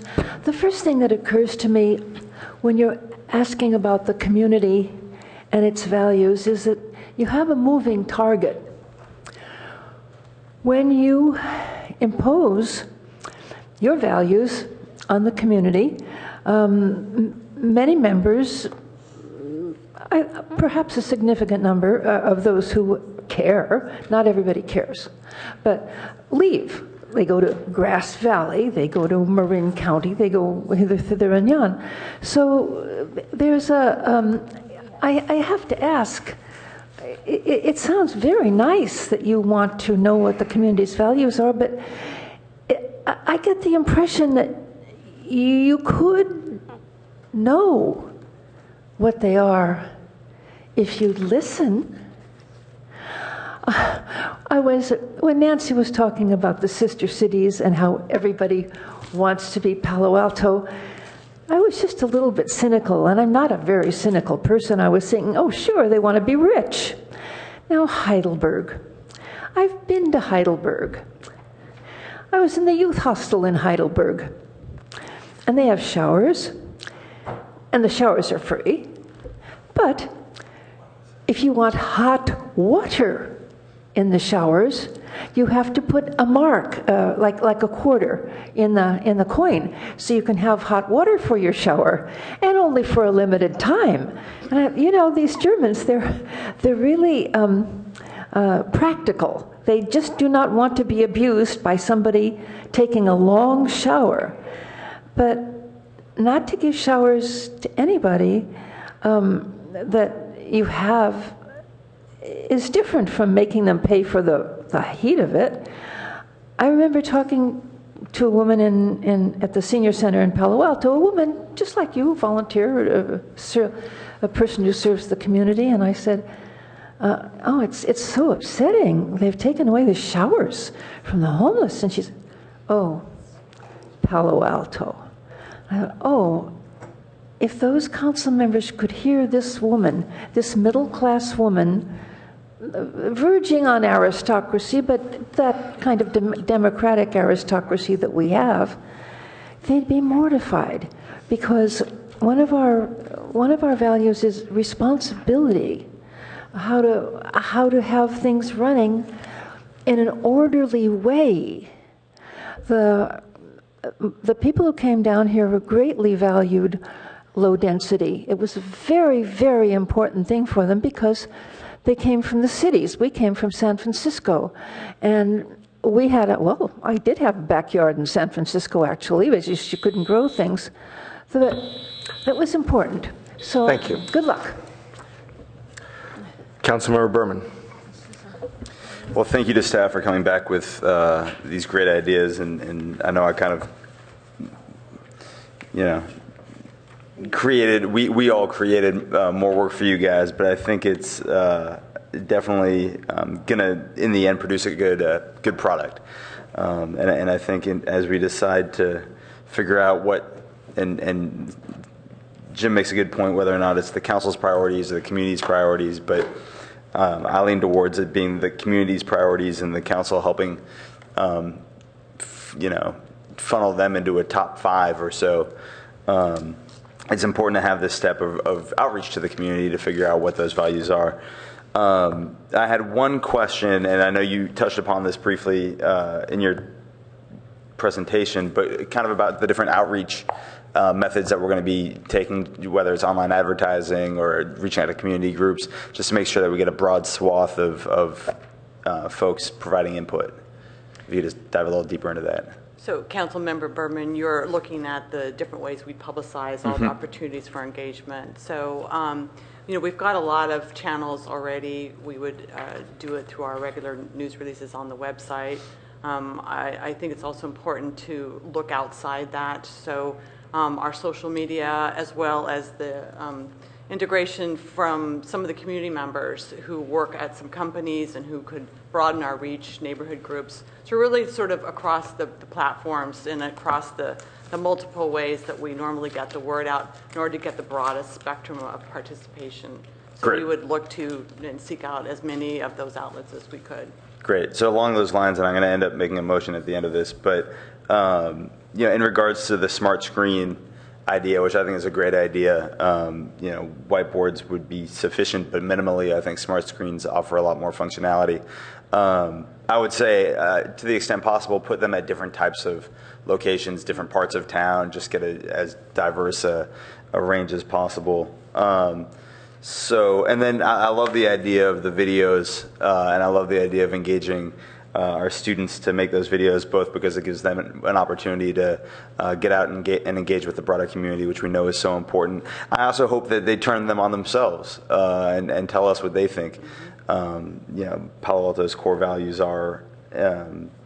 So I'll go ahead and make a motion, since there wasn't really a recommended one, but I'll move that staff move forward with an outreach plan that includes open city hall, smart screens, and the video concept. And let me know if I need to flesh that out anymore, if we need more details on that. How about if you just say as outlined in the staff report? Would that be? Sure. Staff, There wasn't really a staff recommendation. They recommend that we consider. So I guess the outreach plan as outlined in the staff report. Yeah. To second it. Done. Done. Done. Done. Do you wish to speak to your motion? Don't feel like you have to. I already have. The one thing that we do have to figure out is what we're looking for, and whether or not it's our core values or the community's core values. If it's our core values, then we're going to have to do this exercise every 2 years as the council changes. If it's the community's core values, I think that's a concept that I support more. So I view this as getting the community's core values or their thoughts on what the community's core values are, and then us having a dialogue, kind of taking into account those inputs, adding others if we have them, and having a good discussion about it at our retreat. Okay. Councilmember Niss. Briefly, I think that we probably can't guess what kind of feedback we're going to get. I know the famous "what color is Palo Alto" turned out to be green. I think probably most of us can predict what core values there will be, but probably the greatest advantage in this is just having that conversation with the community, just being able to hear what they have to say. It's an exchange. It hopefully is enjoyable, and hopefully as well we get something that has some substance to it in such a way that we can say this is what we're about. But I think for all of us who have run for office or have run more than once, I think the core values in the city are, I can't quite say as plain as the nose on your face, but pretty close. And I'm always amazed they all found some way to all get together here and either buy, rent, or do something so that they could stay. But I'm always amazed at how closely aligned I think core values already are. Amen. All right, Councilmember Price. Thank you very much for your presentation. There are a couple of things, there's some outstanding questions I do have. I know this is sort of the first round in terms of sort of a general level outreach process.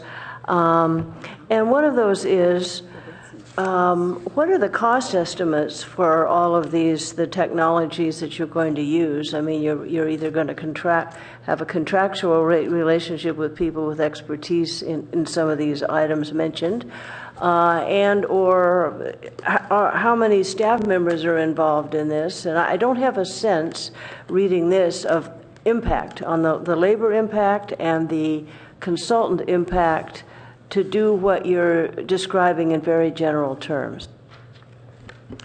Councilmember, or did we discuss this before? I don't remember. I don't think so. No.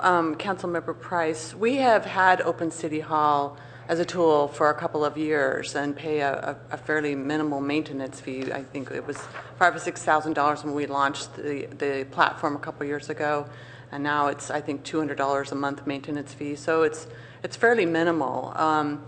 The smart screen can vary depending on the size and all the bells and whistles. You could get one for $3,000. You could get one for $12,000. So that would kind of vary depending on the the size and functionality and all that. But I do think the smart screen would be a good thing to consider as we look at ways to engage the community in a variety of ways, because we could use it over and over again for a lot of different purposes. And a video, I think, is relatively inexpensive. Hopefully we could get some eager high school students to do it as a civic project, and putting together the video is relatively inexpensive. So we're really talking about staff time to kind of project manage those various portals and publicize all that and kind of put it all together. The great thing about Open City Hall is the functionalities really do a lot of that aggregation of information and feedback, which is, I think, where a lot of the staff time would come in. If you've got, say, 500 responses, which would be great, looking at those responses and putting together in a meaningful way for council, I think would be, where the staff time. But the ability for the tool to kind of slice and dice some of that information, I think, would greatly enhance that. So I think all these are relatively modest. Okay, thank you. And in terms of going back to the traditional models of receiving input, obviously we need to do both. There are some people less familiar, et cetera, et cetera. So again, in that situation, would your office, planning, city manager's office be engaged in the community outreach efforts? I mean, meeting with community members, meeting with nonprofit groups, or whatever you decide. Who would be the people involved in these exercises? Well, I think, Council Member Price, it would depend, I think, on the groups. We certainly meet a lot and have face-to-face meetings, so we know that not everyone will engage using technology, and we're cognizant of that. So we could do things like have a flyer or something in City Hall where people could come in and write down their information. We could also ask our neighborhood groups in some of the meetings that they have if one of us could come and ask the group about core values. So there's really a lot of opportunities. Really would just depend on sort of the scope of that, and it would probably be out of the city manager's office in conjunction with departments who do a lot of community outreach. We could certainly make it part of sort of our January project, if you will, if council wishes to go that way. If I just might add something to that, Councilmember Price. One of the things we've been talking about with a lot of our staff is that really familiarity and skill in civic engagements, almost a job requirement for all of our folks. But it's not an automatic sort of skill for folks. But we see this as an opportunity to open and expose a range of people to this because, number one, I think it's a very positive civic engagement exercise. And for the most part, I think, people are going to enjoy, participating in the feedback, and it's not it's not really a conflict-laden exercise. And so it should be a pretty good feeling sort of thing. And I think, we may have a lot of different people involved in different parts of that.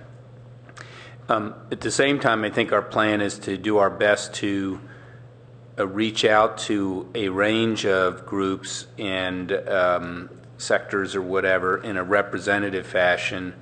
We're certainly not going to have a list of 2,000 different groups and make sure that we contact each one of them, but we do want to try to, again, have some of these efficient methods for people to participate so that we can support a process that could ultimately allow everyone to participate in some way if they did want to, so we could steer them to them. But I do think we may do some, again, face-to-face meetings and those sorts of things with people that, again, I think would also just be good learning exercises for some of our staff.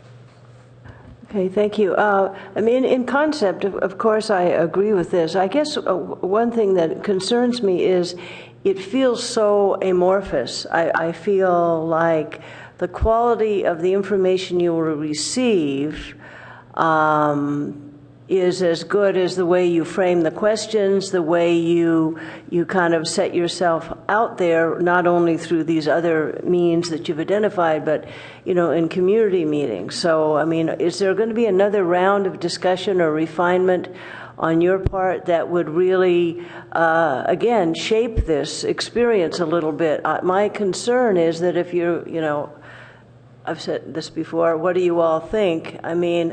Oh my Lord. So the question is, as you refine this a little more, to me that seems like an obvious next step to have meaningful results, because if you are not framing this in a way that makes sense to people, so that all the information you get, in some cases it will be codified, it'll be organized in other as a result of other efforts, it won't be that way. So how are you going to be able to then use all this information from a variety of sources? So that's my question. In this discussion and in the next steps, are you doing the things that I'm asking about?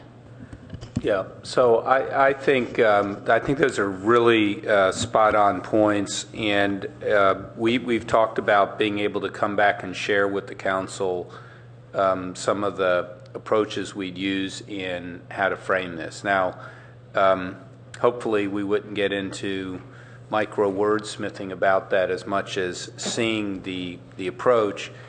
I think we're going to have preambles. We're going to have some story pieces about this in some way that people could understand, how this has worked for an organization or another city in some way that they get it.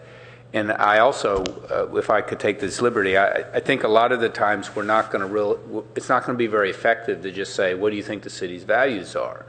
We may want to talk about, the council's asked for this, but we may have very different framing questions.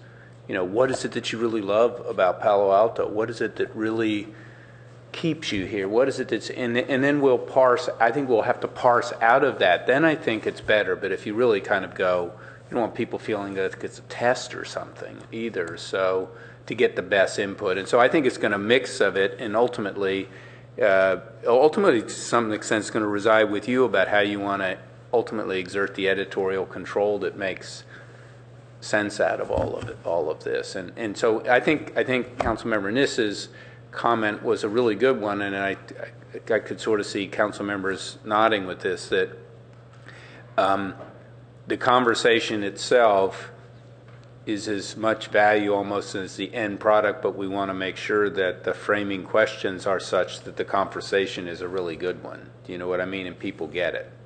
And then hopefully that gives some chatter around town that people could say, you know, this is kind of nice. I was on this whiteboard, or I went to this, or there was a meeting over here.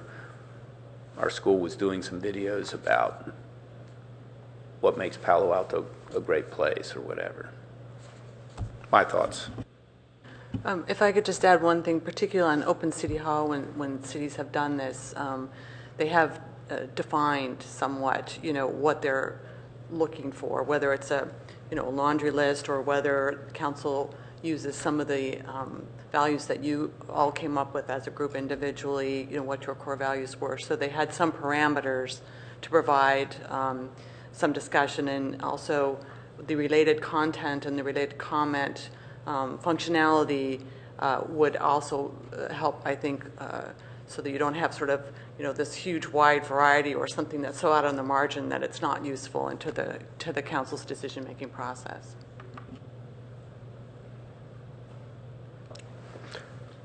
Councilmember Holman.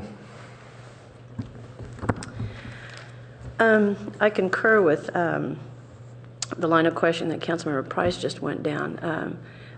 I also concur with Councilmember Nissa's comment about having the conversation, having the dialogue is very, very important. The motion that we passed last time did include, you know, framed around a to be determined purpose of this exercise. And we don't have that. We don't have a foundational statement. We don't have a purpose for this. When we did the priorities, we defined the priorities to help guide us in what a priority is, what the public can expect about a priority, and how we determine priorities. We haven't done that for this, and so I think we've got the cart before the horse. I appreciate the comment that City Manager made about what is it you love about Palo Alto. It's a great question, but I think it's a different question. The answer could come back, the donkeys in Bowl Park, which I would frankly concur with, but that's not a core value. So I think we've really got this kind of backwards. You know, we don't have a foundational statement. We don't have a purpose statement. We don't have what is a core value? What is our intention in trying to collect the core values? How do we measure and evaluate what people's input is? You know, again, just as we did for our council priorities, we defined those. So I don't think we have done the upfront legwork. In your career as a PR person, you've probably been very involved in mission statements and purpose statements. So I would suppose that you could help us considerably with that sort of thing.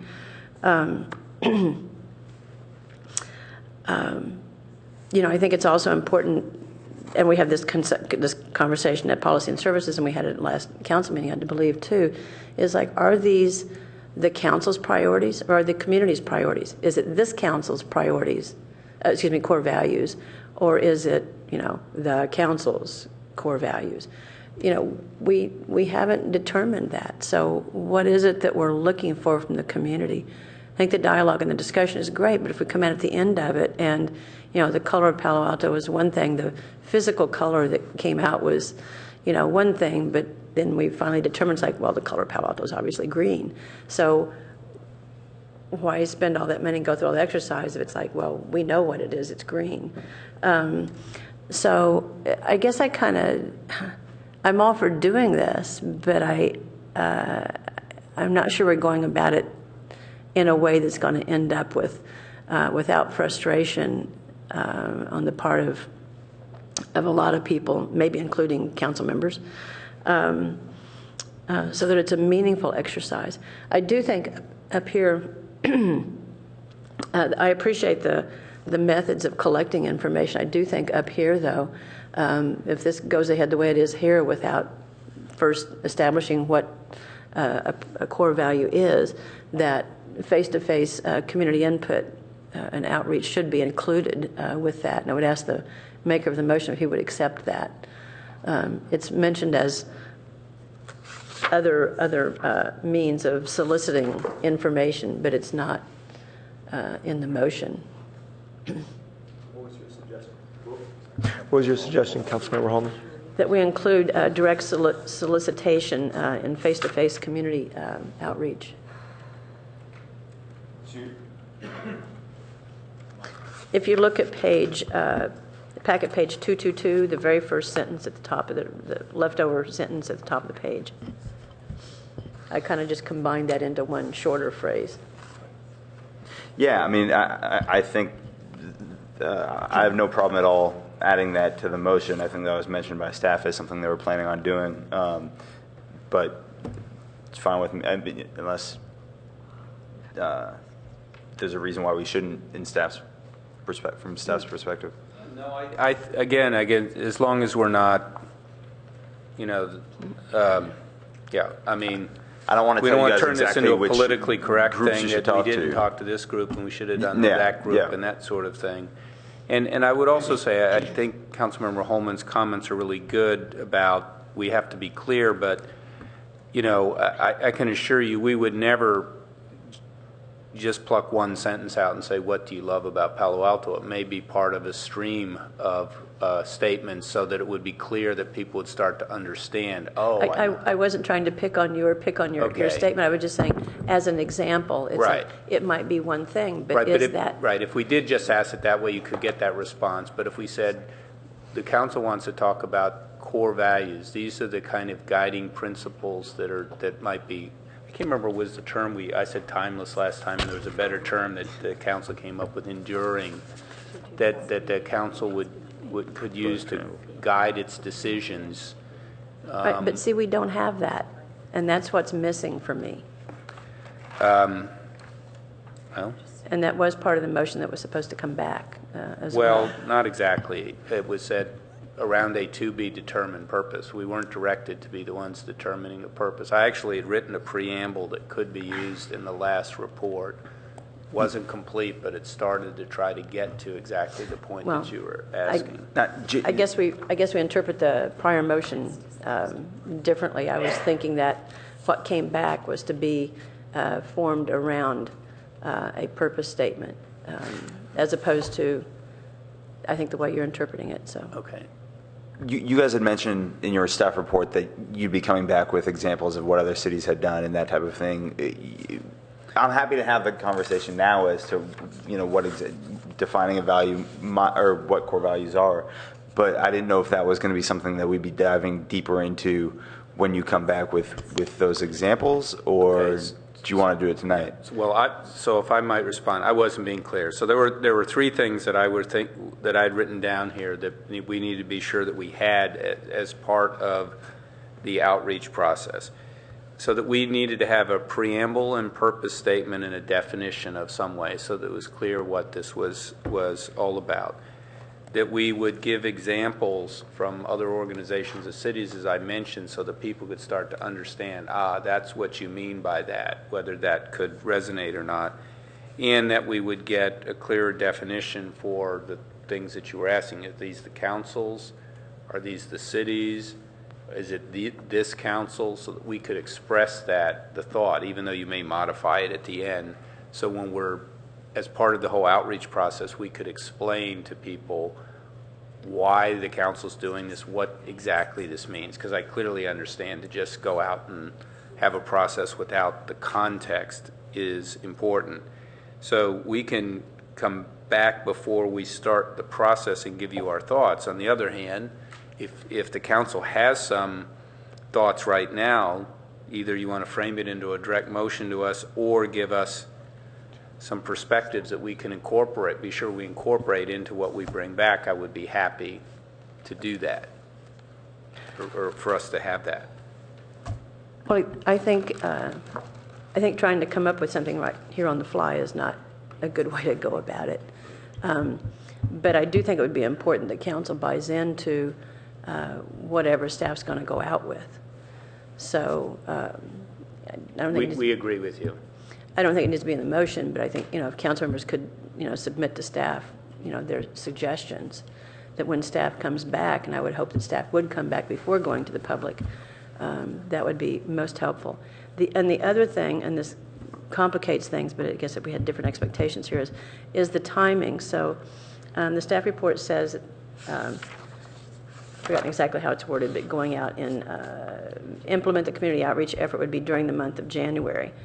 So the retreat's generally in January, and sometimes we've had, frustrations because we don't have the retreat until February, because then we get into the year, and it's like the year's 2 or 3 months gone, and we're just then having the retreat. So is there a reason why staff was thinking we would do this outreach in January as opposed to, although December's holiday and a busy time, it's still, could extend into the first part of January maybe, but what you're thinking? I think it was with the thought that perhaps you were having your retreat in February. We can certainly move up the time frame for outreach. I think the Open City Hall, for example, once we frame the question to be asked, could be launched fairly quickly. The other components, a smart screen, a video may take a little more time, but we can certainly work towards whatever date that the council sets for its retreat in order to inform that process. So perhaps it would be helpful if, and then I'll hush here, but perhaps it would be helpful when staff comes back. Well, one is tell us when you could come back. When would you need input from us for you to be able to come back, how soon, and then a timeline for, implementing the various steps and how that would impact the retreat. All right. Councilmember Klein.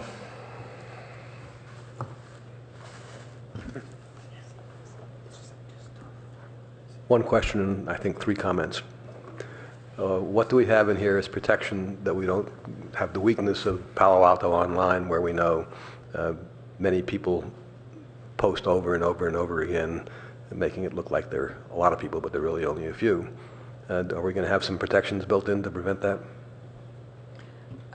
Yes, Councilmember Klein. Open City Hall, we are able to monitor comments as well as look at the times a participant has posted a comment. So if we had 800 comments and 8 people, we're able to look at that and monitor. That's part of Peak Democracy's contract with us to help us monitor comments for civility and things along those natures. So we do have the ability to monitor that tool very closely.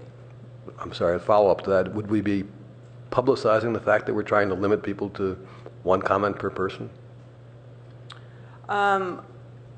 Monitoring isn't quite the same thing to me. Right. I think we can explain the tool and the variety of different ways for input. I mean, I think the objective is to broaden the number of people that we're trying to get input from. Absolutely. Correct. And so I think we need to do a good job of communicating about the tool, how it works, and all the other varieties of different opportunities for input. And we will I guess I'm not making myself clear. Yeah. I want to know, is there a way to prevent people from posting and posting and posting? Let's let Robert speak just on some of these things, so we can definitely manage these things. Councilmember Klein, very good question. The answer is yes.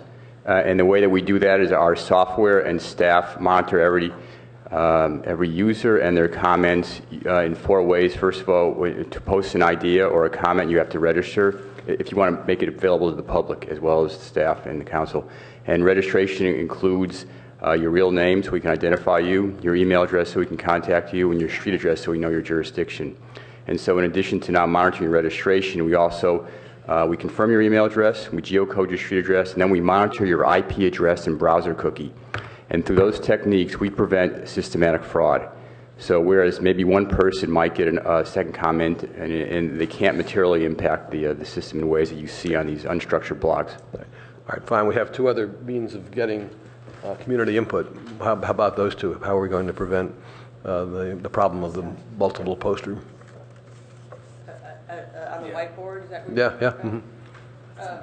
It's the same way where we'd be able to capture it via computer. So all of this data would be aggregated into a computer. Yeah. And so we'd be able to kind of look through that to see if, we got 20 comments by John Smith about one thing. So I think when we look at the data and aggregate that, we could do that in terms of the technology function. I think that might be harder for us to actually track. We'll have to look at that more closely. No, I think it's really important because, well, for obvious reasons. Yeah.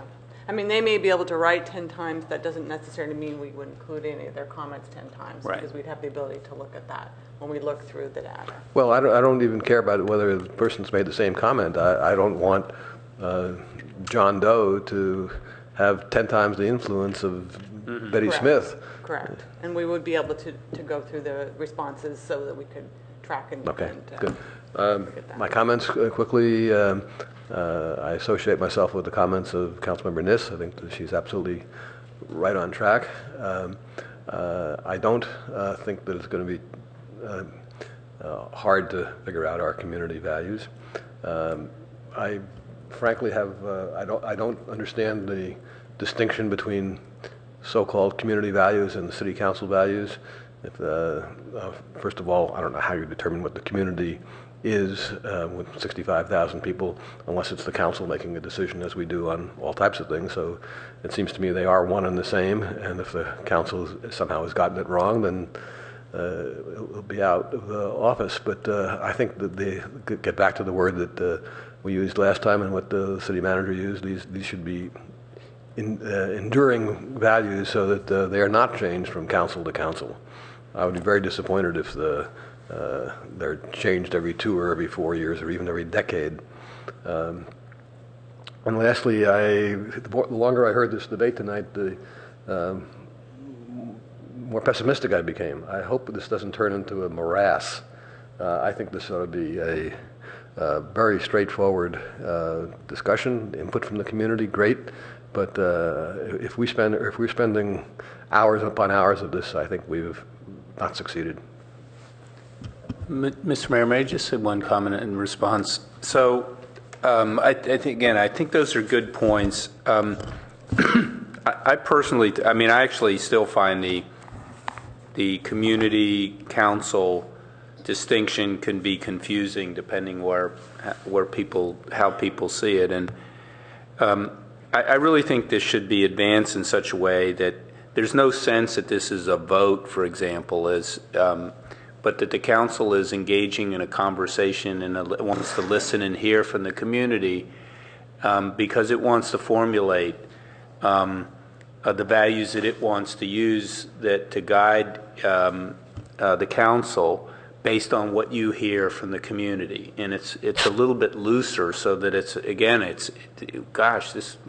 we don't need performance anxiety, on this conversation sort of thing where people really feel we've got to get it just absolutely right. This is to talk with folks, and you'll come back and you'll be able to see the pattern of what is there.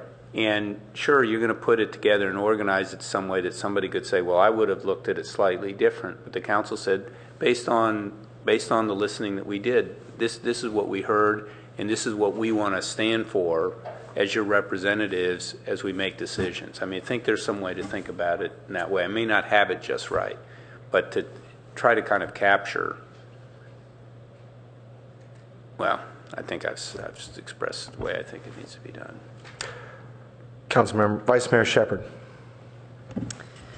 Thank you, and thank you for bringing this back. And this is starting to turn into something that's going to be too interesting not to do. So I think that I think that it is hard to have community dialogues, and yet at the same time, I think we can have some fun with this. And I think you've illustrated how we could have some fun with it. And I definitely would like to do some fun stuff on council. So, sorry. Yeah. Oh, yes, I forgot. So these are some of the things that have been, reverberating for me lately, is the concept that we have a daytime citizenship that is different from our nighttime citizenship. And I'm ready to start to hear from them as to how we can do things to make their life easier so that they can help us with some of our core values and priorities, like our, traffic situations and those kinds of things. So I'm actually interested in seeing how we can get some type of outreach to them, and I think you have that on your radar to do, but then also being able to disseminate that to us so that we can sort of see that, the residences are sort of here, but you want to know what people love coming to work in Palo Alto and for these reasons, and they maybe wish that they could live here, but really we have an awful lot of people, a lot of jobs here that don't give you the salary. They just don't, and so they have to live someplace else and do this distance in. So I think you've covered that, and I know that you know that that's an interest of mine. Also, I think it's fantastic that you're asking students to get involved. When I've seen the public service announcements that they've been doing with Comcast, I get to see them every now and again. They've got a wrap for our green tech for utilities. They did our reservoir that we're doing over at El Camino Park. They really do just put a different twist on things, and sometimes seeing ourselves through the lens of students or the kids, and also, I think somebody's already said, interviewing themselves in the same time is important for me, because some of these kids are going to choose professions and careers that will not allow them to come back and live in Palo Alto as grown-ups, as I know that that's happening in my life right now. So that's important to me. I think you're engaging to a certain level also Leadership Palo Alto, which I think you're a class member of. No, yeah. Oh, okay. So you're a member of current Leadership Palo Alto, and so you actually do have a good mix of people that live here and don't live here. And so I know that getting them engaged in this, I think, would also be useful for the civic engagement component of that. So I'm going to get down to the one thing that I really hope we get out of this. There's a lot of people. We've already gotten emailed from PAN, the Palo Alto Neighborhood Association. A lot of people that know how to put their input in here. I really would like to try to get those people that are beyond there, so that we can have as much conversation with those that that really, and it's the part where I'm always fascinated when we go out with our rate schedule for utilities, because we have to go and notice it, and the clerk has to take any objections to it in the proper way. There's 22,000 meters. You have to get over 10,000 people, 11,000 people saying, no, these rates are bad. And what do we get? 130 people. So if we can get past some of that, I just really would like, I'm looking forward to that, and then also learning your technique for doing that. And I think peak democracy, although we've had some, one experience that wasn't one that we want to go back to when we did the fountain thing, just making sure that the messaging is clear, that's where I'm interested in. So I'm going to be looking at that when this comes back to see how we can capture that essence of Palo Alto. Thank you. Councilmember Schmidt. You've gotten a lot of varied comments, and let me just add a couple. In terms of the purpose or goal, I guess it's important that we don't, the council priorities were set on substantive issues, and we start asking people for lists. The first thing they do is start, well, what subject matters are important. And I think when we're talking about values, you want to go beyond that and to get into processes and values in the community. Things like, how we share risk, how we grapple with change, information that's important. So I guess make sure when we set out a purpose that we're define also that it's a wider context we're asking for values. I guess very practically when we go out, a number of things have been mentioned, but I guess I would say it would make a lot of sense to maybe have a couple council agendas where people can come to the council and talk about their values. I think it might be nice to have on each of the boards and commissions an agenda item where they talk about from their perspective things that are important. And I know there are neighborhood associations scattered throughout the city that have groups and communication networks in place, and the same with the schools. And I think if we could get into that framework too, it'd be helpful. I like the notion of a decentralized, gathering of information, reaching out to people that don't usually participate. And I guess my last comment is just on the dates, that if we are setting up a process of outreach, so we both want to make sure we have time for that and to process the information. It sounds like we're pushing out the date for the council to deal with into February. And I guess we ought to be explicit about that. Councilmember Burt. Well, Vice Mayor Shepherd asked, how do we get that next layer of the community involved? And I think we could announce a pancake breakfast and we'd get everybody's attention. So, good idea. Yeah. But I do think there are legitimate several questions. On the one hand, I agree that the council has a general sense of the community values. We had a long list of values that were added to this discussion list by the council. They had a fair amount of agreement on them, but they weren't identical. And I think that diversity of opinion captures most of the range of what we would hear from the community, not necessarily all of it. And so I think that it goes back to a concern that several colleagues have mentioned is this going to be an open-ended question, or are we going to try and frame it around this expanded list? We don't want to close it off from new input, but we also we want to frame it somehow. And I can give an example of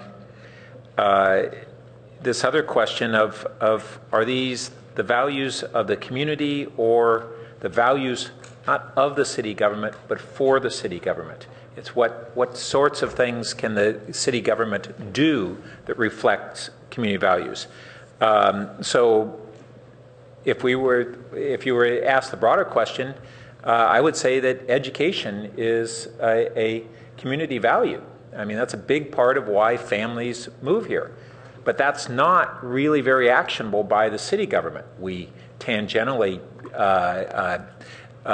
interplay with that, but that's not going to be, I think, what we want to try and capture here.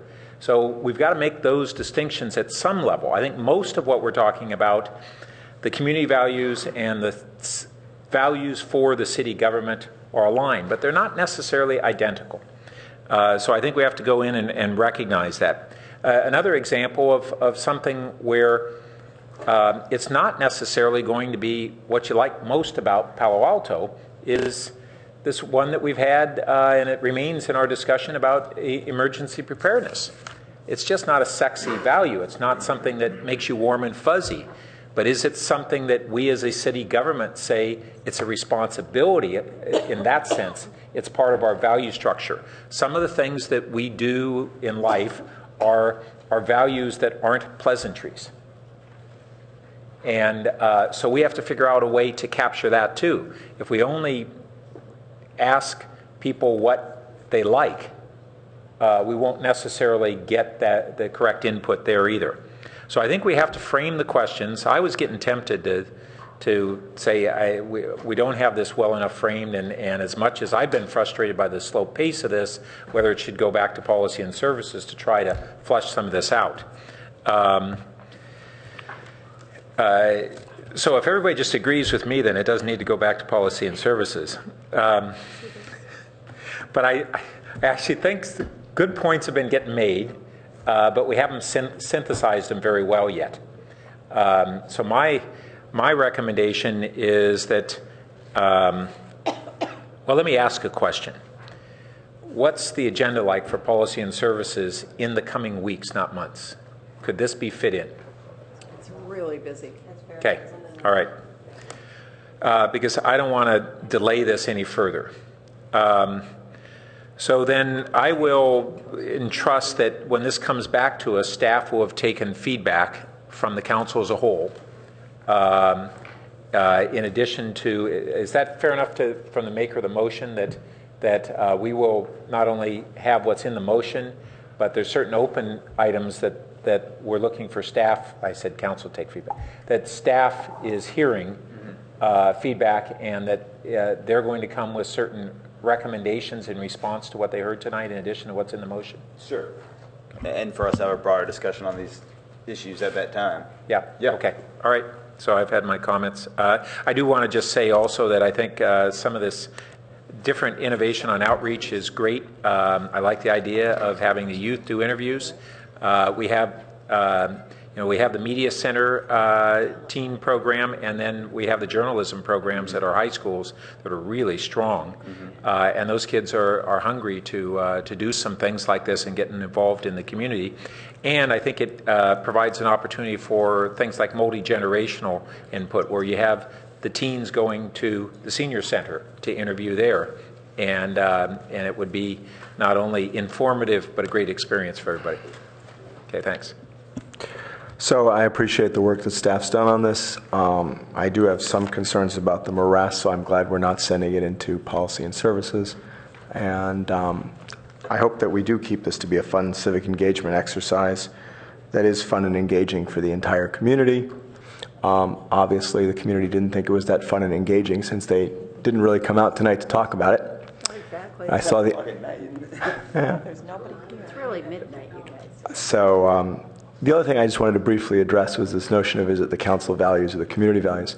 Well, if you think it's the community values, then I think you have to poll on it once you have the values, because otherwise you don't really know. And you'd have to decide at what level of polling would be a community value. Otherwise, it's really the council values no matter what you're doing, because I know we all think we know what the community thinks, but there's really a diverse range of opinion in the community, and I'm always surprised how every council member tells me, I know what the community values are. And then we all have different opinions on what those are. And so if there was just one set, we wouldn't be having this discussion. So with that, let's vote on the board.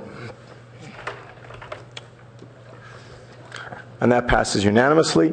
Meeting adjourned. And good night, Councilmember Niss.